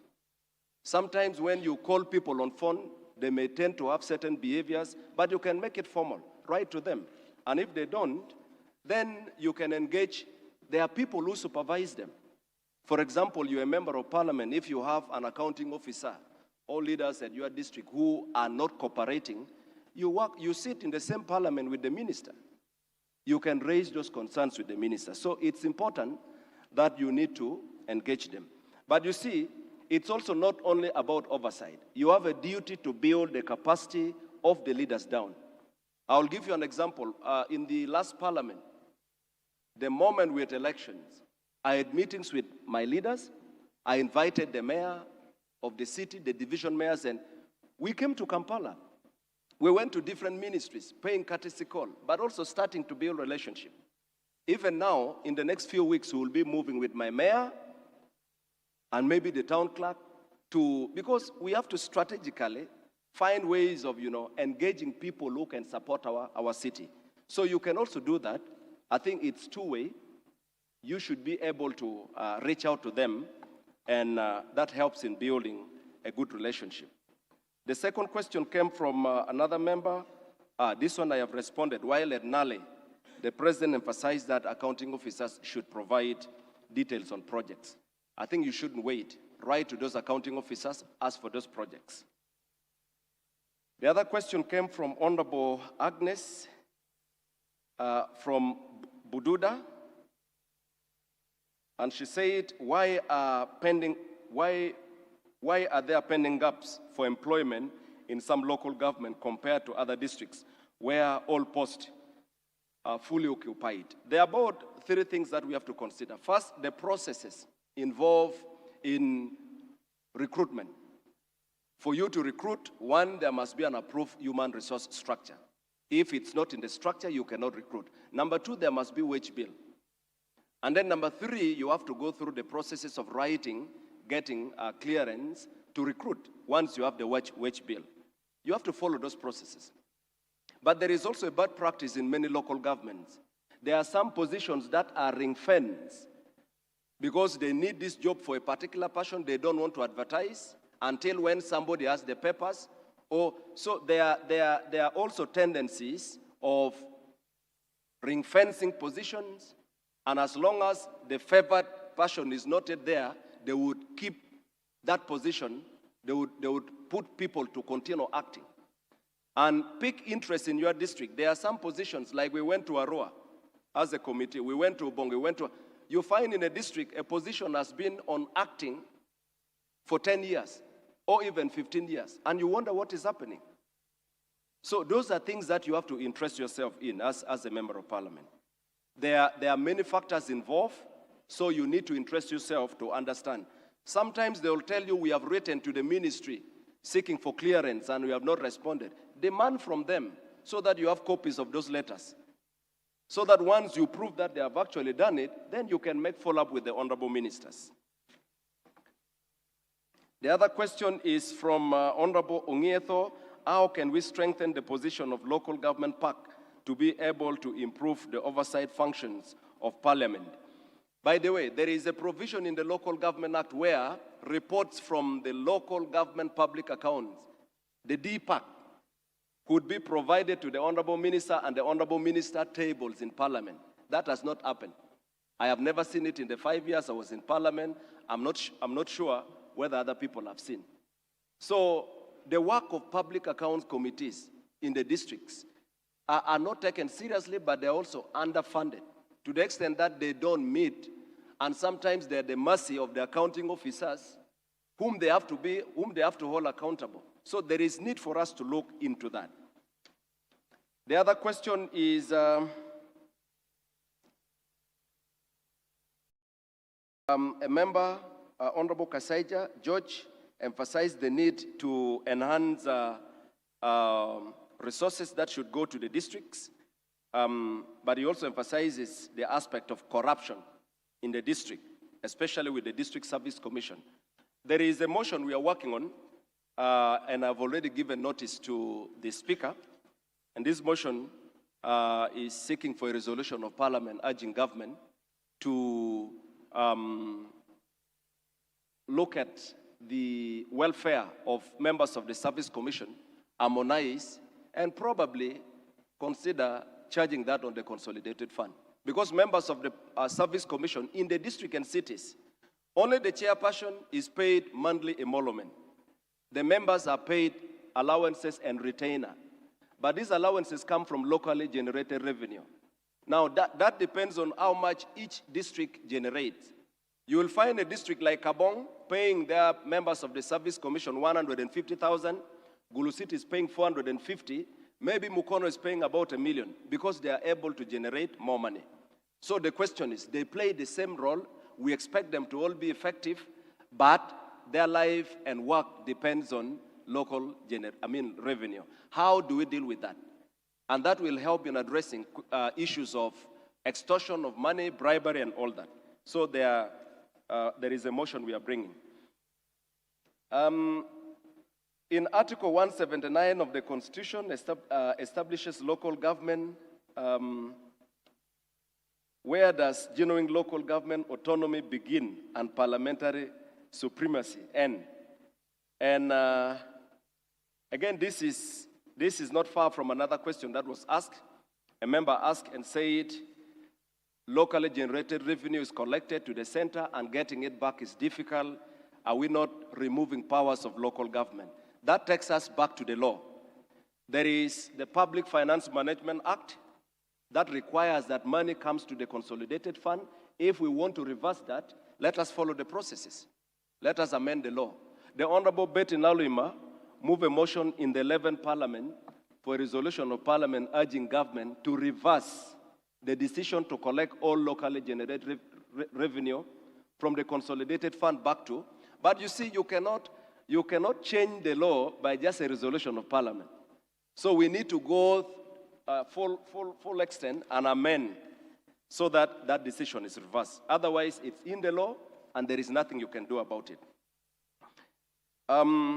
Somebody asked about the 9% remittance from the center to local government, and he said, may I know the breakdown of this 9%, because I know that salaries and wages are about 9%. Now, the 9% I'm talking about is not what you are going to pay in form of salaries. The 9% I'm talking about is the total amount of money that will go to local government from the total budget approved for this financial year. So we have about 84-point-something trillion, about 7.498 trillion will go to local governments. How much will go to salaries and the rest, I cannot tell. Maybe that you can interest yourself and find the breakdown. But I'm talking about the total amount that will go. If it's 100% and you pick only 9%, looking at what they have to do, I think there is need to push so that local government can have more than 9%. Maybe if we can push one day to 15%, that would be good. Why do we insist on 20% of the locally collected revenue of the previous year as political oversight budget for decades for local? Just to make clarification on this, the law requires that what councils spend, district councils spend on their allowances, on their facilitation, on service commission, on land board, on district park, should be only 20% of their local revenue generated the previous financial year. And that tells you why many local governments are not able to even have the mandatory number of sittings. If a local government generates only 100 million in a financial year, what is 20% of that? That is just 20 million. Can 20 million facilitate council meetings, pay service commission, pay land board, pay park? That cannot. So again, that can be reviewed, and the Minister of Local Government can be supported to work on that. Another one from Honorable Judith is that, are you aware that many MPs have been accused of micromanaging or interfering when they try to follow up projects? And my honorable sister, when you go to a district where you are accused of interfering, you have to be more interested. Because the people who begin to frame you as interfering and all that would be having some hidden agenda, some motives. So you shouldn't fear demanding, because that is your duty. And nobody is doing you a favor by providing those information. So when they begin to create excuses that this is not your role, why are you demanding for this? You are supposed to play your oversight role. Playing your oversight role means knowing what has been given to your local government, whether they have received or not, whether they are using it correctly or not, whether it's serving the intended purpose, whether your people are getting the good out of it. You need to be interested. Otherwise, why are you a leader if you fear demanding for accountability from those who are charged with the responsibility of spending resources for the citizens? And then the other question is from Honorable Otobe. Parliament through Central Government Line Ministry is not supporting District Service Commission. Why don't we have parliamentary collaboration with local government in facilitating or paying the District Service Commission? I've already talked about that. How can we address the notion that of local government in Uganda, severe systematic underlying and lack of physical decentralization? Local government lacked the financial independence. Again, I've already talked about that. That when you see... Should be concluding. Thank you. I have already talked about that. These are provided for in the laws. If we want to change them, we have to amend the laws. How best can we address the persistent capacity and induction gaps in the district and municipal leaders? And again, honorable members, I will give you the example of the 11th Parliament. When the local government leaders were elected in 2021, up to 2024, the Minister of Local Government was still struggling to get money for induction. Are we going to have a repeat? Induction should be done at the start of the term. But how do you do that? So again, it comes back to Parliament. Can we prioritize and empower these leaders so that they know what to do? And you will not blame them because they will be doing things correctly, but only if you can build their capacity at the start of the term. I'm about to finish just in 2 minutes. Another question is saying if Parliament and local government are collaborating effectively, how do we explain the reported return of Uganda shilling 325 billion in unspent funds? There are many factors involved.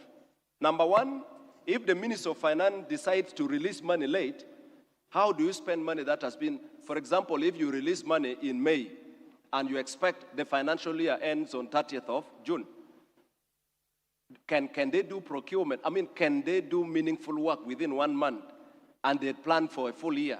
So it goes back to the timeliness in terms of releasing funds.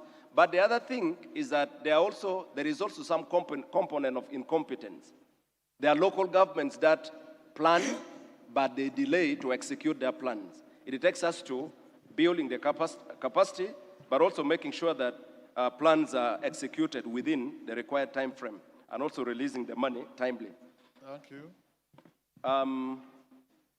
There are still a few more questions, but we will interact at our own level. Fortunately, I have the details of the members. We can find time to interact. But there is one from Honorable Remigio that I would like to conclude with.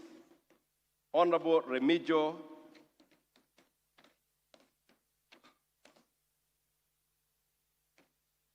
I needed to read this because it's very important for all of us.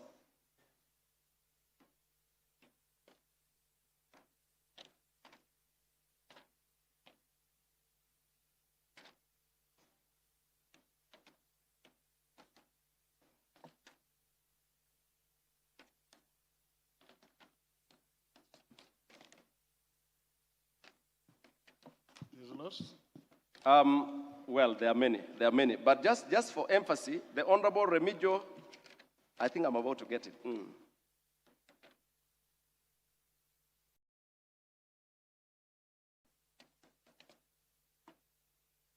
Okay. I could have misplaced. But let us give Honorable Jala Mapendus a big round of applause. Thank you. Thank you, colleagues, for the session.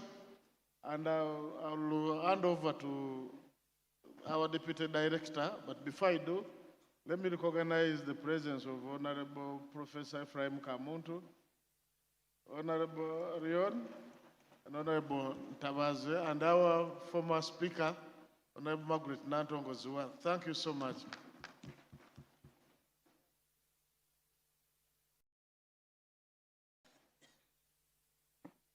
Thank you so much, Chair, and our presenters. It is time for lunch. I would request that we go for lunch and we come back for the afternoon session. Already the presenters for the afternoon session are ready. Thank you so much for your kind attention and for participating. May God bless you.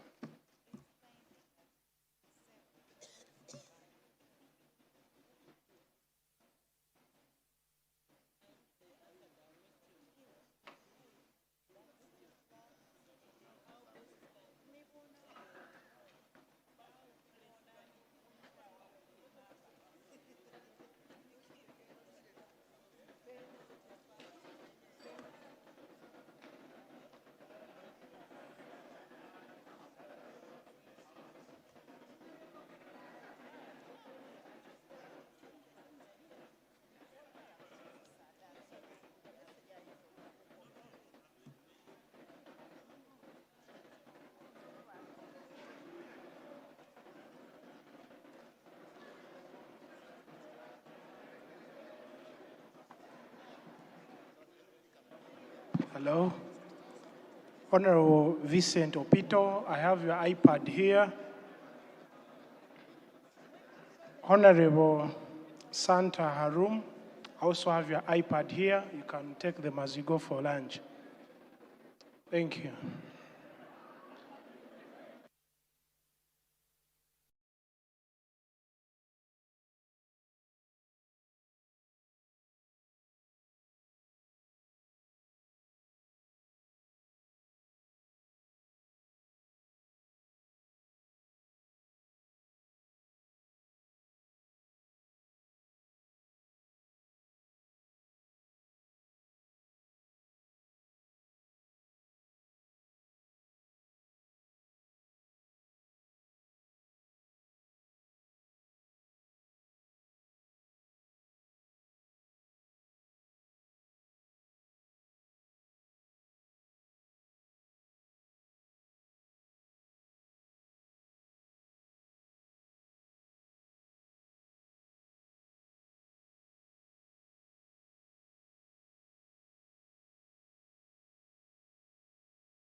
I'm feeling cold. I feel tired.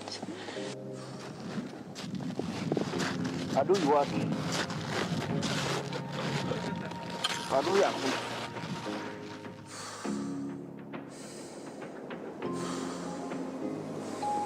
It's believing in God that all things are possible.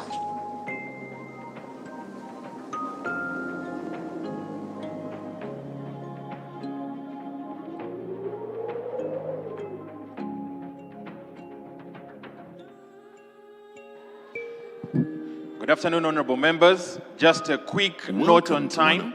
We are requesting that we reconvene by 3 p.m. We request that we reconvene by 3 p.m., so 30 minutes for lunch so that we can kick off our afternoon session expeditiously. Thank you.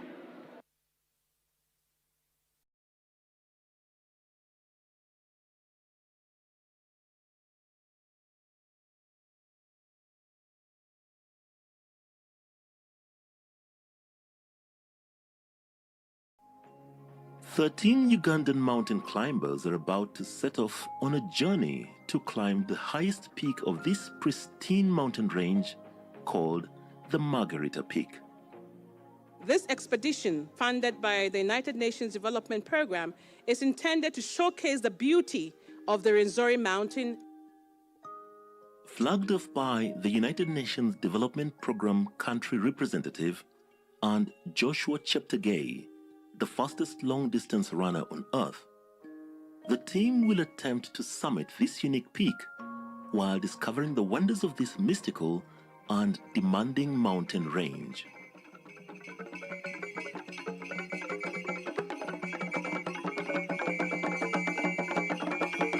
To the people of Rwenzori, you have the best place in the world. Treasure it, keep it. I'm so excited. I'm so thrilled to have this opportunity to summit Rwenzori.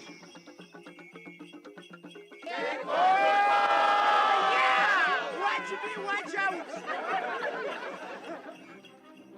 Look at this. This is amazing. This is Mount Rwenzori, and this is the national park. We will unveil to you the beauty of Uganda, the Pearl of Africa.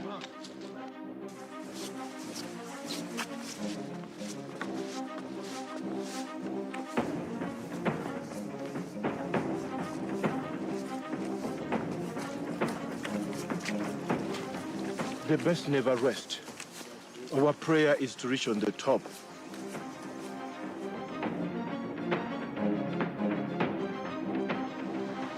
So I'm very proud to be part of this Rwenzori expedition.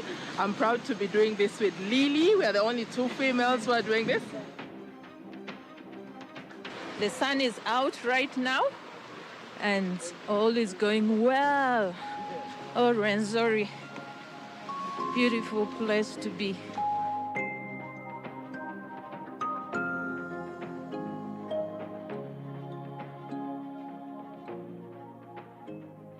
Formed about 3 million years ago, the Rwenzori Mountains are a relatively young mountain and still growing. The mountains of the moon are blessed with a wide variety of flowers and plants. With every hour and every altitude gain, the landscapes, colors, and views are ever changing.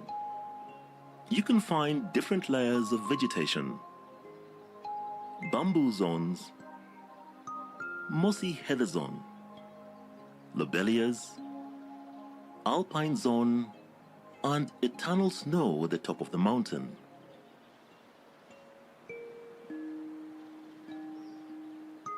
This UNESCO-protected national park contains unique biodiversity and breathtaking sceneries, such as eternal glaciers, snowfields, mountain lakes, and tropical rainforest.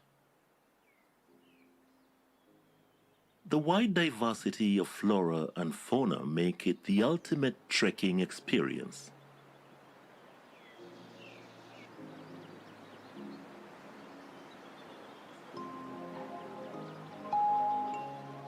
It's an adventure.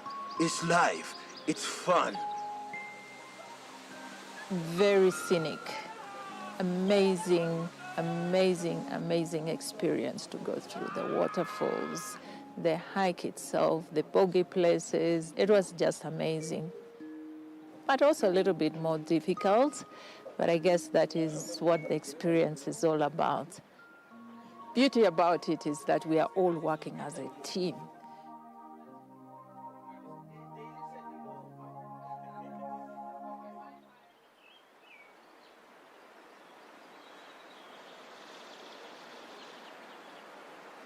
I'm doing very well today. Last night I had a bit of a running tummy and a headache. I think it's an effect of the altitude sickness. And then I noticed this morning that my lotion is frozen. So I think we are at quite an altitude and it's getting colder and colder. But I'm feeling great right now and that's a good thing. My headache is gone and I'm looking forward to the day.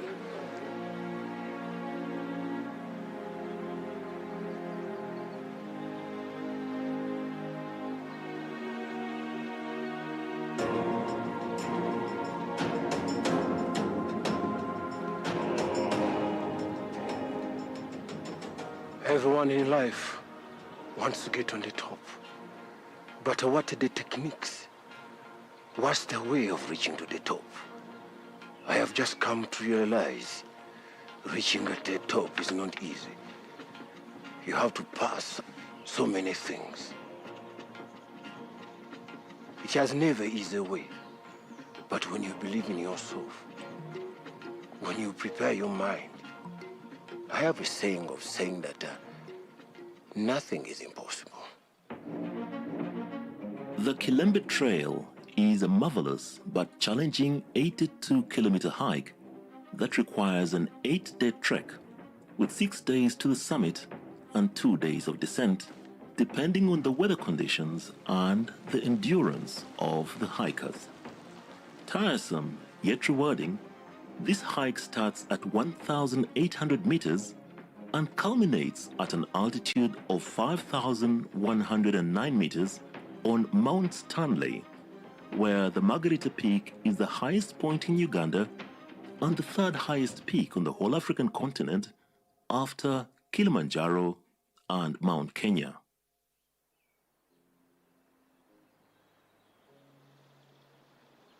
All accommodation, paths, bridges, woodblocks, stairs and rope sections have been built over the years by the local community who now serve as guides and porters.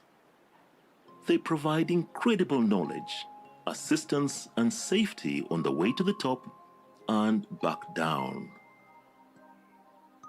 So here we are at the height of 4,000 meters. And in the background, if you see straight, you will see the green buildings. That is Bugata camp.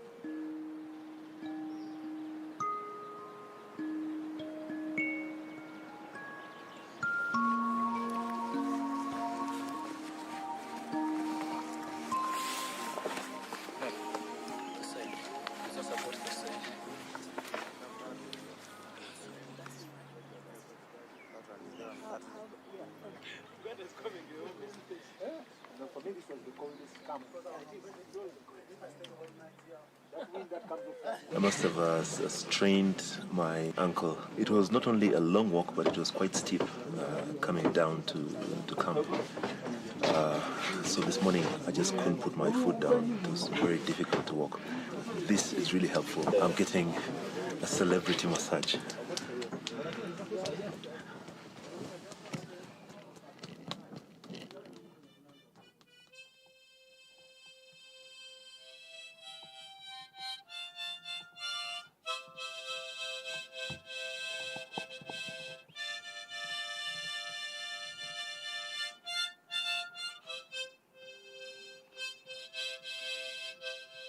According to the local community traditions, two main spirits inhabit the Rwenzori Mountains, one man and one woman. Kita Samba, the spiritual god, is there to give blessings and protection. People pray to him for daily rain, the source of all life on earth. His wife is called Nyabagole, also known as Nyabinji. To enter into contact with her, one must spend time praying in the mountains and bring food and crops. People pray to her for fertility, love, and good fortune.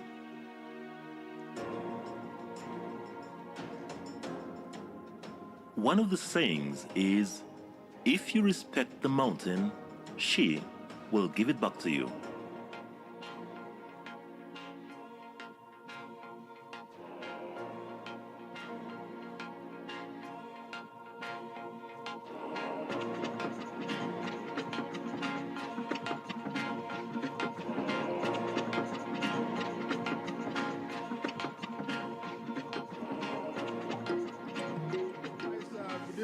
everyone. Ready for the mountain tomorrow? Excited. Yeah, so what we are going, no sleeping today. Thank you for being strong. Thank you for having gone through the mud up to this point. So we are here to give you the briefing for the summit tomorrow before we go to the rope practice. We have 3.6 kilometers just from here to the top of Margarita. But that short distance takes time.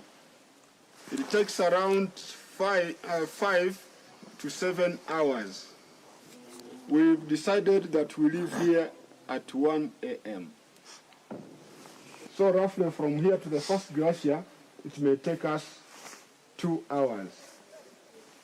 So getting to the first glacier, we shall need to have the crampons getting connected to the ropes. If there's any crevasse fall, if one falls into a crevasse, then we are able to pull you out so quick. You transfer your hand. You push. You pull yourself up. You push. You transfer your hand. You put it this way. If you want to lock, because this one is locking.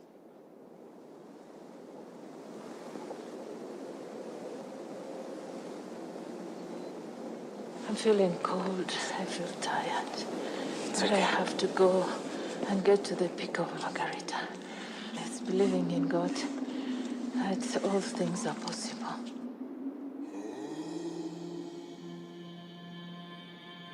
Your body's gonna feel like breaking down. But your body's the only thing that can never give up on you. You're the only one who can give up, your mind. So mental power is gonna play a vital role.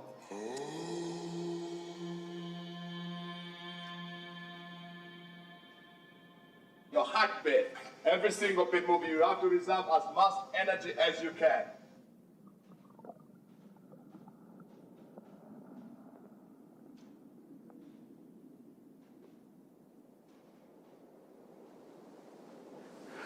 I am limitless. We are going on the top. You're not competing with anyone to climb that hill, up that mountain. You're not competing with anybody. This is you, and you against yourself.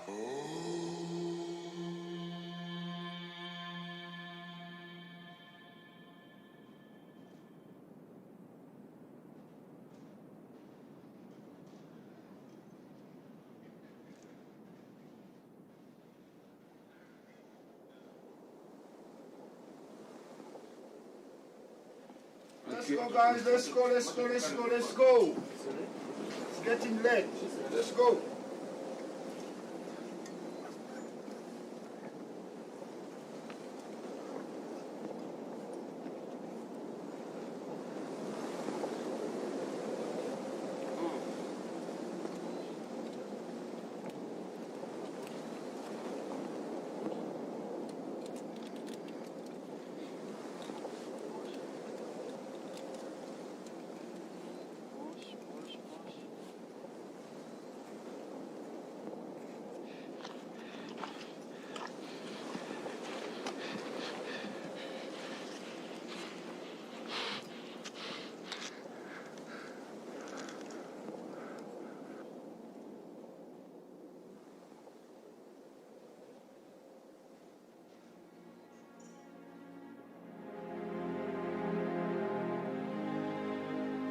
I've not got such kind of experience in my life.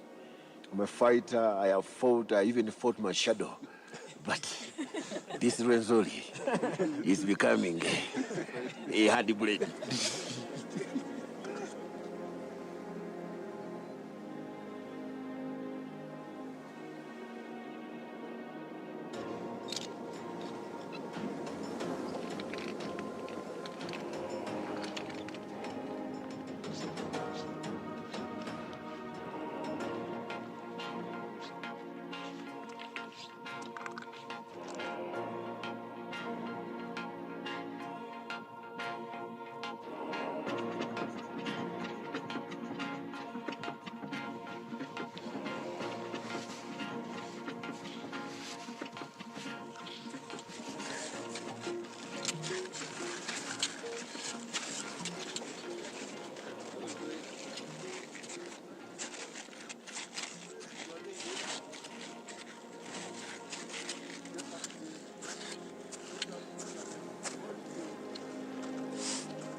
Oh, I'm exhausted. Oh.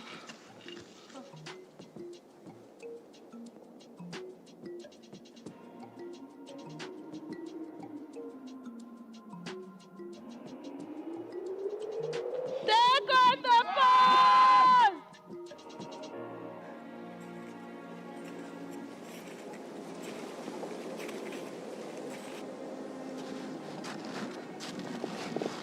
Adui wapi? Adui yako. Oh Lord, we are climbing to the pitch.